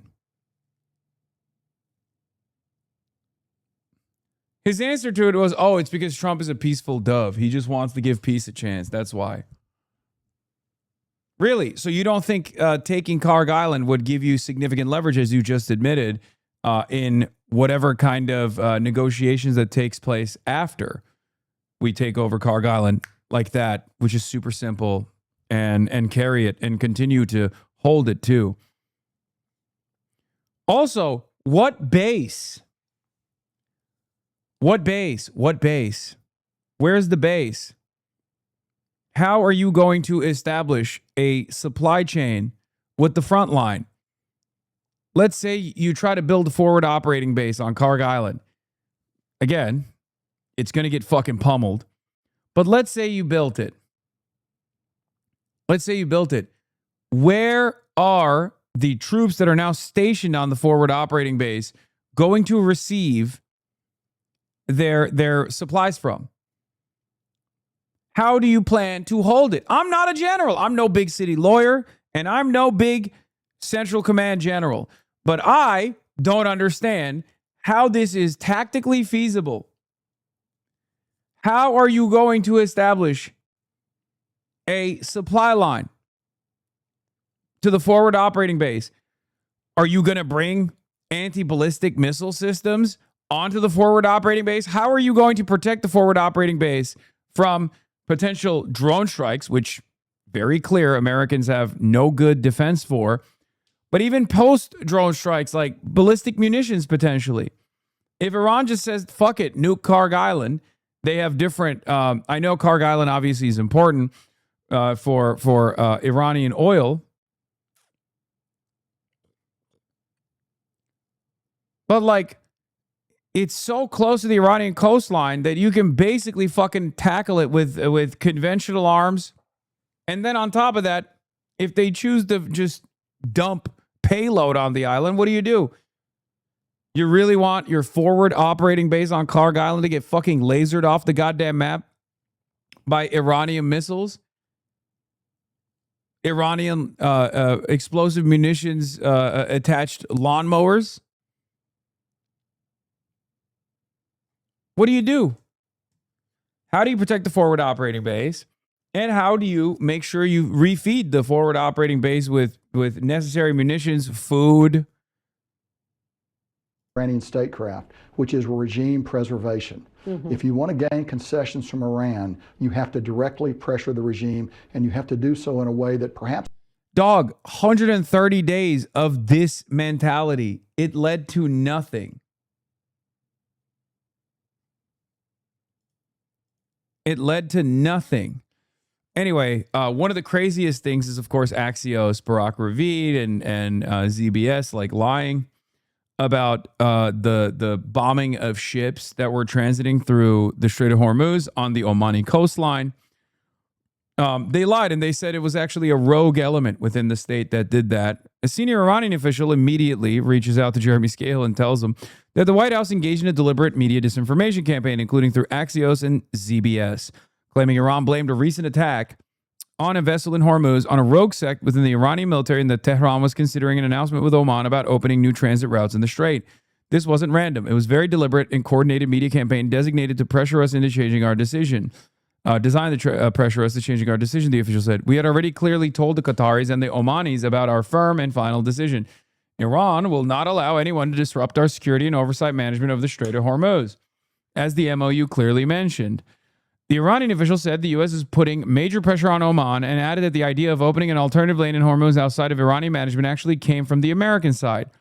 We clearly and firmly shared our final position with the Omanis and mediators, the official said. The movements we've seen in Hormuz over the last few hours are the practical implementation of the exact decisions we announced. Yeah. But if you ask Donald Trump, Iran, they wanted a deal. Anyway, speaking of Iran, waging war against the United States of America, its allies in the region, and perhaps one other ally in the region, Israel, which Iran has yet to bomb, for the record. There's another guy in Israel right now. We have deployed our most valuable weapon into Israel. His name is Clavicular. He's the ultimate mogger. And now he's in Israel, and the IDF has assigned him an IDF girlfriend, a honeypot, if you will. Let's take a look. This was Clavicular 6 months ago, partying in a club in Miami to Heil Hitler with people like Nick Fuentes, Andrew Tate, etc., etc. Now he's in Israel. And some of his fans are furious. All you guys are here. It's such a downfall, such a bad idea, but all you guys are here. Clavicular is the 20-year-old figurehead of looks maxing, the online movement devoted to becoming hotter by almost any means necessary. When he revealed he was in Tel Aviv, his live stream chat erupted almost instantly with messages like, sell out. Kiss the wall, goy. We want OG Clav back, not this gay shit. Fuck Israel. And kiss the wall, goy. His manosphere peers began asking whether he'd been captured by shadowy Israeli forces. So I called him. Clavicular told me the trip wasn't political. Israel was Clav laundering Israel's reputation. I bet he loves that terrible Israeli house music. Dude, he's a fucking paid agent, dude. What do you mean? He doesn't give a fuck about no Israel. Just like when he was Sig Heiling, it wasn't because he's like, oh yeah, I love, he wasn't like firmly committed to Adolf Hitler and Nazi Germany. He was just doing it because he needs to go where the money goes. simply trending. Is he even Jewish? No, he's not. And therefore, in his words, an undeniably good idea. I need you guys to understand something, by the way. This is not a fucking defense of Clavicular in any way, shape, or form. I think he's a moron. I think his worldview is odious. I think he is warping the brains of any teenager that has watched a million of his fucking clips. Yes, I have the Fuentes thing lined up on the docket too. Taking selfie. Yeah. Nick Fuentes is, in love with Clavicular. He's never going to fucking criticize Clavicular going to Israel. Don't be crazy now. Nick Fuentes is literally in love with him. What are you talking about? And he also said that the country was nothing like what people are saying it is on TikTok. And what exactly? Wait, what did he say? You look up TikTok about Israel and it says it's like bombs and stuff like that, but we're here and it's not that, he said. Speaking to me from a bar in Tel Aviv, it's a good time. And what exactly has impressed him the most? The women. All these women are good looking, he told me. So far, he spent the trip shopping in Tel Aviv, partying at a beachfront club, and is planning an event at a local gym for Monday. Honestly, I think that this is a pretty progressive outlook in which he is an equal opportunity partier. Dude, it's so funny. I mean, look, it's just, there's no greater proof that Israel's PR is in the fucking dumpster, okay? In an extremely egalitarian turn, Clavicular has revealed himself to be an equal opportunity partier. This man in Israel is here to party, y'all. That's it. It's a good time, Clavicular told me. All these women are good looking. I'd love to hear his thoughts about your unusual chin. Okay, stop. Come on, Braze. Nah, keep that shit going. I'm just kidding. Yeah, there's more information on this. Hold on, let me just show you my tweet on it. But yeah, as I was saying,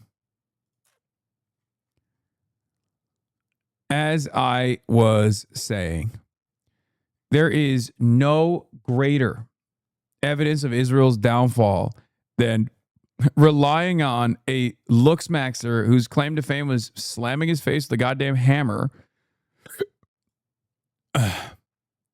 who sig heiled like last week with prominent neo-Nazis. Like, relying on that kick streamer is a new sign of desperation. I said fairly straightforward PR operation for the genocidal apartheid state shows the level of desperation they reached that they're hitting up kick streamers who were singing sig heil a couple months back. Yeah, bro. I mean, at the end of the day, anything in Israel or relating to Israel is going to be political, but the women in Tel Aviv are absolutely gorgeous. I mean, like... Yeah, I mean, for you, that's like... it makes sense, yeah. Bro, I was kicking it with this girl who was a soldier in the IDF. Who the fuck is this guy? Look at his face. Ah, you love Israel. It's so beautiful. Hot as fuck. So like that was sick, and like, you know, it's really just me traveling to a different place, like having a good time. It's nothing political about it. Nothing political about it. Just here's my state assigned IDF honeypot girlfriend. Clavicular felt embarrassed after his girlfriend who serves in the IDF did 10 pull-ups while he struggled to do a single one. Wow, mogs me. It's good to hang it. Decompress the spine, get another ½ inch of height. Fuck it. All right, ready? I got you. Okay. Oh, wow. Mogs me. Sure. Yeah, the IDF gifted him a girlfriend. Clavicular made a boss call after finding out his Israeli girlfriend had to log into the IDF's official TikTok account.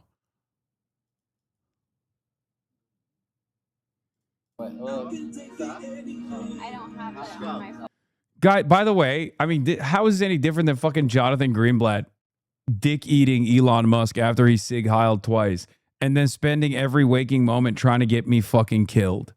Okay? Trying to get me fucking deplatformed. Yeah, none of these motherfuckers care about actual anti-Semitism. Okay? They just care about anti or pro-Israel sentiment. That's it. She's got the IDF login on her TikTok.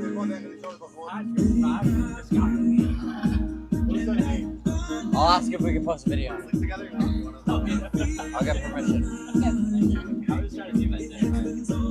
Yeah, fucking beast mode, dude. Oh, don't worry, babe.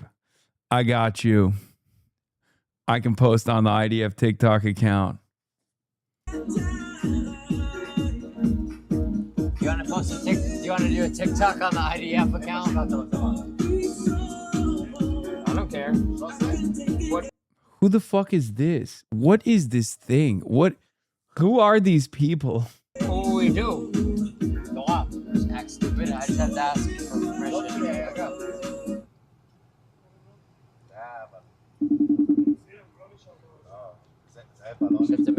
just have to make one phone call.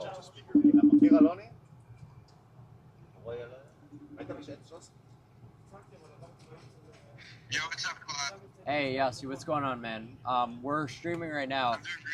Do you know anyone who at the IDF? Because I'm with one of the social media managers, this girl who has the login for the TikTok account. The IDF TikTok? The IDF TikTok. So we're wondering if we could get permission to do like a video on it. I'm not sure if I know offhand, but I could. I was with someone today that used to run it, so I could ask them who's running it right now. But it's probably worth filming something. She has the login. Post it tomorrow. She has the login. So I mean, we want to do it today. Tel Aviv, not impressed. So yeah. What's the problem? She has the login. She has the login. So I'm saying, just. I would be sent to jail. We want permission to post the video on TikTok. From the page. Oh, okay. She sent the jail. Know that permission. Okay, I got that. See if they're okay with it. Yeah. Do I have an officer? Yeah, my officer I think would kill me and send me to jail. Okay, at the same time. He's a dumbass. Yeah. It's good. It's good for them if we just do a TikTok by the beach or something like that. Oh my God, Dropsite is writing about fucking Clavicular. It's over, dude. We're losing ancient recipes. These are the types of things that, like, this is a merger that is unholy. It, like, no one at Dropsite should know who Clavicular is, man. Come on, dude. 20-year-old Manosphere influencer Braden Peters, better known as Clavicular, spent the weekend partying in Tel Aviv, where Israel's Channel 13 filmed him at a nightclub with Topaz Look, a senior media advisor to Prime Minister Benjamin Netanyahu, according to Haaretz. Throughout the trip, Peters was closely accompanied by a young Israeli woman with whom he repeatedly displayed physical affection. In a viral livestream clip, she claimed she had login access to the Israeli military's official TikTok account. Yeah, it's Murtaza Hussein who wrote this. It's Jeremy Scahill who wrote this report. Oh, Jesus Christ. She claimed she had login access to the Israeli military's official TikTok account, raising questions about who facilitated his visit and how closely it was connected to Israel's official media operation. Asked by the Free Press on livestream who paid for his trip, Peters deflected, saying, "You don't want to ask that question," and claiming the financial backing was confidential. Netanyahu's advisor said the meeting with the Gen Z streamer occurred by coincidence. The Times of Israel... Wait, Netanyahu's advisor? Oh, it was a total random thing. Yeah, no, definitely. Media advisor to Benjamin Netanyahu met Clavicular randomly. The Times of Israel also reported speculation that Netanyahu met Peters and could appear on his channel. Peters was filmed in January singing Kanye West's Heil Hitler alongside white supremacist Nick Fuentes. He later said, "I am not sorry. I would do it again."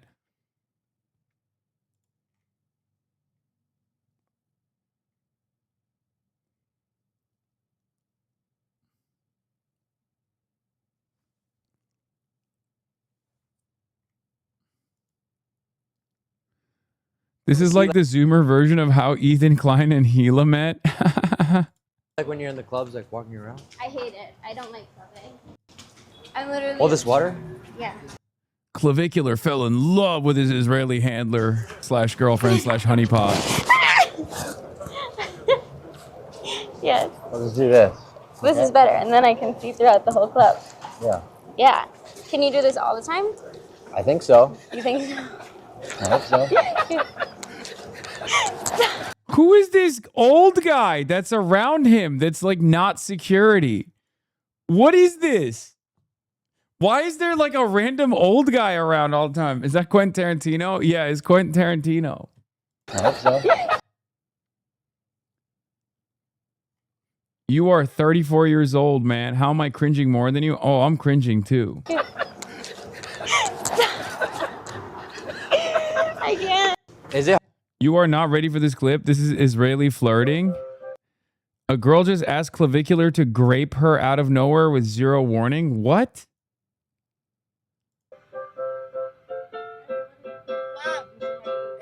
Am I gonna... Whoa! Did he say, am I gonna... No. Why not? Well, how could it be that? What? You could be me. I've How could it be that if obviously you're attracted to me? What are you? Well, like, what? Did you say, did you say P?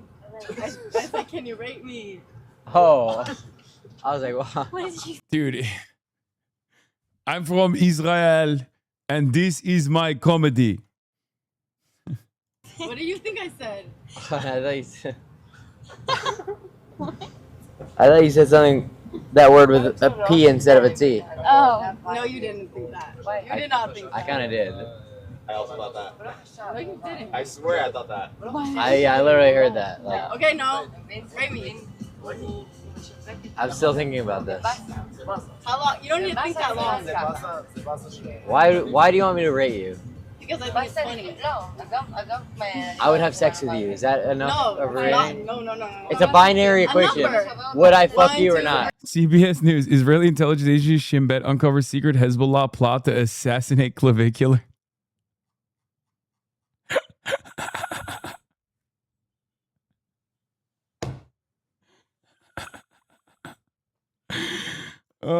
No self-respect by anybody involved in this, by the way. Just saying. Zero. It's a 0 or a 1. It's binary. Would I fuck you or not? I'd fuck you. Okay? No. You're hot. You're hot. You're hot. Okay, I'd have but I sex want with to you rate. I want to rate. in every single area of your body. That's not what I asked. Okay, well, that's what I'm telling you. That's your rating. No, that's not what I asked.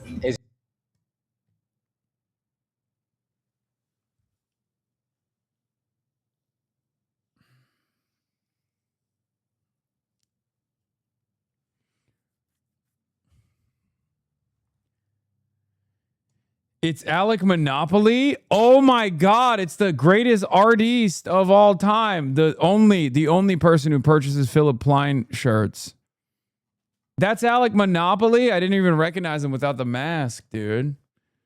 I didn't recognize him without standing in front of the ugliest artwork of all time, which is just a fucking stencil of the Monopoly Man, and then an AK-47 and dollars. I didn't, of course, dude. He is the most Israeli artist of all time. Oh my God, that makes so much sense. Rabbi Shmuley, breaking news, my IDF daughter, Khanna, kosher sex confronts Clavicular to his face as a Hitler-loving misogynist. Wait, what? Dude, Rabbi Shmuley hates Clavicular? No! Let them fight. Let them fight. Let them fight. All the stars are here in Tel Aviv. She told him that Israel is a country built on courage, decency, and respect, that men should honor women, not boast about degrading or exploiting them. Khanna to Clav, there is no place in Israel for someone who's both a neo-Nazi and a woman-trashing misogynist.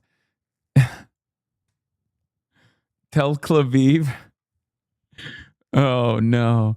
Israel is a brave and moral country where men are raised to marry and respect women and build families. Not to use girls as objects in a bathroom stall as you bragged, you caveman degenerate. Respect this country of heroic men and strong idea of warrior women, you woman-hating chauvinist and cowardly man-child. Or go back to the hellhole you crawled out of, or whatever Chabad turncoat Yossi Pharaoh dig you out of. Who's Yossi Pharaoh? Is there drama? Clavivi. Clavivi. Clavivi Netanyahu.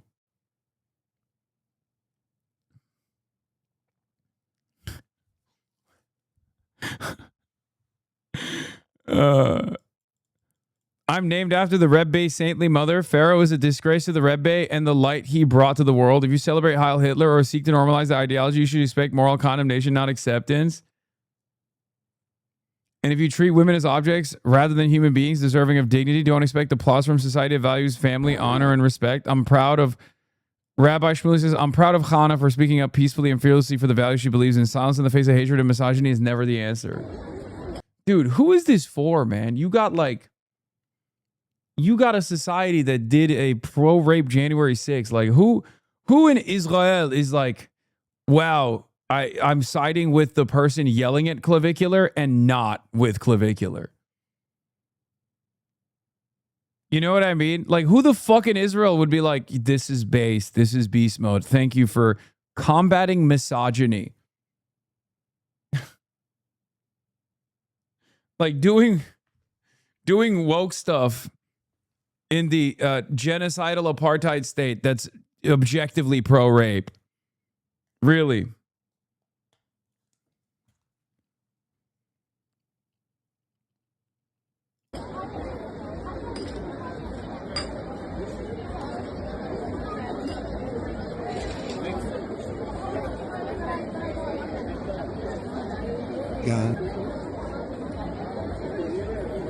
Oh, we can't even hear anything in this fucking video. Your butt, your vagina, and your mouth. That's You're not all, what I asked. you're beautiful. 1 to 10. You can tell Rabbi Shmuley is 100% American because he thinks Israelis give a fuck about being pro or anti-Hitler.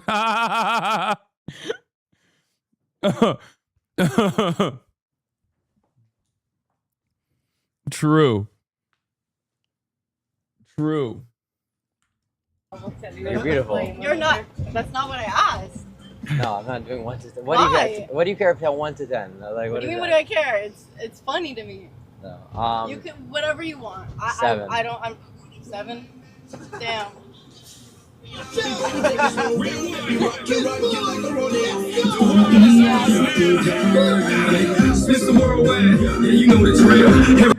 What is this is literally, I feel like this is my nightmare. Like, this is a hellish nightmare, dude.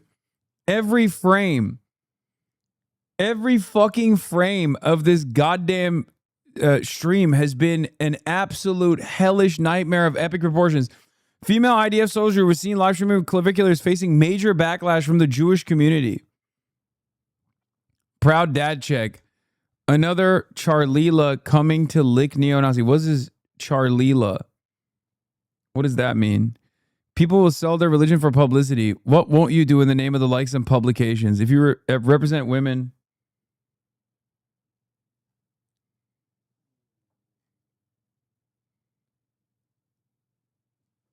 Charlila Kirk?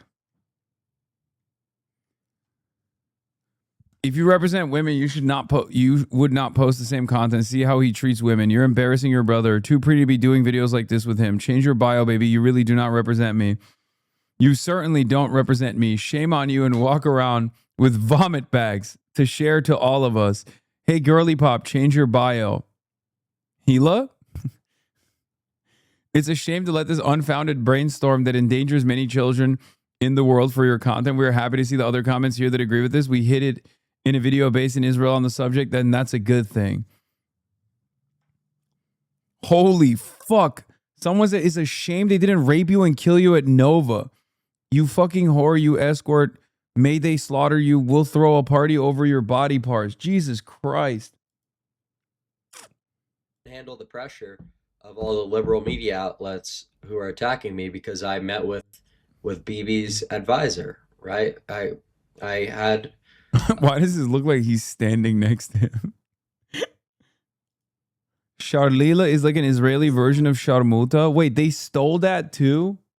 I mean, that makes sense. Dinner with a couple of people who were, Bibi's advisor, a couple big government people and from the United States, just some tech names as well. And there was a photograph of us at the club after, and then that's why all the media here hates me, because the media doesn't like Bibi, right?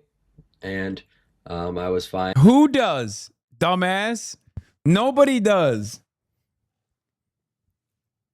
Like, what do you mean? And with talking with one of Bibi's people about looks maxing, how he could looks max. That's what they asked.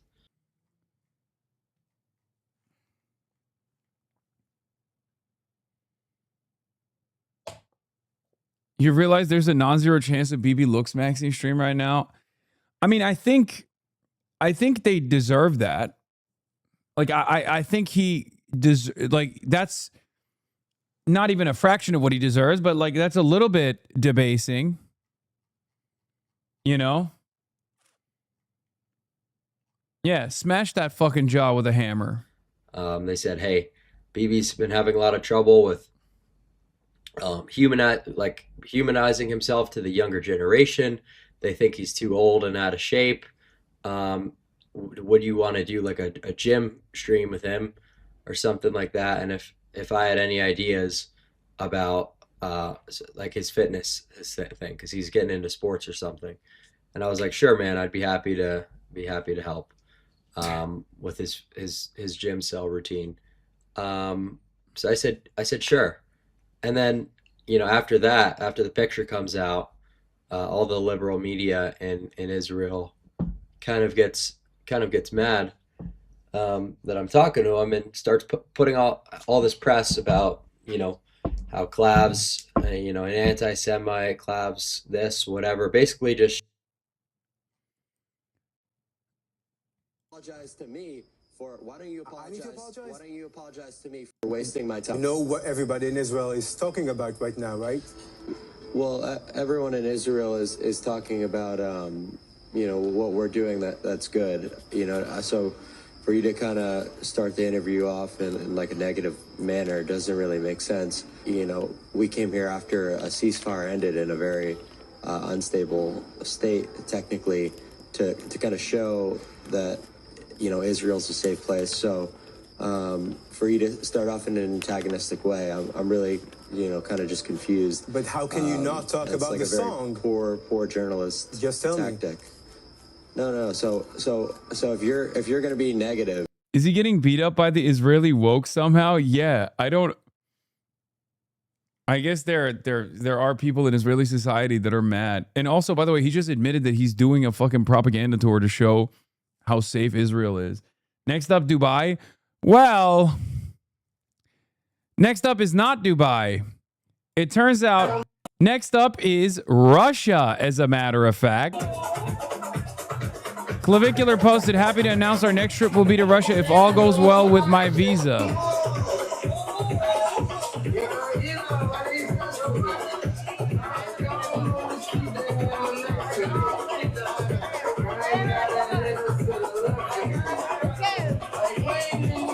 What's up? It's Clavicular. We're in the People's Republic of Donbass. A lot of people are saying it's occupied Russian territory. I just think it's Russian territory. And, you know, there's a lot of sexy babes here.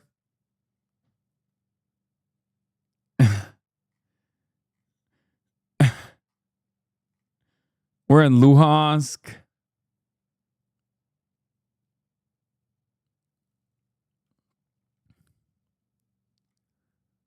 Just wanted to say, HasanAbi, you look like a Haitian president.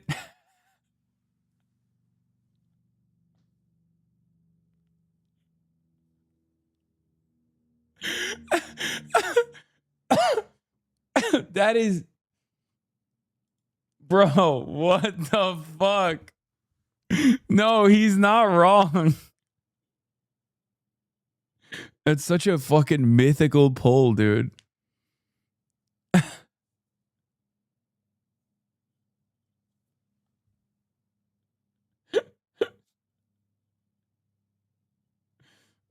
Oh, Jesus Christ.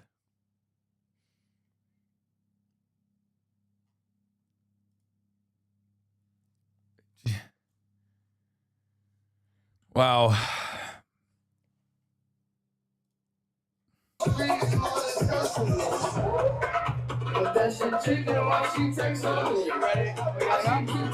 minutes, my USB gets here.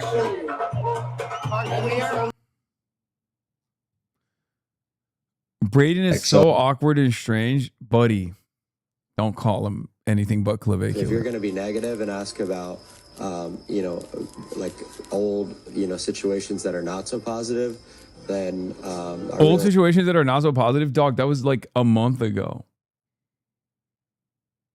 North Korea trip for Clav soon. He would never be so fucking sick as to go to the Democratic People's Republic of Korea. Also, they would auto-warm beer him if he ever stepped foot. First of all, I'm pretty sure you can't go to Israel and then just like go to North Korea. There's 0% chance. That would never happen. I want to talk to you. Last January is not that old, you know. You got kicked out of a club just because of right this. after I was kicked out of the club, you know, the owner called me and profusely apologized. That's a lie. Offered me to come back and comp my entire night. So it was just a mix-up. No, that's a lie. So why not clean the page? So why not? That's a lie. Why not seeing the page? So why don't you clean the page and, you know, talk about how much I've done for this country's reputation, because it's in utter shambles. You go on. I mean, he ain't wrong. It's just funny that he thinks he's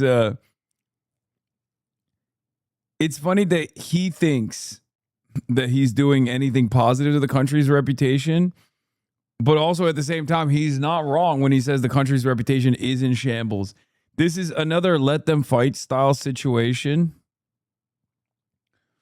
Another let them fight style situation. On any social media page, the amount of propaganda among Gen Z and misconceptions, you know, so that's what's doing the real damage, right? Not anything I've done that, you know, we're here trying to set everything straight. I don't have to be in Israel, and you know, quite frankly, if you're like, this is the most ridiculous thing ever. I don't want to be talking to someone who's going to be rude.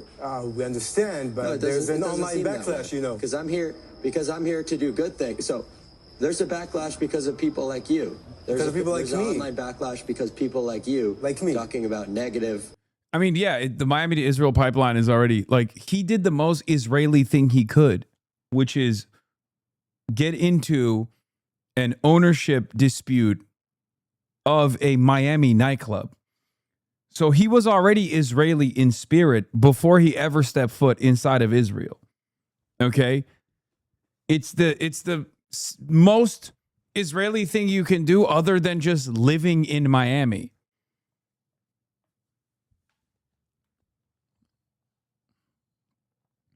So he was already halfway there. Yeah, he was spiritually Israeli. Now he's structurally Israeli. Negative thing. So why don't you acknowledge the fact that I'm here doing a good thing for the country, showing off Tel Aviv's beauty, showing off that it's safe. Okay. So why don't you talk about that?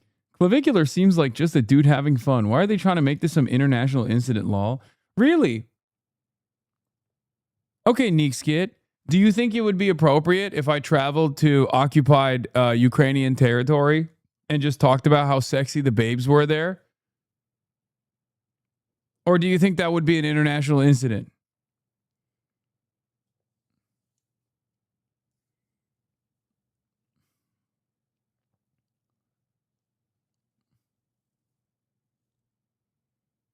I don't know. Some people go to like Saudi.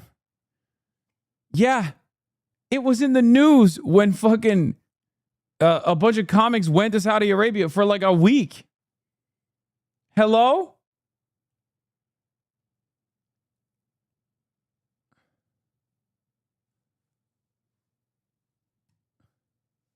Neek Skid is back. Yeah, there was massive backlash, dude.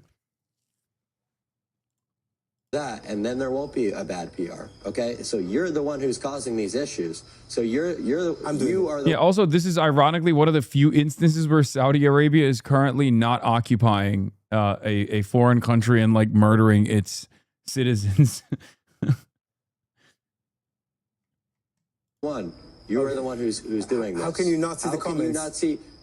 Because I can't read them. It's in a different language. It's in do you have AI and Google Translate? I can't. I have Google Translate. Yeah, I'm live on TikTok. Yeah, I could totally. Yeah, let me copy and paste every. No, that's UAE's in Sudan. I'm not sure if Saudi Arabia is also in Sudan. I don't think they are, but well, Bahrain sort of. Okay, that's fair.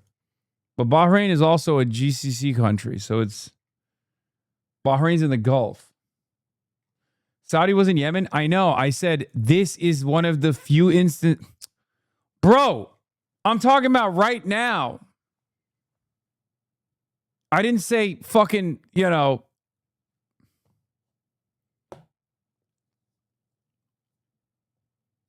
I don't think Saudi Arabia is blockading Yemen currently. I think they had a.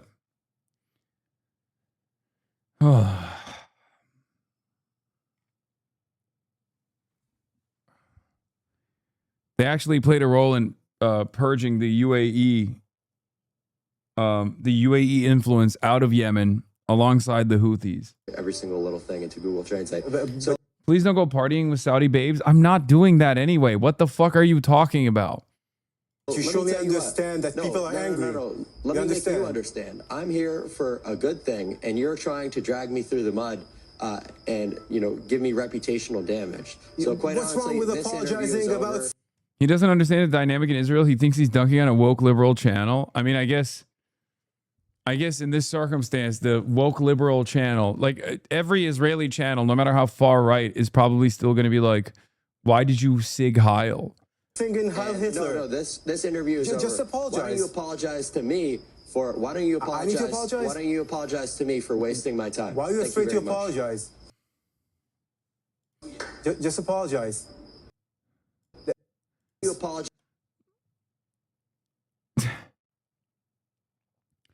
Engaging with a groyper is one thing, but idolizing him, rolling out the VIP treatment to someone who harmed Jews and putting the lives of Israeli women at risk by a predator who allegedly raped a 16-year-old is unacceptable. What a deeply upsetting way for people to learn these lessons. Again, Clavicular is the perfect content creator for Israel, dude. I guess, like, other than that, it would be Nick Fuentes. It's like Clavicular and Nick Fuentes hand in hand in Israel. But speaking of Nick Fuentes, obviously, prominent neo-Nazi Nick Fuentes has been getting flamed by his own fan base because he's in love with Clavicular. Let's take a look at what he had to say. He's with Benver. Go ahead, defend that, Nick. I don't have to defend it. Is that real, by the way? I don't even think that's real. I think that's fake. Clav is my friend, okay? He's my friend. By the way, I think going to Israel for him, it's content. People get so weird about this stuff. It's really disturbing. Clav is not political. He's not if you know anything about him, if you watch his streams, his whole stream is saying, I don't care about anything other than like leveling up every attribute of my life. And I'm not making that up. If you watch his stream, yeah, he's switching to pro-Israel, anti-Muslim. Nick change ideology every other month. I know. Not so slick. Little man has also decided to lean into the Hasbara side where he's like, well, you know, Israel's bad, but also these Muslims, they're so much worse. Let's talk about these Muslims. Yeah, dude, it's the Ummah that's controlling the American foreign policy decisions. You're right. Totally. It's the Muslims. It's the Muslims, dude. The only thing this man cares about is being anti-Semitic. I don't think he gives a shit about Israel. Okay? I'll be honest. He hates Jews, but I also don't even understand why at this point. Because, like, if you're pro-Israel, then who gives a shit? You know what I mean? He only cares about money. I don't think that's the... I mean, obviously he does. He cares about clout. He cares about money. But, like, there were so many different lanes that he could have taken if that's, like, what he wanted to max out on. You know what I mean?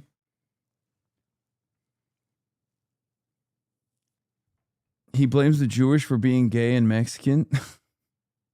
every stream he says, the only thing I care about is looks maxing. People say, what do you think about transgenders? He goes, one less person I have to worry about mogging. People say, what do you think about Israel and Palestine? He says, I don't care. I only care about looks maxing. People say, who are you going to vote for? Gavin Newsom or JD Vance? He says, I don't care. But Gavin Newsom is more looks maxed than JD Vance. So he goes to France to fuck the girls. He goes to Greece to fuck the girls. He goes to Israel and people go, what? By the way, not very tradcath, is it? Just saying. Not very fucking tradcath of you to be like, you know, being into a guy that does all that. The fuck? Why is he in Israel? Oh my God. It's like, well, he's an entertainer. I think he said it's like, I think it's a viral idea. You know, maybe that's true. Maybe that's not true. But people should take it for what it is. You know, he's not that guy. Wow, look at that. It turns out the fucking neo-Nazi doesn't give a shit about Israel, by the way. The fucking neo-Nazi doesn't care about Israel. Wow. Color me surprised. Color me shocked. I can't believe at the peak of the Clipper culture for Nick Fuentes, there were motherfuckers out there who were literally like, well, you know, sometimes he makes some good points. Can we fucking build an allegiance with him? I was like, no, of course not. He's a fucking neo-Nazi. What are you, stupid? He just wants to do a similar structure to what Israel has done as a Jewish ethno-state. He wants to do that here for white Christian nationalism, even if he doesn't personally fit the bill, you know, as a gay Mexican manlet neo-Nazi.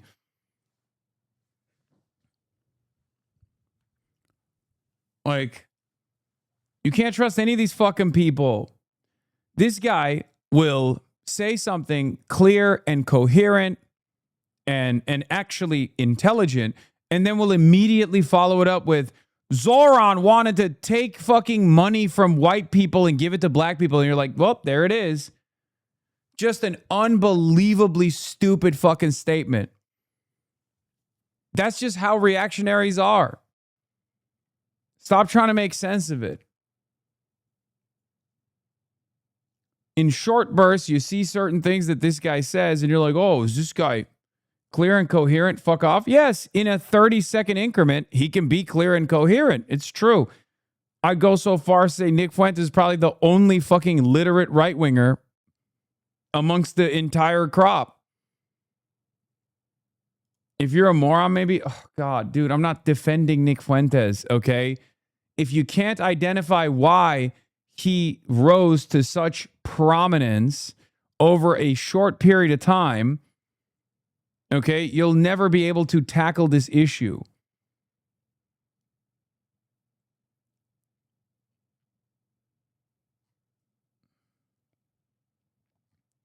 Yes, he's a fascist, a neo-Nazi, a reactionary through and through. He also has the gift of yapping. It's like saying, I hate Destiny. He's a real piece of shit. He's a mercenary, but he knows how to present himself as a skilled orator in a debate setting, unless he's like talking to someone like Norm Finkelstein, who's unbelievably stubborn and has encyclopedic knowledge of every single issue, and therefore cherry picking certain data points or certain quotes is not going to convince anybody that Mr. Bonercelli has a better understanding of the situation. That doesn't mean I'm like defending Destiny. I can just be honest, and you should be too. Anyway, the size of their audience isn't a fraction of yours. These are not Tuckers. Yes, of course. There's a good reason for that, though, because the only thing that connects Nick Fuentes and Epstein isn't potentially them having gay sex, or as they like to call it, sex. It's also the fact that they are self-saboteurs. They don't have like a consistent moral principle. They just have like a very warped view of the world. They're unbelievably ego-driven. And that's why they keep fucking themselves over. They keep burning bridges. They keep failing to create allegiances with other people. And sure, maybe that helps your little cult feel as though you're the most morally pure person out there. But at the end of the day, you're not trying to build a fucking real viable movement, which in the case of both Epstein and Nick Fuentes, I'm glad that they suck dog shit at doing stuff like that. Did you talk about the Graham Plattner news yet? R.I.P. Ozzy. He was a real one. Mitch McCuckle is alive.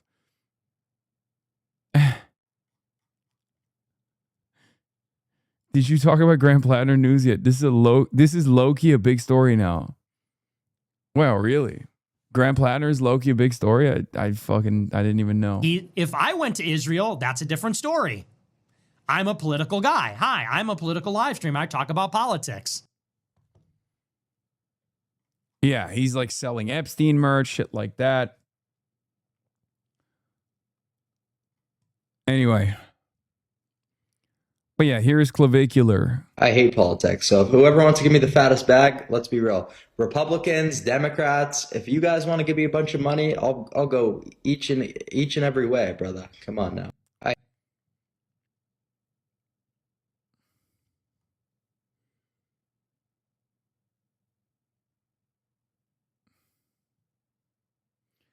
Olivia Reingold asked Clav about the genocide.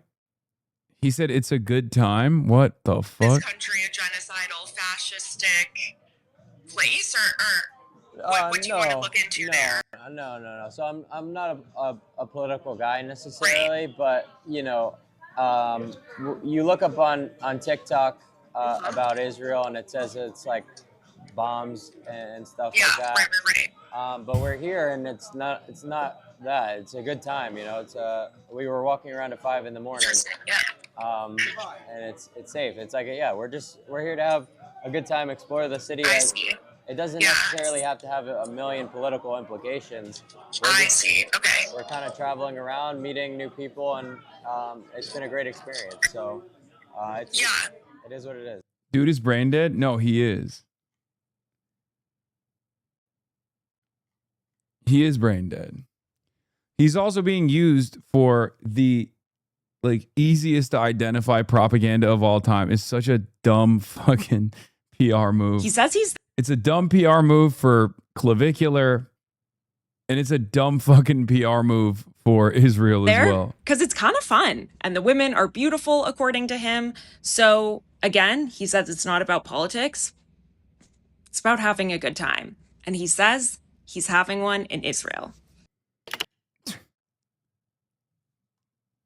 These people are so funny, dude. You can save him. Get the fuck out of here. I'm not touching that shit with a 10-foot pole, brother. Are you out of your mind? Bro, Clavicular is one of the few people that has now participated in both sides of being a Nazi. Okay? The OG Nazi, the Sig Heil version, the Adolf Hitler loving version, and the modern neo-Nazi movement, which is being a Zionist and loving the state of Israel as it's currently doing a genocide, currently blowing up Lebanese villages. He is one of the unique people that has hit both sides of the neo-Nazi spectrum. I'm not touching that at all. I am an anti-Nazi. Okay? I'm an anti-fascist.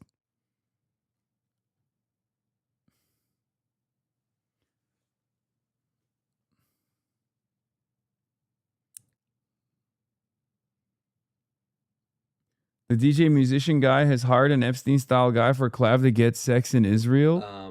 Yeah, that's why I'm leaving tomorrow. It's just like, it's unfortunate because so many people have messaged me like, you know, thank you so much for coming.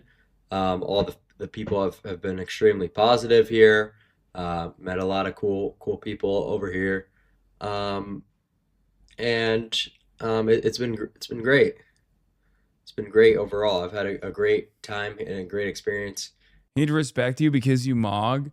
No, I don't care. Here, I think it's a cool city, you know. So the nightlife's been good. And then there was some other fucking douchebag who, by the way, the one guy who kept coming on the stream, who was never fucking invited there in the first place, who kept just randomly showing up because mutual friends, he would figure out a way to find out where we were, who kept going on the camera and talking about, hey, how do I go viral? The guy who did the Clav, how are you enjoying your time in Israel? After that, you know, him glazing and everything, after he started getting a lot of negative feedback, he switched up and stabbed me in the back, started talking shit and all that. His main job, by the way, was my assistant reached out to him because he's another influencer in Tel Aviv or whatever, and he messaged us because he said, hey, Clav, I could help bring some girls on your stream. So she responded to the DM of him essentially saying that he could serve as some type of like pimp because I just said, hey, we want pretty girls to take us around Tel Aviv. And he says, oh, well, I can do you one better. APAC Mold also defended his check logs. That's awesome. Asmongold shares. Oh, yeah, I saw this one too. I thought I bookmarked this. Yeah. This is here advocating with a 20-year-old to share his political opinions to a massive audience I have as widely. Dude, thank you, bro. He's actually finally pushing back about this. Thank you, bro. I love you, Clavicular, 40-year-old man who doesn't shower. Thank you, bro. Thank you, bro. I love you, Clavicular. Thank you. Finally, someone's got to say it.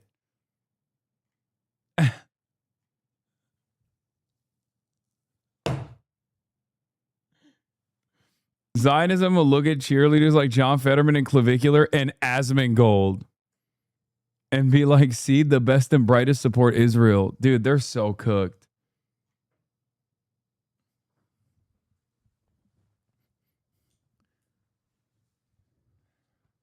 Thank you, bro. Finally. I'm very conscious of the influence I have, which is why I only speak on topics such as looks maxing, which I've spent years of my life researching.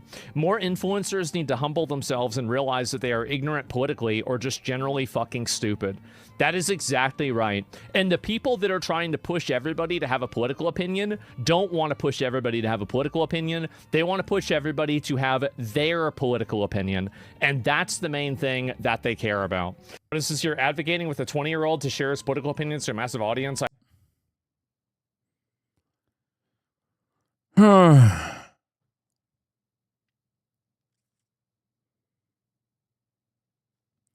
How much do you think this motherfucker got paid to do the pro-Israel Israel trip?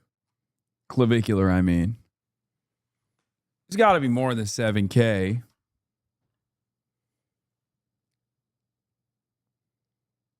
He was spreading a conspiracy yesterday. The Gaza hospital director, Hussam Abu Safia, that AOC is trying to free, is part of Hamas, by the way.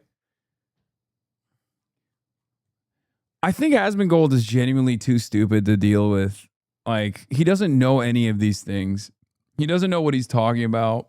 He just goes on the timeline, and whatever his algorithm shows him, he just fucking spits out. And I suspect there's a lot of Hosbarists on his timeline. I don't know. Whatever, dude. He's a fucking animal. He's a dumb, low IQ, disgusting little animal. And his audience must also be the same. Than that, I could find. Actually, they're lower. They're lower than he is somehow, because they choose to fucking watch him. A bunch of Tel Aviv girls who essentially just want to are into you and want to have sex with you, whatever. So he says, "Hey, I got this 30." Bro, you did not just say 7K. That is a neo-Nazi dog whistle. No, you fucking baboon. $7,000 is the Israeli Foreign Ministry's identified number of dollars that they give per fucking paid sponsored post that's pro-Israel, which ironically enough, they actually didn't pay people. Yeah, I know. 7,000 is a neo-Nazi dog whistle. I know, just like Pig Dog, right? It's an old story, and it doesn't even exist anymore because, ironically enough, the Israeli government actually did not pay many of these influencers, including Elon Levy, which is really funny. Yeah, they're currently getting paid in Israel. Bro, you did not just properly explain something to someone. That's also a dog whistle. Yeah.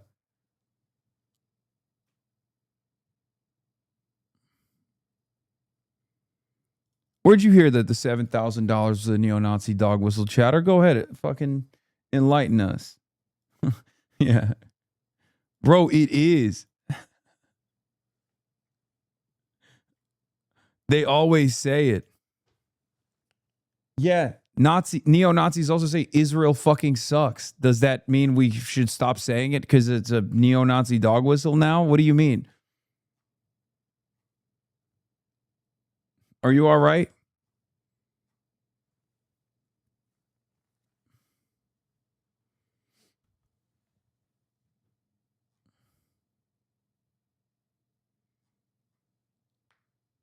Yeah, you know what else the neo-Nazis always say? They always say they.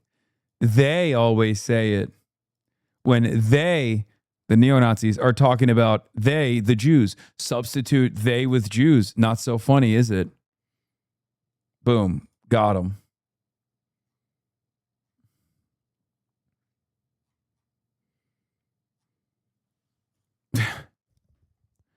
Literally every neo-Nazi says it. No, but that's different. Oh, is it? Replace the term 7K with a slur. Not so funny now. Yeah.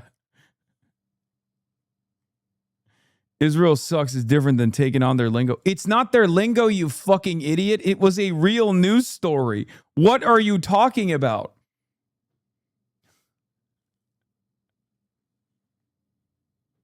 Dog, that's a real number because the real news, like actual news outlets, covered the story.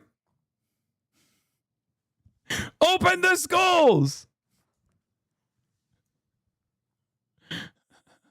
You're usually careful with this kind of thing? Dude! What the fuck is wrong with you?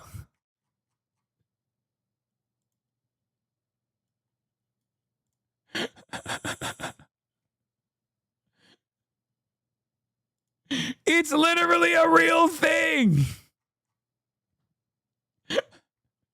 That's not how dog whistles work, man.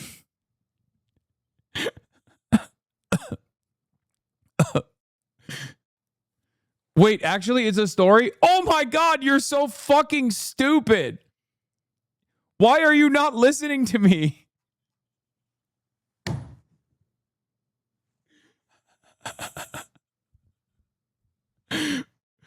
Blue bro's mind, dude. He's like, wait, what? That's so funny. That's not how dog whistles work, man. That's not.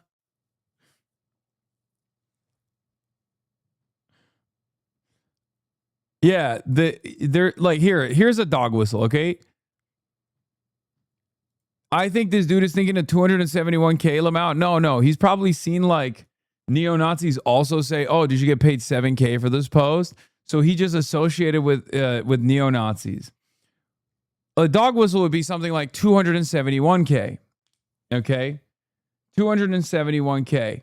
So that is what Nazis claim is the real number of Jews that were killed in the Holocaust. Obviously, it's bullshit. The real number is 6 million, but they'll claim, Holocaust revisionists, Holocaust deniers will claim that the number of Jews killed in the Holocaust is 271,000. So if you see 271,000, that's a dog whistle. If you see 1488, that's a dog whistle. If you see 7,000, that's not a dog whistle. That's just a real story.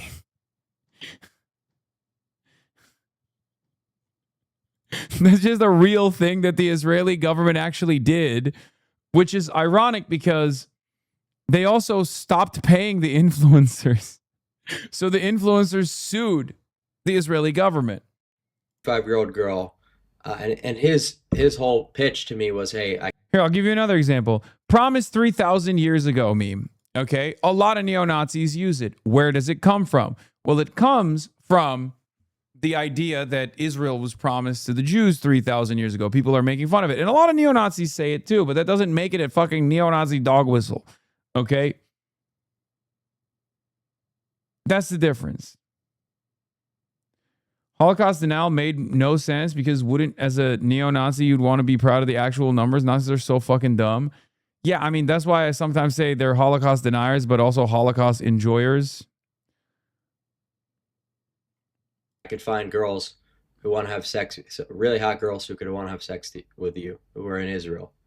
It's like, okay, yeah, why the fuck, why not? It sounds great. But then he goes in the media and says, oh, what Clav said is disgusting, all of this, because he wanted to get with these girls and like, you know, this whole thing. He's like, I'm religious and like, this is not like good to just like want to be getting with all these girls, I think was the statement. I don't know.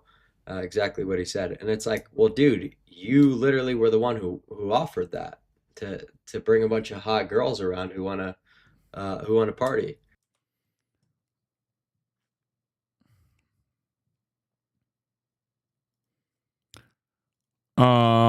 Cool. Oh, I forgot to mention this part. I mean, we briefly covered it, but there was a very cool moment this morning between Jake Tapper, who is excited. 271K. Nah, they're even less online than I am. Can you believe they didn't even know 14 and 88? I literally had to tell them what that means. Well, I know you don't want to talk about any other issues out of respect for Lindsey Graham, but we would love to have you back sometime because I do have a lot of other questions for you, sir. Sure. We'll do that. We'll do that. Thank you for calling We're trying in. to have CNN go in a normal path, and we'll do that. Well, I'm on a normal path right here, sir, and I appreciate your time, Good, and thank you for are. calling in. Good, you are. Hey, guess what? Ellison. Okay? Ellison. That's what he's talking about. Yeah. Lindsey Lord going to be dripping hot. Now that Lindsey Graham is dead, many new clients and victims are speaking out. Actress Jessie James Rose just opened up about being one of them. Despite Lindsey's sexuality being an open secret in D.C. for decades, he ceaselessly harassed and demeaned LGBTQ plus people while in public. Yeah, we talked about this already. I covered it this morning. Immediately. Yeah. Ellison is an anti-Semitic dog whistle. mentioning that Oracle founder Larry Ellison and David Ellison, his son, or is David the father? Well, whatever. The Ellisons are purchasing all media properties to make them more pro-Trump and more pro-Israel is also a dog whistle. Okay. Thanks a lot. Thanks so much. We'll be right back after this quick break. Oh, Larry's the dad. Sorry. Larry's the dad. David is the son. Larry also famously is one of the biggest donors to the Friends of the IDF charity, which, you know, in a normal world would not even exist as a charity on U.S. soil, but it does. Oh, God, the ladybugs thing. Fuck. Yeah. All right. Well, we did it. We did the clavicular shit. This was another really funny point of coverage from the Free Press that I never got around to, so I'm gonna do it right now. This was like 18 sagas ago, but I do want to briefly touch on it, and then I want to talk about William Lawrence as well and how AIPAC is attacking him and how AIPAC is defending Haley Stevens in the state of Michigan. Mayor Mondami, I give you a year. You are not a New Yorker. You have no clue. I'm Isabella Reggi, and today we are here in Little Italy asking the locals how they feel about one of the oldest immigrant communities, Little Italy, not being included on Mayor Mamdani's immigrant enclave map. I don't consider you to be my mayor. I think it's disgraceful for what he's doing. He's got to be fair to everybody, and he's not fair to everybody. He's not fair to the Jewish people, which he makes everybody notice he's not fair to the Jewish people. He's not fair to the Irish people. And now he hates the Italians. For what reason? What do we do to him that he should hate us? So, under Mayor Adams, there were designated immigrant enclaves in New York City. It's a very diverse city. And Zara made the mistake of posting the exact same map that Eric Adams had posted. And apparently, Little Italy, which has very few immigrants, and even smaller, very few Italian immigrants living in it, and also an even smaller number of Italians living in it in general, was very frustrated with not being mentioned as an immigrant enclave.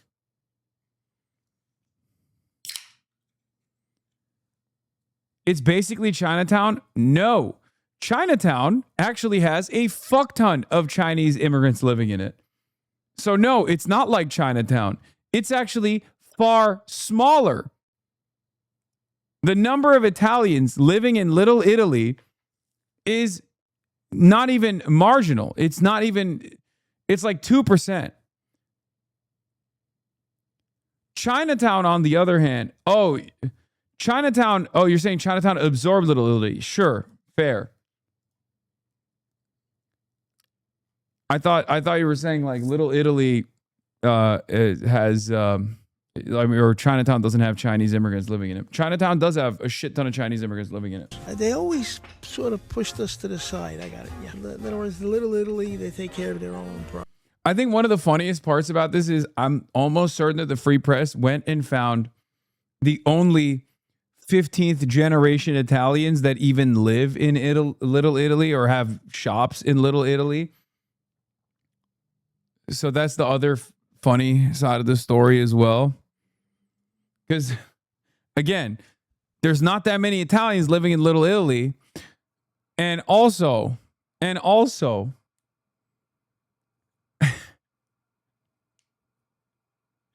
these Italians have been living here for so many fucking generations. And we're always pushed aside. And I think it's about time that we have to be firm about this. Otherwise, we'll totally be forgotten. If you understand what took place here over 100 years ago, between 1880 and 1920, when the mass migration of Italian immigrants first came. Yeah, dude, exactly. You didn't think that was strange to mention? Hey everyone, this is Cassie reporting. Oops. God, This I love was this the story. stepping stone for the Italians. Well, the Bari family came here 120 years ago from Sicily. They were immigrants. They landed down in what's known as the 5 Points. Grandma started the San Gennaro Festival. That right up there, that is Grandma. That is Grandma. Grandma from the Bari family. Okay, she is the heart and soul of this neighborhood.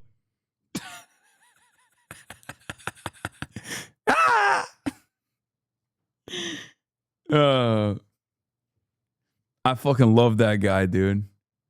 My grandfather was on the Society of St. Gennaro, which happens to be this year 100 years. So it means a lot to me, Little Italy, you know? There's no such thing as left or right down here. Both sides of the street are beautiful. And what makes New York City such a special place is a collage of many different cultures. People from all over the world come here and settle. And they need to be recognized for the contributions that they brought to this wonderful country. Oh, man. God, I fucking love Italians so much. Jesus Christ. I wish they were real. You know what I mean? Is that Cuomo? They're all Cuomo. It's just funny because, like, I Guess which immigrant enclave Mamdani did not include in this map that his office released of New York City immigrant enclaves. It's not Little India, that's on the list. It's not Little Haiti, that's on the list. His office did not include Little Italy, perhaps the most iconic immigrant enclave in New York City. Oh, no. Is it? It's not. What the fuck is this guy talking about? Dog. There is an iconic Italian enclave. It's called the state of New Jersey. Here, fuck it. If you want to stay in the state of New York, there's an iconic Italian enclave. It's called Staten Island. Okay? Shut the fuck up. Little Italy is just a tourist a tourist attraction that is no longer even like a real it doesn't stretch beyond like a couple blocks. It's gone. It's not even a real thing. Because when Mamdani says that New York City was built by immigrants, he doesn't want you to think of Italian Americans or any of the other immigrant groups that actually built New York City. Yeah, that's right. All this coming from a fucking guy who probably thinks the Olive Garden is an immigrant enclave. I love what you did there, Evan. You went on to say Mamdani wants you to think. And then you proceeded to not think. And I know. Yeah. I feel like I'm going and saying no Italians actually lived in Little Italy since 1996. There's a bunch of restaurants named Mama's Cafe Italiano that are owned by Berkshire Hathaway. Getting mad at the mayor of Orlando for not recognizing the Italian American community inside of Italy concourse at Epcot.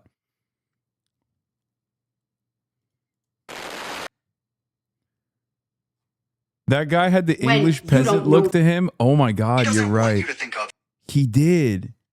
Why does he also have the English peasant physiognomy?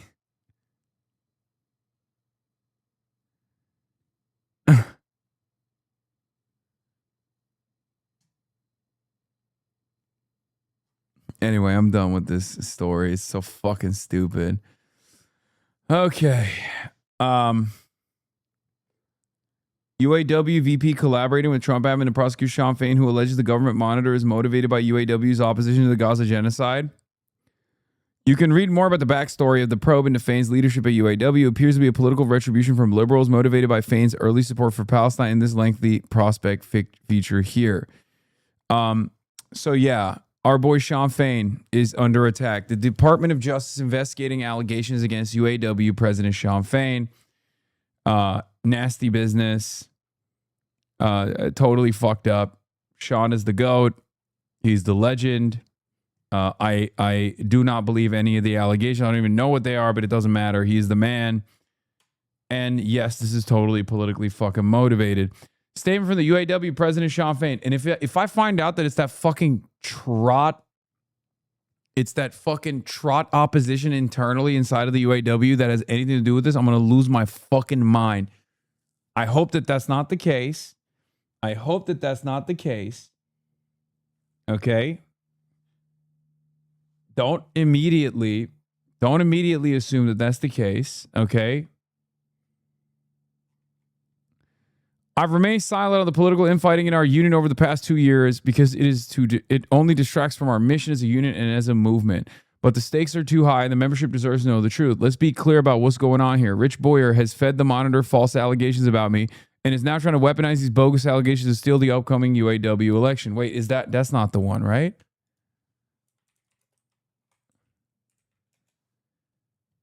Yeah, it's the fucking vice president. Never mind. It's this guy.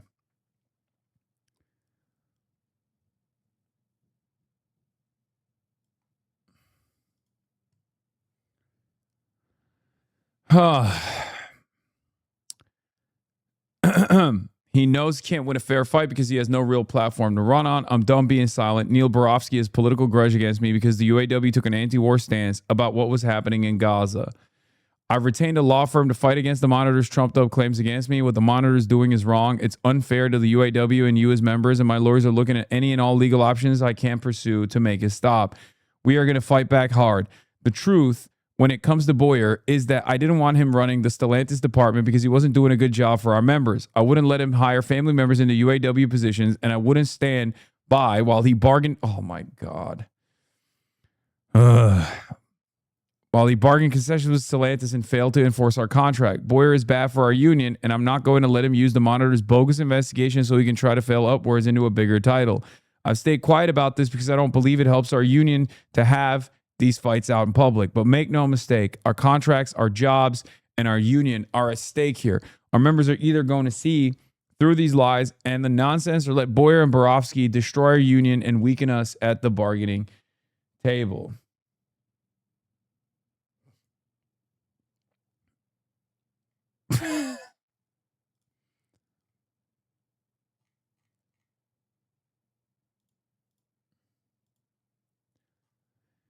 So for those of you who don't know, UAW went through some internal changes, okay, where somewhat as a consequence of the grad school unions and the rank and filers that came from that side, the UAW actually voted for a phenomenal president, okay?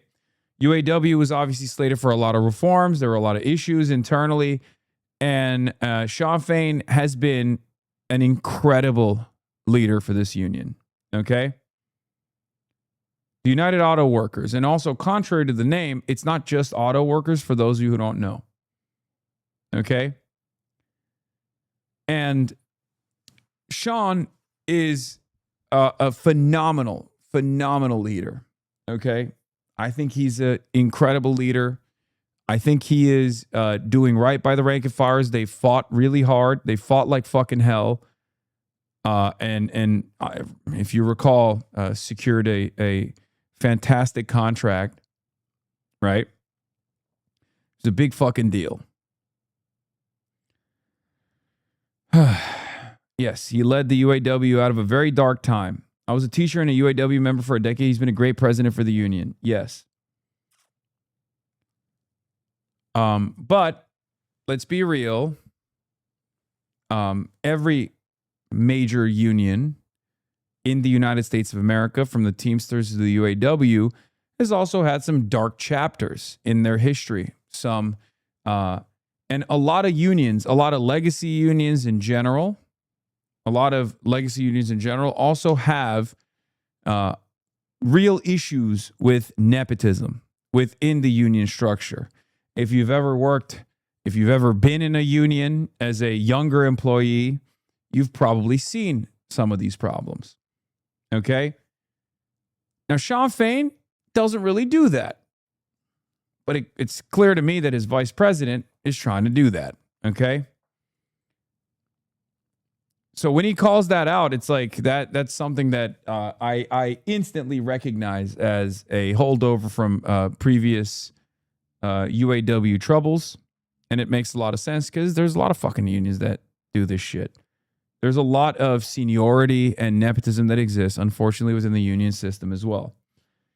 Anyway, a lot of that generational boomer enmity.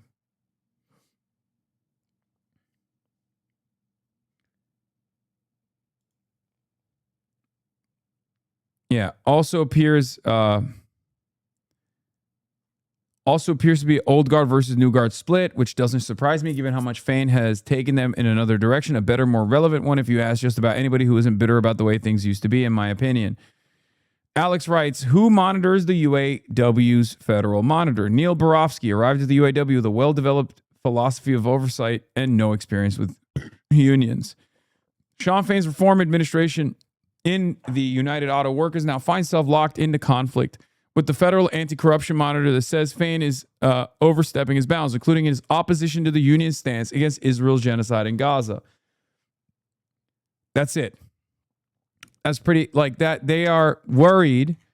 They are worried about the UAW actually behaving like a fucking real union does. You know how you see like general strikes and things like that being thrown in places like Italy, and you're like, why can't we have that? Well, this is why we can't have that, because the American government immediately comes in and says, you're a profoundly powerful fucking union. You better sit the fuck down.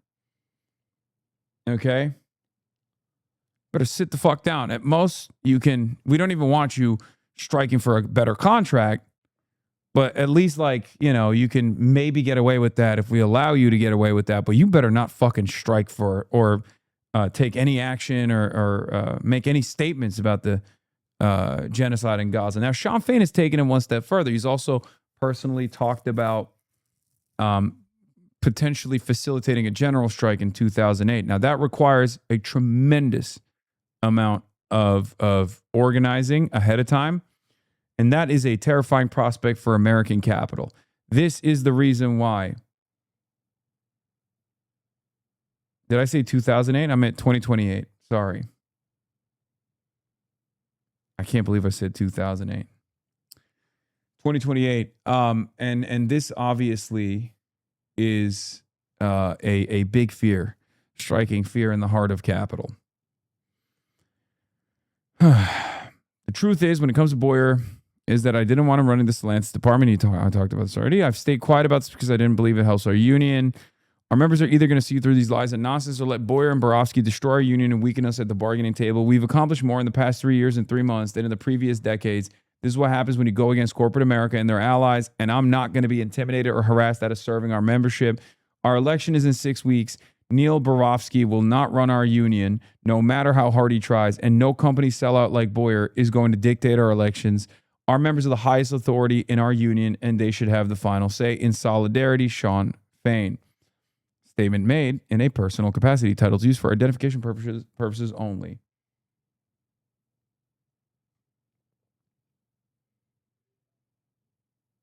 What is this? Do you disavow? What? New York City support today is 5 p.m. Lincoln Center. Even providing music to keep WGA strong. SAG after picket lines going. Fighting for ballot orchestra to get a fair contract. Wait, why would I disavow this? I'm confused. Stand together in this fight. It's going to be our fight, too. Star Trek, in my mind, I'm a big fan. They demonstrate... The fuck? Just disavow it? Wait, why?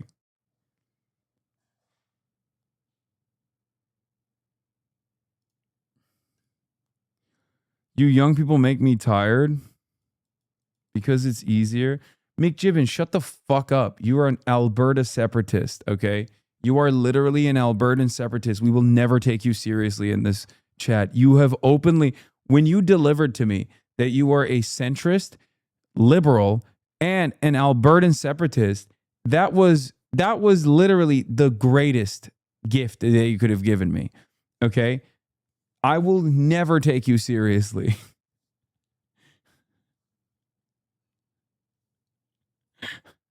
Okay, well, I love you guys even though you hate me. I don't hate you. No one here hates you. We love you. You're a fascinating individual. But don't expect to be taken seriously is what I mean. After you revealed to me that you are an Albertan separatist, it was over for me. These are the allegations. You need to read the article. I don't give a shit. I don't believe anything. Federal Monitor says UAW head Shawn Fain abused authority. Fain denies findings. The federally appointed watchdog overseeing the United Auto Workers Union found that his president, Shawn Fain, retaliated against a top officer and improperly uses authority, including in ways that would benefit his fiancée and her sister. New York attorney Neil Borofsky, the monitor overseeing UAW activities, sent in a report released on Thursday that Fain retaliated against a union official, Rich Boyer, after Boyer pushed back against some of Fain's actions. The monitor said that although some evidence could warrant disciplinary action, he has deferred a decision pending further review. The report comes just ahead of UAW's leadership election in which Fain is campaigning for a second 4-year term. I'm sorry. They literally want to rat fuck this dude. That's it.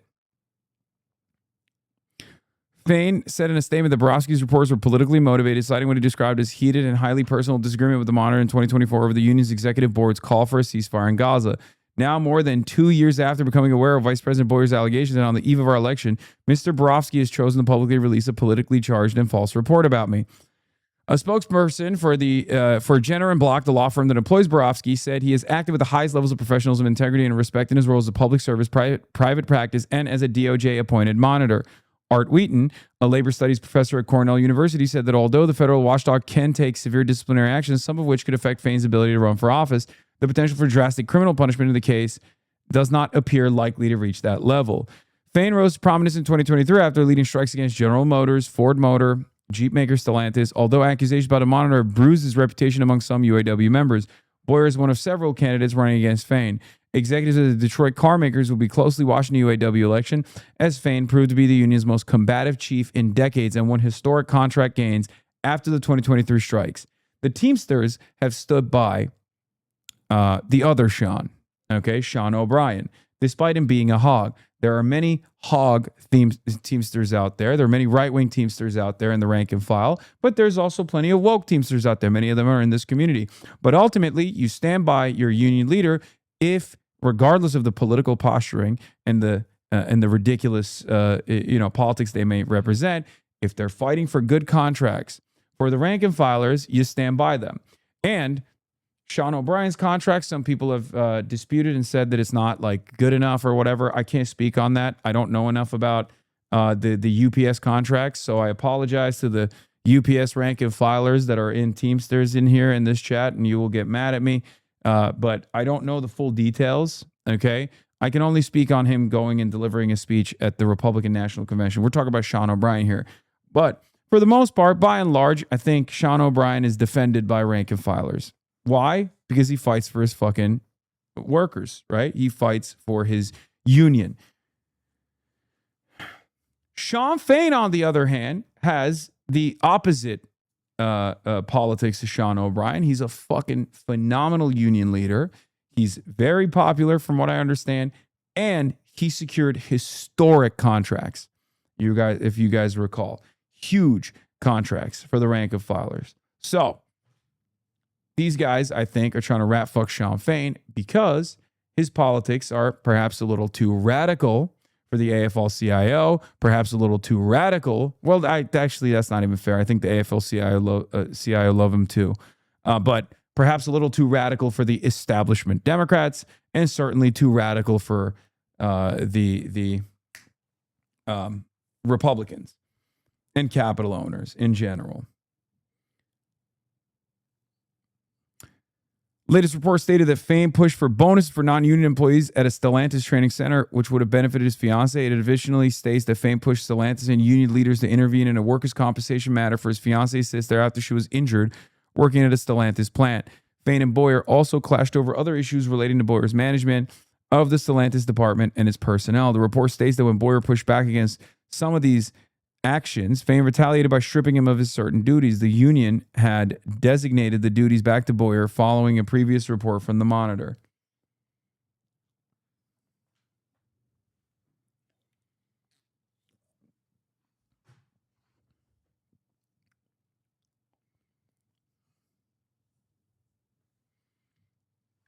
Anyway.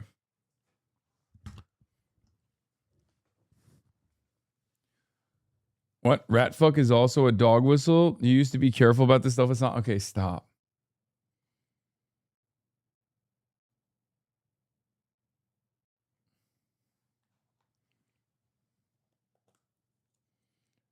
Come on, man.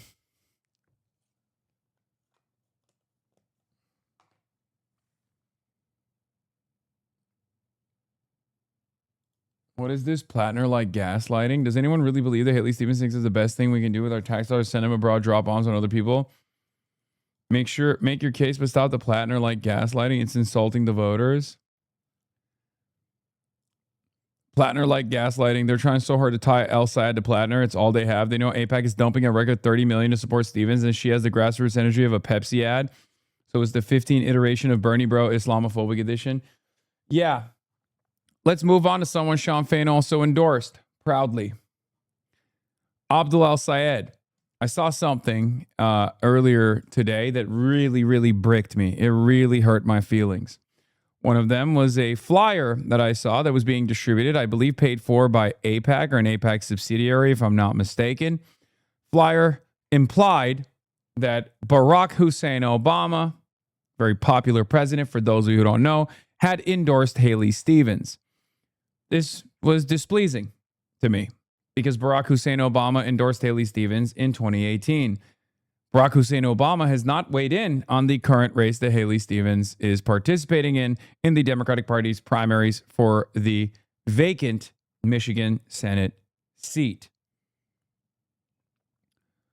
And yet, those ads have seemingly worked.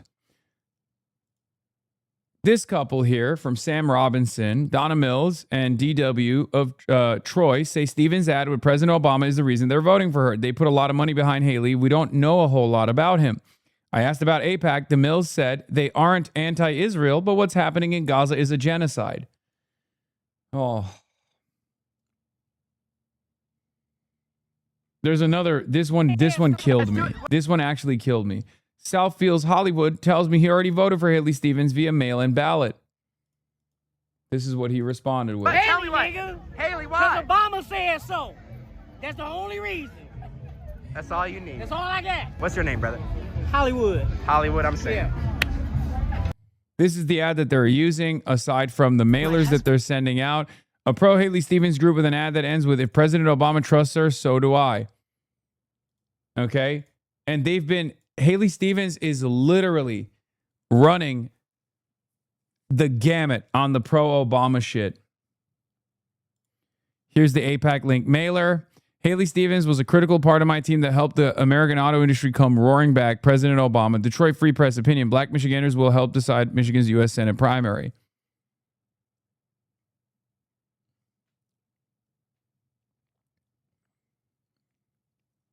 Is she straight up lying? No.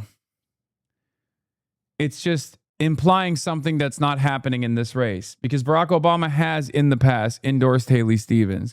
Barack Obama in the past has said positive things about Haley Stevens. Barack Obama currently has not said anything about Haley Stevens.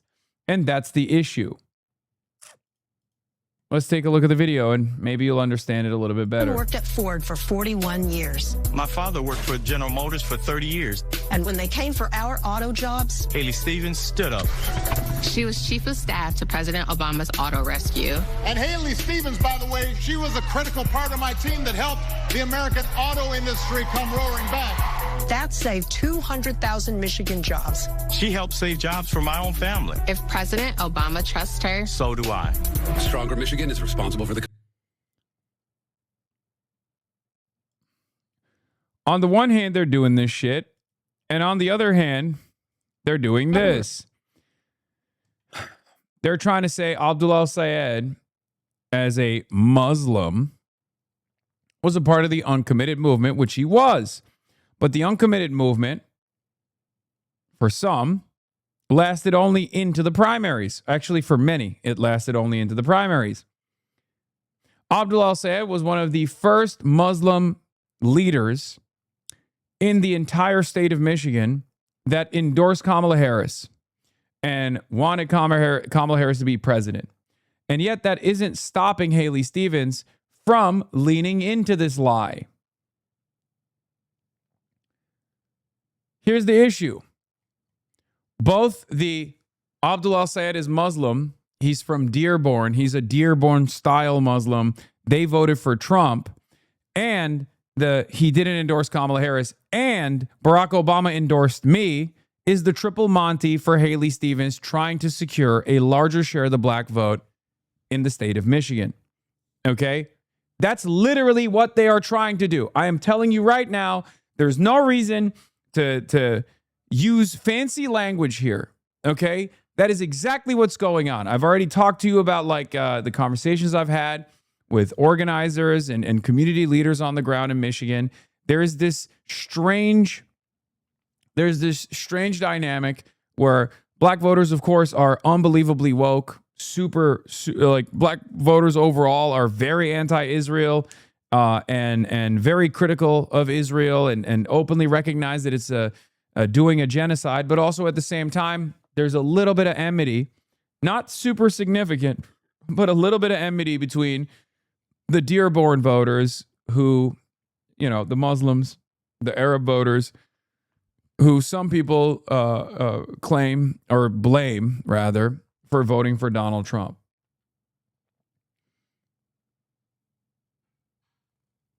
I hate to say this, but honestly, Obama publicly staying out of primaries is one of the top 5 reasons the left has had any electoral success. Running against an Obama endorsement in a Democratic Party would be like playing Ultra Nightmare Mode. Yes, you're not wrong. But I have something even crazier to say. Barack Obama should get the fuck off his ass and start endorsing every left flank candidate he possibly can. That's the real truth. Okay? Barack Obama, here's my plea to you. Okay? You already fucked it up twice. You fucked it up when you told Joe Brandon not to run in fucking 2016 because you said you don't want to be third place to Bernie Sanders and Hillary Rodham Clinton sitting in a fucking motel when Joe Biden could have been a phenomenal president in 2016, better than Hillary Rodham Clinton, and certainly would have been able to defeat Donald Trump. You fucked it up first time. Then you came back with passion the second time around in 2020 when you told all the fucking centrist candidates to drop out and endorse Joe Biden. Maybe part of that was because you felt bad that you rat fucked Joe Brandon in 2016 when his brain wasn't doo-doo. Okay? Here's a chance to salvage at least a crumb of that reputation back. Start supporting the left populist flank, please. Okay, bro, is electoralism pilled? Dude, it's not electoralism pilled. It's just one lever that we have, and it's the only lever that we have currently, okay? Right now is the only lever that we have because elections are happening. What do you want me to do? When they're no longer happening, we'll fucking move beyond it. But even while it's happening currently, it's not the only lever that we have. Let's be real. There's still protest, direct action, and numerous other things, but it's the most, it's the one that we have to pull.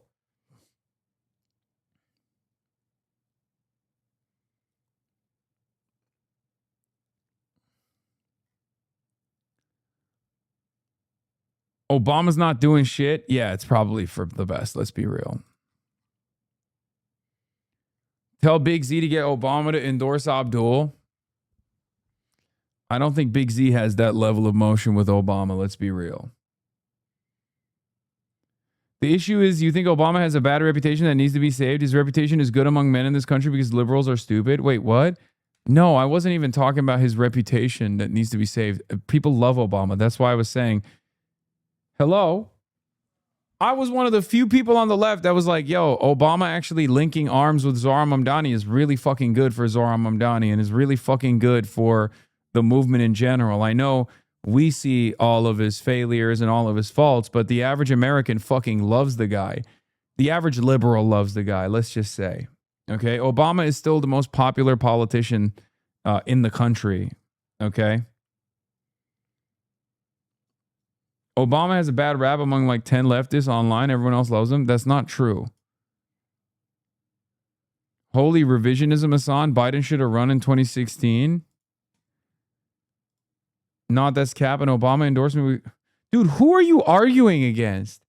You just keep repeating things that I am saying, but you're putting not that's cap in front of it. Are you okay? What the fuck's going on? Are you talking to someone else? Wait, what do you mean? Dog, I keep repeatedly saying Obama's the most popular politician in the country, especially amongst liberals. Of course, his endorsement would be unbelievably powerful, especially in the Democratic Party primary. I'm saying our criticism of Barack Obama, albeit valid, are immaterial when it comes to elections. Why do you think I'm saying Obama should get off his ass and start endorsing people on the left?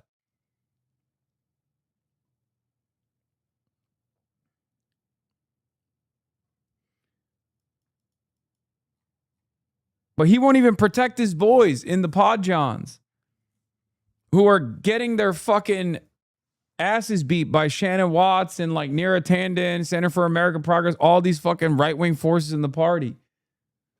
Obama, get the Obama bros. Defend them. Those are your boys. They wrote your speeches. Come on, man. If Obama endorses, aren't you really worried about hammer and sickle Twitter leftists who you say you can't support that candidate now? Yes. Has he even mentioned the Podjons in the last decade? Yes, he went to the conference that I also went to. He was there. He still loves the Podjons, I think. He does. He loves the Podjons still. But it's like more private. Yeah, Oblamo. Do an Oblamo, dude. Please, please. And pussy too. Yeah. Blammo. And pussy too. That's what we need. We need a Oblamo. And pussy too.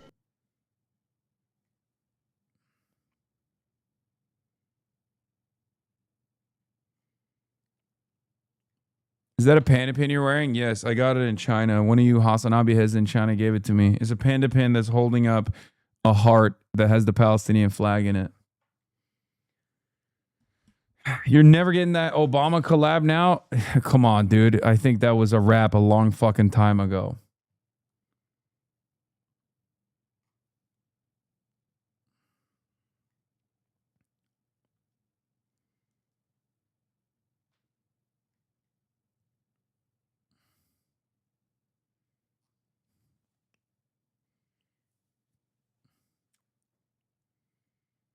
Hate to break some bad news today of all days, but I don't think Toby Dobie's going to make it. The imprint of Larry Rudin signs is way more prevalent than Toby Dobie signs. No.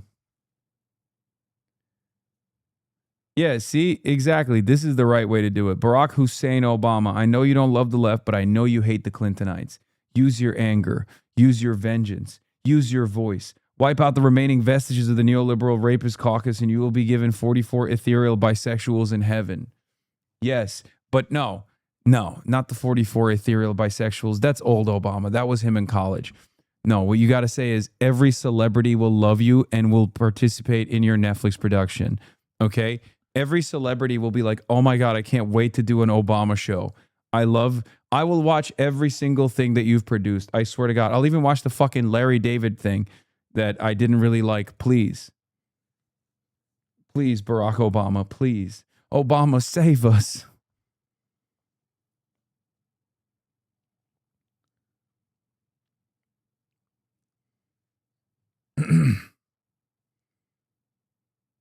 "44 ethereal bisexuals is a dog whistle." Huh. I will go to the Obama list and I will talk about how beautiful the Obama library is. Okay? Yeah. AIPAC was an open adversary of Obama while he was president. Now they use him in ads to mislead voters into thinking Obama supports their candidate, Haley Stevens.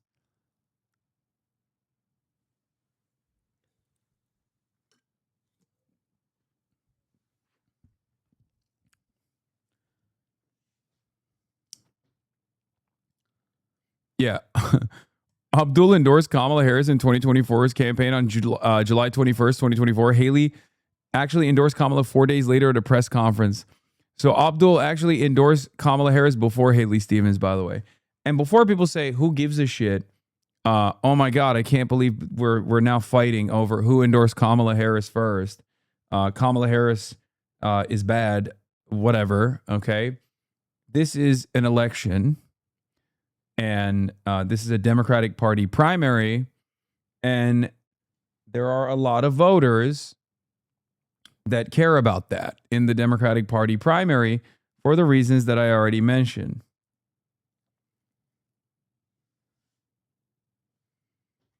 Okay?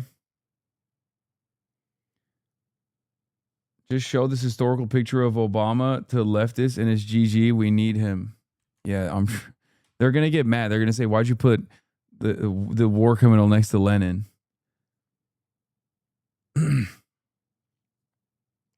needs to run 100 late night ads about how we campaign for Kamala Harris now to get those nursing home voters. We're speed running 2016. What's happening? The 2016 never ended. 2016 never fucking ended. You understand? It never ended because there's only one speed that these fucking dickheads, the right-wing forces in the Democratic Party, have. It's 2016 forever. It's Bernie Bros. They're going to copy and paste it, and they're going to localize it, okay? They're going to individualize it to Abdul El-Sayed. They're going to be like, he's a Muslim, Bernie bro. He's a misogynistic Muslim. Have you guys thought about that?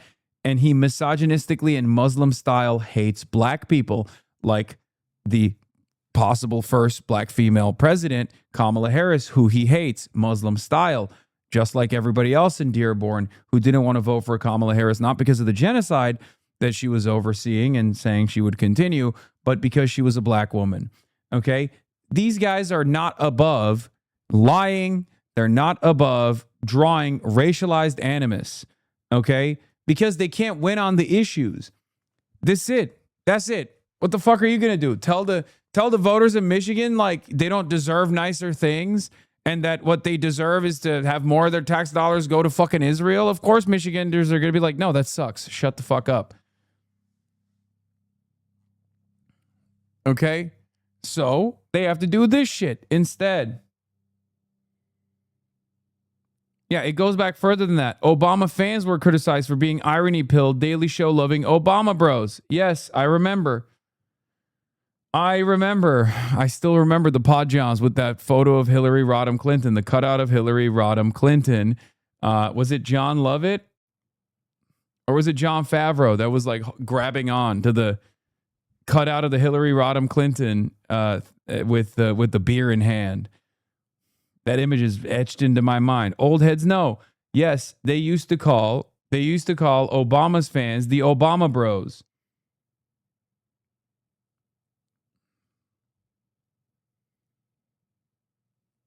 We do. AES, actual existing socialism, is a very skilled debater, but he said he was for defunding the police, and his arguments that this won't be an election liability in November is wish casting and maximally unpersuasive.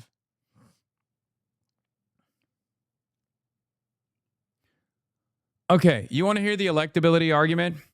Haley Stevens is going to potentially lose Michigan in the same way that Kamala Harris lost to Donald Trump. Okay? That's it. It's not to say that, like, the Dearborn voters are not going to vote for Haley Stevens, although who knows. But it's going to be a rerun because Haley Stevens is even more right-wing than Kamala Harris. We need a change candidate. We need a strong candidate. Haley Stevens' matchup against Mike Rogers is worse than Abdul El-Sayed's matchup with Mike Rogers for good reason.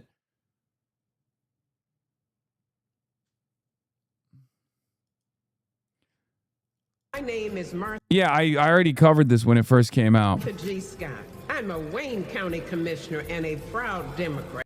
And I'm darn proud to vote for Abdul El-Sayed for Senate. I know Abdul, and Abdul knows what's at stake. He was the first Muslim American leader to endorse Kamala Harris for president. As Wayne County Health Director, Abdul got glasses for kids and helped families out of medical debt. Now go get him. All right.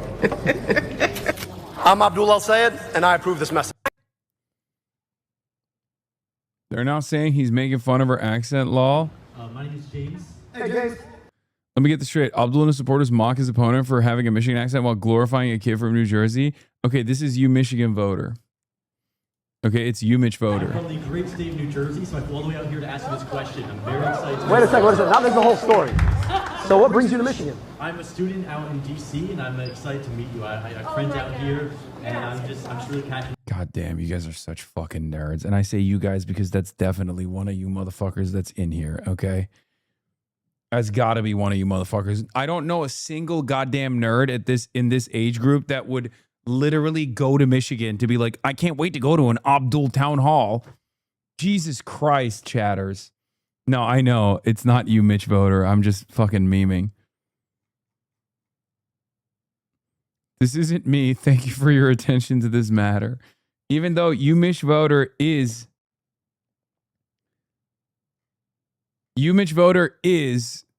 unironically a New Jersey resident who is not a Michigan voter at all, as a matter of fact. You're so mean to us. Campaign, so.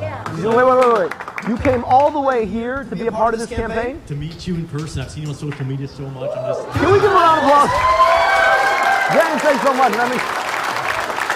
By the way, the boomers fucking love that shit, as Abdul has mentioned. Boomers love when they see a bunch of young folk at all of the Abdul rallies where they're like, how are you doing this? James, it is wonderful to meet you. I am so grateful that you're a part of this. All right, what can I help with? So I have a really important question. So I'm, as I mentioned, a student. I'm a young person, so I'm trying to get more involved in politics. And a lot of young people are feeling the cynicism. It seems like the system is not really working for the average Joe. I think Umich lives in Bed-Stuy now. All his posts are close to my neighborhood. Umich voter is no longer a New Jersey resident that actually went to University of Michigan but doesn't vote in New Jersey or fucking Michigan now. Now he's going to start voting in New York. What the hell is going on, Umich voter? Stay in one damn place, Umich voter. They're claiming Abdul El-Sayed going after Haley Stevens is anti-Semitic. Wait, the entire campaign is fueled on anti-Semitism. I'm so disgusted with the Democrats in Michigan for allowing this. It's not only his anti-Semitic comments. I was in 2 Michigan Facebook groups that was brought up to help Kamala in 2024, and every comment about Haley Stevens, who is Jewish. Wait, Haley Stevens is not Jewish. What the fuck? What gives? No, man. Haley Stevens is not Jewish. This was a fucking big part of the story when AIPAC literally paid her to unseat, to defeat an actual Jewish guy who was critical of Israel. Hello? Why does no one pay attention to the stories that I tell you?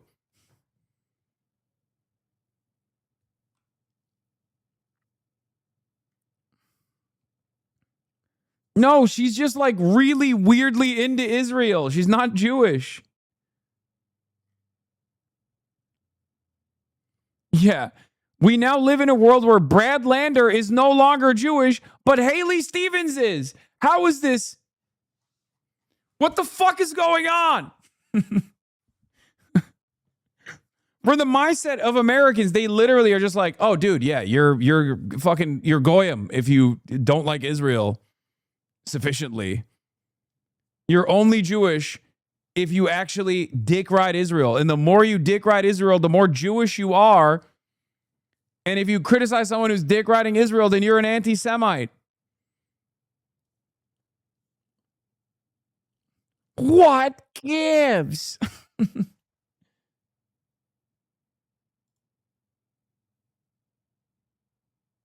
Abdul says he's not a socialist. Will that hurt him? Yeah, Manu Raju did a debate interview with Abdul Al-Sayed again. He did a full interview. Let's take a look at this.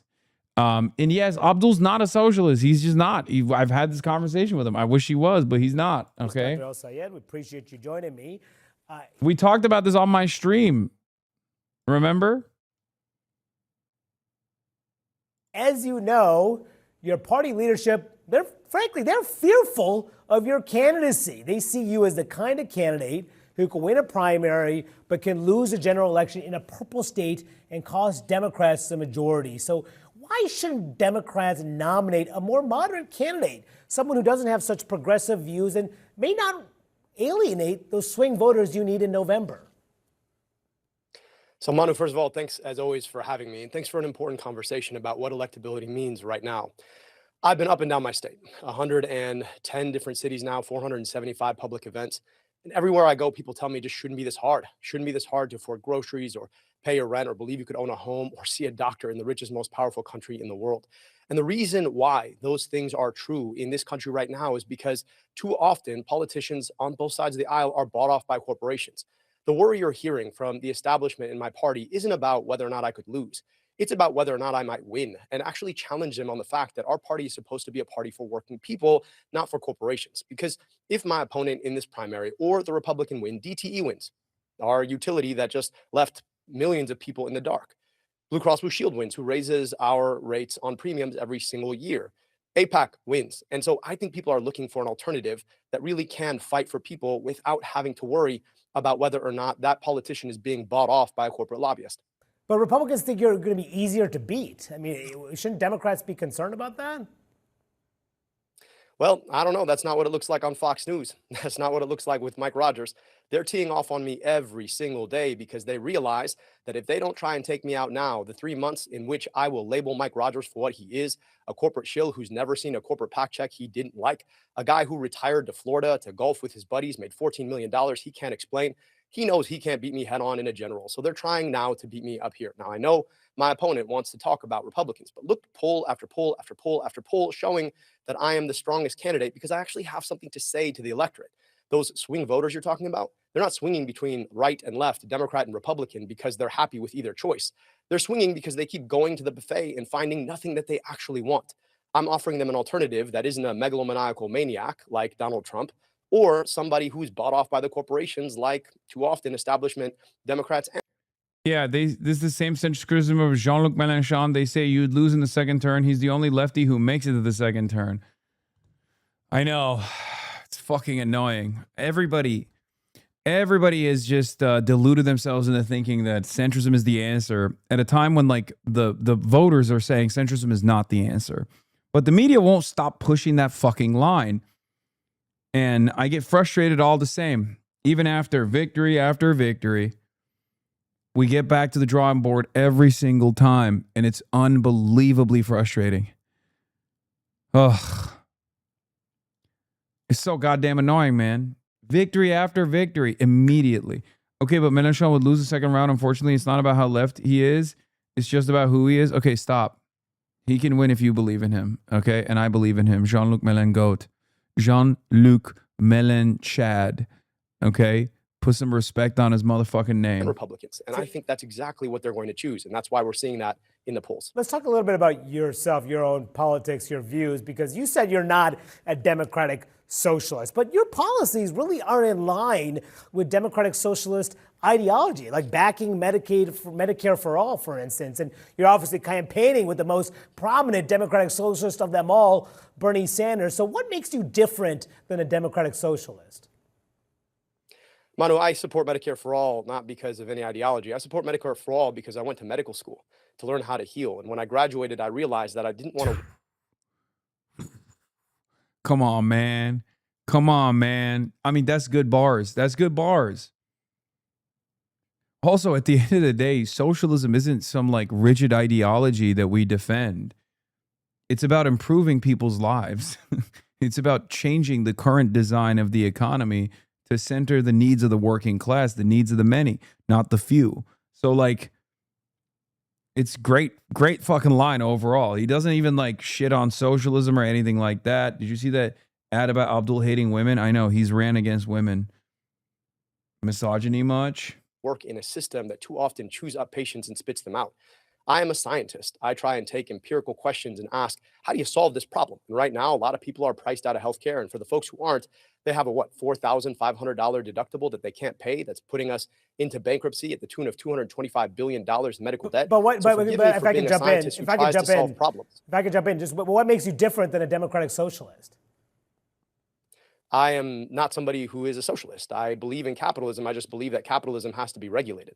If you read Adam Smith, who was one of the fathers of capitalism as we know it, he always knew that the biggest danger to capitalism wasn't government regulation, it was monopoly. And we live in a society right now where too many monopolies and oligopolies can buy politicians to get their way. It's the reason we're watching as our prices just keep going up and we keep getting further and further behind. So forgive me for actually wanting to regulate trillionaires and billionaires so that we can build schools and roads. I know you guys really desperately want to put me into a category. I'm just saying that take me on what I tell you that I'm trying to do. I've been very, very clear and consistent about the fact that I just think billion. It's his weakest take, I know. Just listen. I know. Just let him do his thing, okay? It's fine. It's an extremely, he can have one L. Is this going to negatively affect him for a Senate race in Michigan? I don't think it's going to negatively impact him, man. He's not running in the commie corridor. You know what I mean? Like,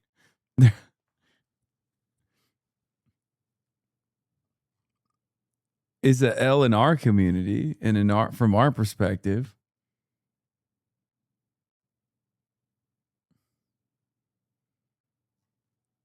Should pay their fair share so our kids get to go to good schools. It's not that radical. But what are the big dividing lines in your primary? It did hurt Julie. Julie was formerly DSA and then let her membership lapse and actually ran away from that association. Abdul was never DSA. I really respect you as a thinker. I'm part of the RCP, and they've been heavily criticizing DSA for going through a system like the Democratic Party that's apparently reformist. What are your thoughts?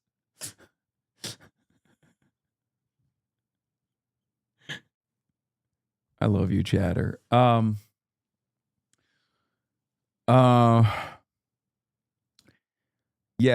I don't have any answer for you. I do have an answer for you. God damn it. I respond to this every fucking day. Every day, 1,000 times a day. Okay. In the United States of America, elections are a very easy way to reach out to as broad a base of support as possible. Okay? Elections are a very good way to draw membership to a socialist organization that can exist outside of the Democratic Party, that does exist outside of the Democratic Party, but runs candidates within the Democratic Party, because in the United States of America, the two-party system is very difficult to tackle, almost impossible to tackle, especially without any sort of serious viability for a third-party ideology or a third-party movement or a third-party organization. The Democratic Socialists of America are working within the confines of what is readily available to them right now. There are still plenty of people within the Democratic Socialists of America that actually disagree with electoralism. There are some who do. But ultimately, the biggest problem facing a socialist movement or any sort of revolutionary organizing in this country is a clear-cut lack of class consciousness amongst the American working class. The American working class do not see themselves as an abused and exhausted and exploited proletariat, but instead temporarily embarrassed millionaires and billionaires. And in order to foment class consciousness and then educate the American working class to develop their class position and organize them on more effective political organize them as more effective political actors, you have to run Democratic Socialists on the easiest, readily available option, which happens to be the Democratic Party. If this wasn't a significant threat to capital, the Democratic Party would not be losing their fucking minds right now and actively trying to rat fuck every Democratic Socialist candidate that's running and unseating successfully long-standing, established Democrats. As you know, is the issue of Israel. An AIPAC-funded group is spending a lot of money to defeat you, in no small part because of your pretty harsh criticism of the Israeli government. You have signaled in previous interviews an openness to there being a Palestinian state. Do you believe a Jewish state of Israel should exist alongside it? Look, here's what I've always said. I believe in equal rights to peace, dignity, and self-determination for all people. I believe that a free Palestinian people alongside free Jewish Israeli people ought to decide what the future of the region looks like. That is not my job. My job is to make sure that the money that we're sending over there right now to subsidize a foreign military, to do things like apartheid and genocide, is spent here to provide schools and healthcare for our kids here. I take seriously the idea that I live in a state where there are some communities where the median income is $14,000. Whatever you think about Israel, Israel does not have a right to their tax dollars. They have a right to their tax dollars. So you don't have a view if there should be a two-state solution. You're saying you don't have a view of whether there should be a two-state solution or whether a Jewish state should exist. You don't have a view of that. Is that what you're saying? What I'm saying is that I want people on equal terms who have rights to that land to decide together how they want the ultimate peace to look like. If they want one state, that's their choice. If they want two states, that's their choice. It's not my choice to make. What my choice to make is, and what Michiganders deserve, is a senator who's going to fight for them to keep our money here, to invest here. It's a crazy thing that we have a gigantic super PAC who spends its money with the key interest of taking our taxpayer dollars and sending it to a foreign government. And I'm just saying that I don't have the hubris as a future policymaker from Michigan to get to decide how to solve other people's problems. I just don't want the money that could solve our problems making their problems worse. You told me back in April that the Israeli government is evil as Hamas is evil. Now, the United States government considers Hamas a foreign terrorist organization. So do you think that the Israeli government should be considered by the U.S. as a foreign terrorist organization? It's certainly a rogue state. I mean, they did a genocide, Manu. I just want to ask you, like, what about doing a genocide is not evil in your book? Baseline, they do apartheid. A U.S. congressman who you've interviewed multiple times on this show just got detained by settlers who are settling illegally. I mean, the question of how we treat Israel is so inconsistent with how we would treat any other country that does the same thing. I'm just trying to call us to hold a standard and follow that standard. Would you consider them a foreign terrorist organization? I would consider them a rogue state. It's a state, and it deserves to be treated in accordance with how it violates human rights and international law, and we are definitely not doing that right now. All right, I want to ask you about some scrutiny you've gotten for past social media posts that you deleted, including about defunding the police. Now, you've said recently you never called for defunding the police, but our K-File team here in CNN found interviews in the past where you did repeatedly back in 2020, including in the aftermath of George Floyd's killing. I want you to listen to your comments here. I believe that we do need to defund the police insofar as defunding the police is disinvesting in the means of incarcerating someone or killing them on the streets. What if we were to invest in social service? America, I think, is the only country where you can have like the correct opinion on something and then everybody fucking yells at you anyway.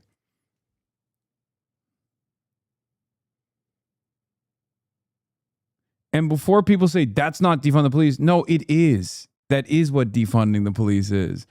It's not about abolishing the police, even though some people want that. It's literally just restructuring what we fund.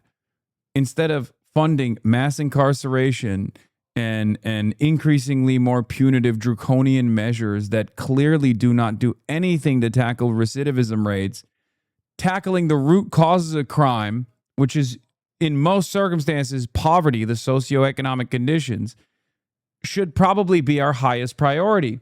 Other countries that have done this have seen tremendous success in lowering the rate in which people reoffend. I hate just like having a brain and a conscience in this country sometimes Because if you have a brain and you have a heart and you're honest enough about your worldview, people yell at you all the time until you have to feign ignorance, until you're just bullied into submission and you're like, oh, you know what? I guess you're right. We should just kill a couple extra people, but like maybe less. Maybe less than what we've killed this past year. Is that okay? Will you stop yelling at me? And then everyone goes, no, you're a fucking communist. You're still a communist. Fuck you.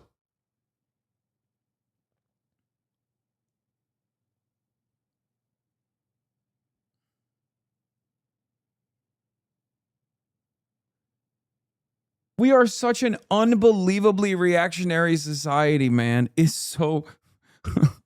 It's so sad. It's so fucking sad.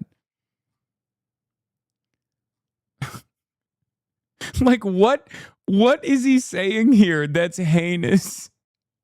You got like rapist pedophiles on the Republican side running on like lowering age of consent laws and shit, okay?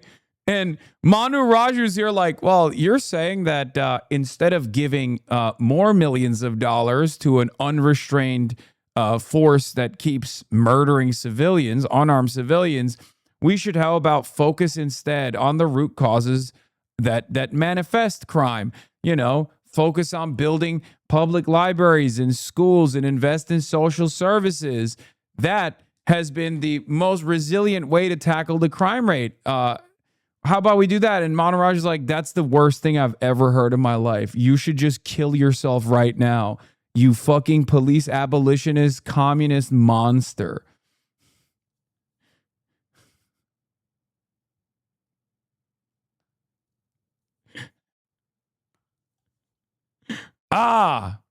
Here we have yet another woke libtard candidate who wants to make rape legal. Meanwhile, up next, Republican candidate wants to make rape legal. More legal than it currently is. Let's talk about why he's right.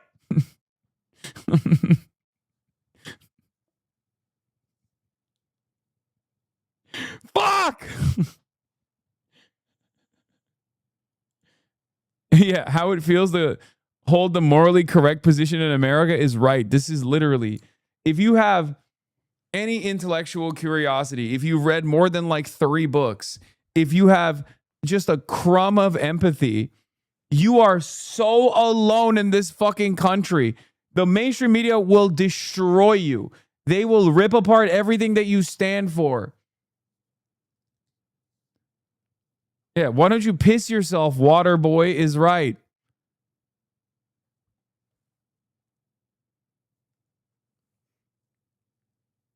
Oh. All the people pointing have peed in the water? No, they're pointing to who actually pissed in the entire pool. That's what they're doing. They're blaming the real pool pisser. Oh.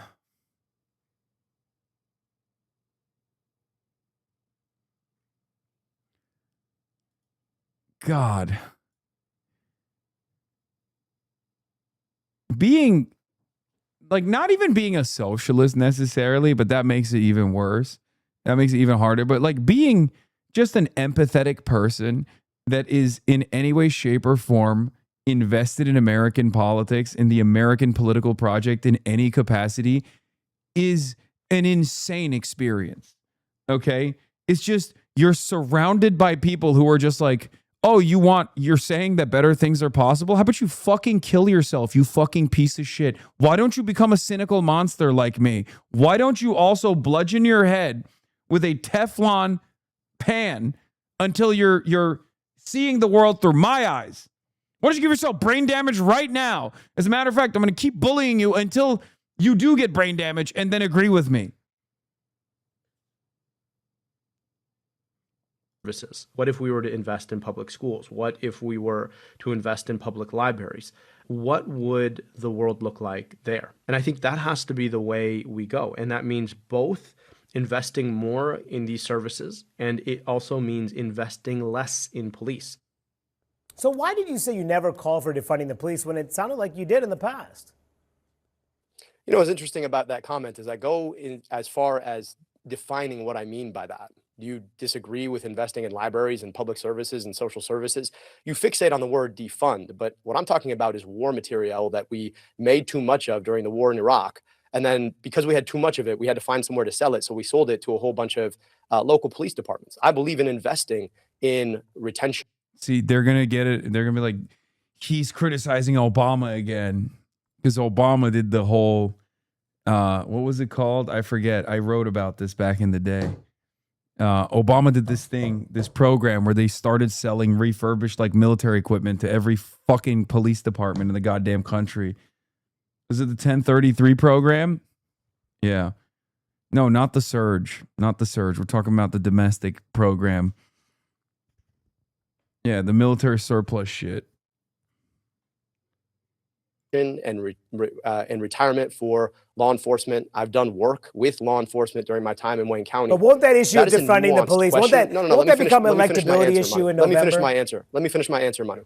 I actually don't think it is. I think the vast majority of people agree that they want to get home safely every night. I think the vast majority of law enforcement agree that they want to get home safely every night. I think the way that we have thought about law enforcement is we answer every social problem with somebody with a gun. And you talk to folks in law enforcement with whom I've worked very closely, they'll tell you they don't want to go on those runs where they know that somebody's in mental crisis. So maybe instead of investing in war material for PDs, we invest in a safe retirement for them. And then instead of sending a guy with a gun, we actually send a trained mental health professional.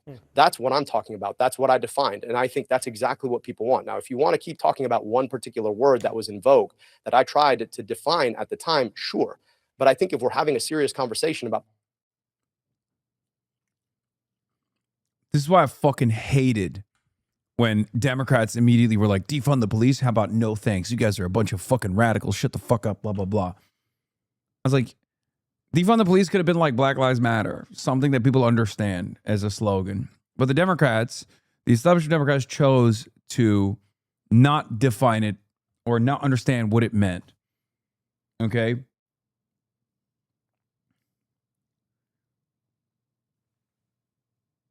Public safety, you'll see that my perspective is in keeping with exactly what most people who are rational. What do you think about DSA weighing in on 2028 internal process spilling into the public? It's my least favorite thing of all time, and I hate it. And I hate it with the passion of 1,000 suns. Obviously, the alternative of having like a total secrecy around internal decision making is also not the best policy either. There needs to be some level of transparency, but I fucking hate this shit so much. Dude, what are you guys talking about? This is the thing that I've always complained about. Part of the reason why I say I don't weigh in into fucking caucus drama or anything like that. This is part of it, okay?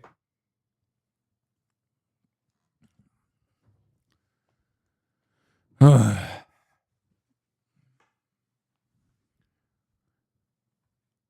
hate it. It sucks so bad. And everyone should stop doing it right now. Stop doing it right now.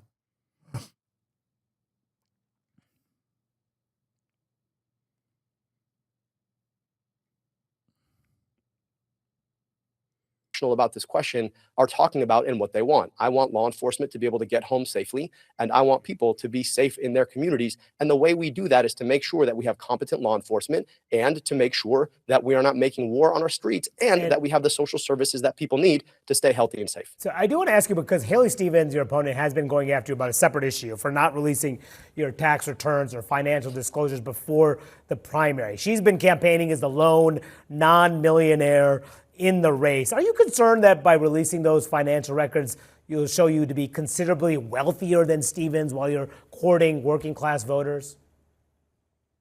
Not at all. I'm going to release my tax return this week. What I'll just tell you is that what she's desperately trying to change the picture on is the fact that you have $40 million of outside spending brought to you by our local utility that forced people to sleep in the dark for 5 days after a minor storm, that she's taking money from AIPAC that wants to send our money abroad, that she's taking money from big tech and the health insurance industry. You want to talk about financial transparency.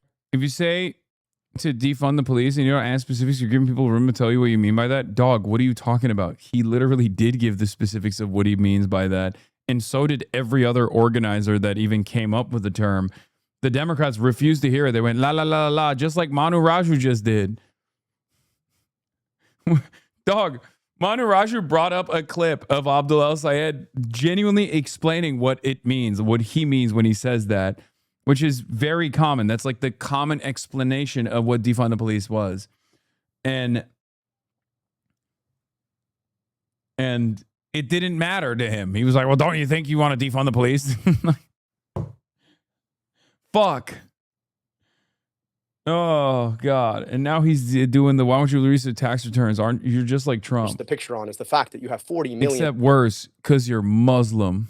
Dollars of outside spending brought to you by our local utility that forced people to sleep in the dark for 5 days after a minor storm, that she's taking money from AIPAC that wants to send our money abroad, that she's taking money from big tech and the health insurance.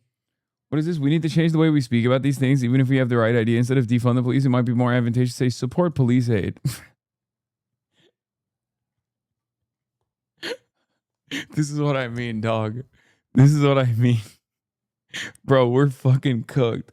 We're cooked. We're never going to make it.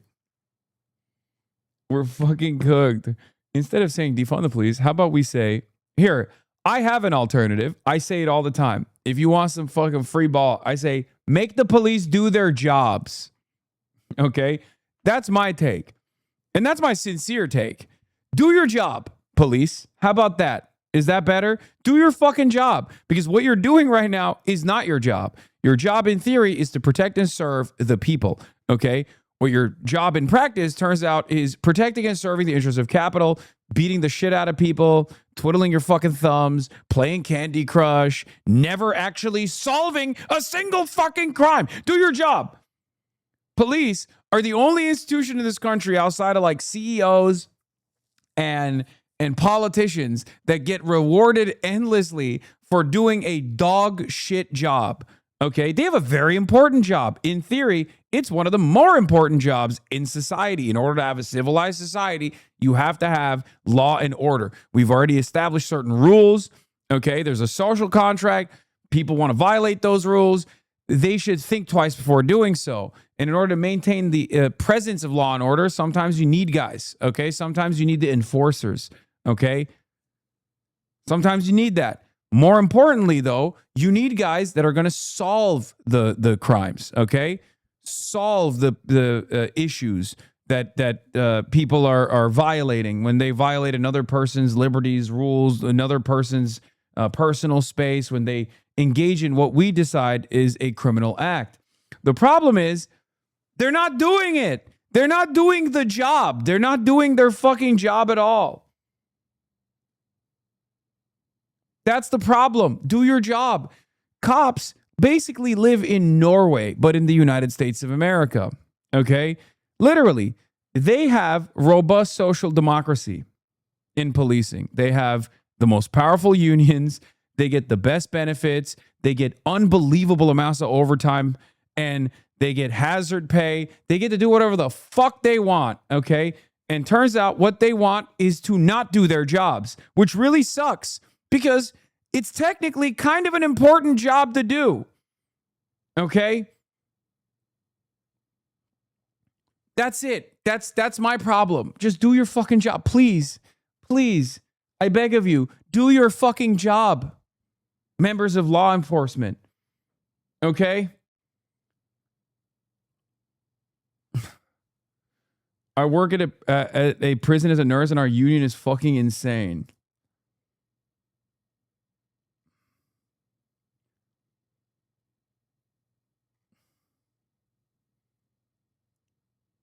Industry. You want to talk about financial transparency? I'm happy to do that all day. She took a trip with her mom to Portugal.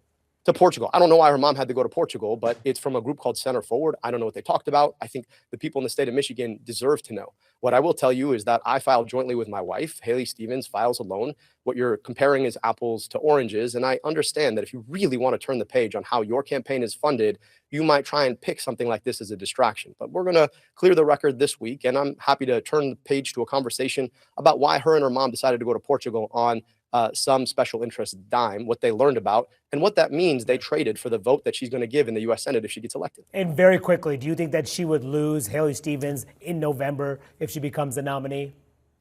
They're not going to hear your pleas. They're watching someone else's stream. Yeah, I know. Maybe if that someone else and his cronies clip this moment from my stream, he can sit on it and go, yeah, this is terrorism. Asking cops to do their jobs is terrorism. And then maybe the cops will hear my pleas because they're finally see it on the Asmongold stream as a highlight.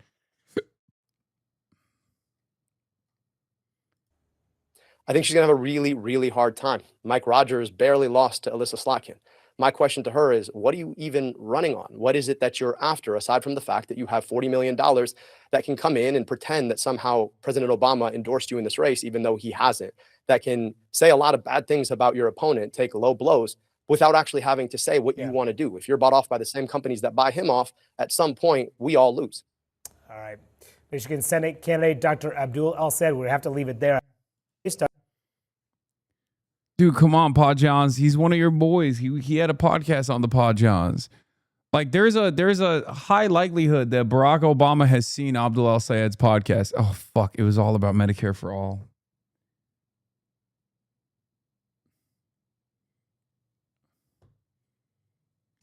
So he probably didn't like that. Shit.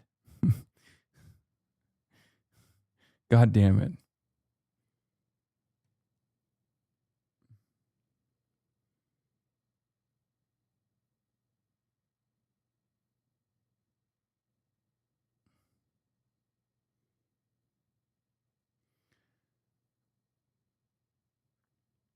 What is this? How about instead of defund the police, they do diversify the police? Why is everyone a fucking DNC consultant? Why is everyone a DNC consultant in my chat? How about nothing? Okay, we're done. We're done trying to come up with fucking... I don't want to relitigate 2020 again. This is... I already... My panda is crooked. Yes, it is crooked. Okay? Because it's a Chinese panda. The Chinese panda cannot believe what Americans are on right now. Every other country, the police do their jobs, except for the United States of America. They do it poorly. They have issues, but they're nowhere near as consequential as the issues that we have. They're still consequential, but God damn it, is our policing so much worse. Actually, given our fucking brain rot, every panda is Chinese, bozo. There's one Mexican panda in the world. That's not true. Every panda is Chinese with the exception of one panda that is Mexican. It's true. Literally, look it up. Yeah. We did.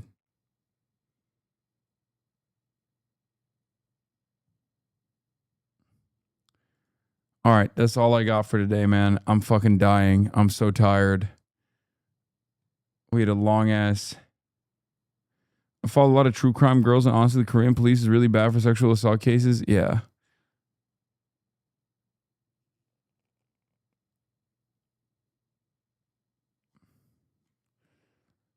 Anyway. Love you guys.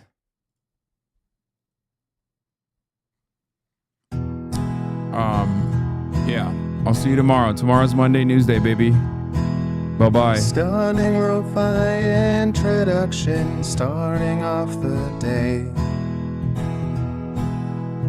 All the chatter's trickling in, hostile people hate. Sunny in Los Angeles, California, says Hasan. Stun luck to the stun luck to the topics just begun. 'Cause there is again, Hasan is streaming. Hasan is streaming. There is again, Hasan is streaming. Hasan is streaming. Reviewing a Chinese train, telling Kaya place. son and Esmond chatter loves, giving Grinning's grace. Zoran winning NYC, woke two back with the force. The Rogan of the left, to me a dumb himbo still of course. The Charlie Kirk assassination, the Fear and Online show. 8 full fucking years of this, and plenty more to go. Doing fun stuff tomorrow, throw PBS up on the screen. A man-made horror reaction brought to you by this life's dream. 'Cause there he is again, Hasan is streaming. Hasan is streaming. There he is again. Hasan is streaming. Hasan is streaming. Kicked out of the DNC, IRL we march the goat. Combating the propaganda that shoved down people's throats. CBS Israeli news, a coup, a regime falls. Full-blown fascist takeover, and still the duty calls. Total radicalization coming out to see. The system will always fail, it's up to you and me. On these daily streets, whether short or whether long, I've helped millions of people keep it moving right along. 'Cause there he is again, Hasan is streaming. Hasan is streaming. There he is again, Hasan is streaming. Hasan is streaming. But hey, what can you say? That's PBS for you. But he'll play games real soon. Just you wait. Say, hey, what can you say? That's PBS for you. But he'll move on real soon. Just you wait. Ba-da-da, ba-da-da, ba-da-da-da-da-da. Hey, what can you say? That's PBS for you.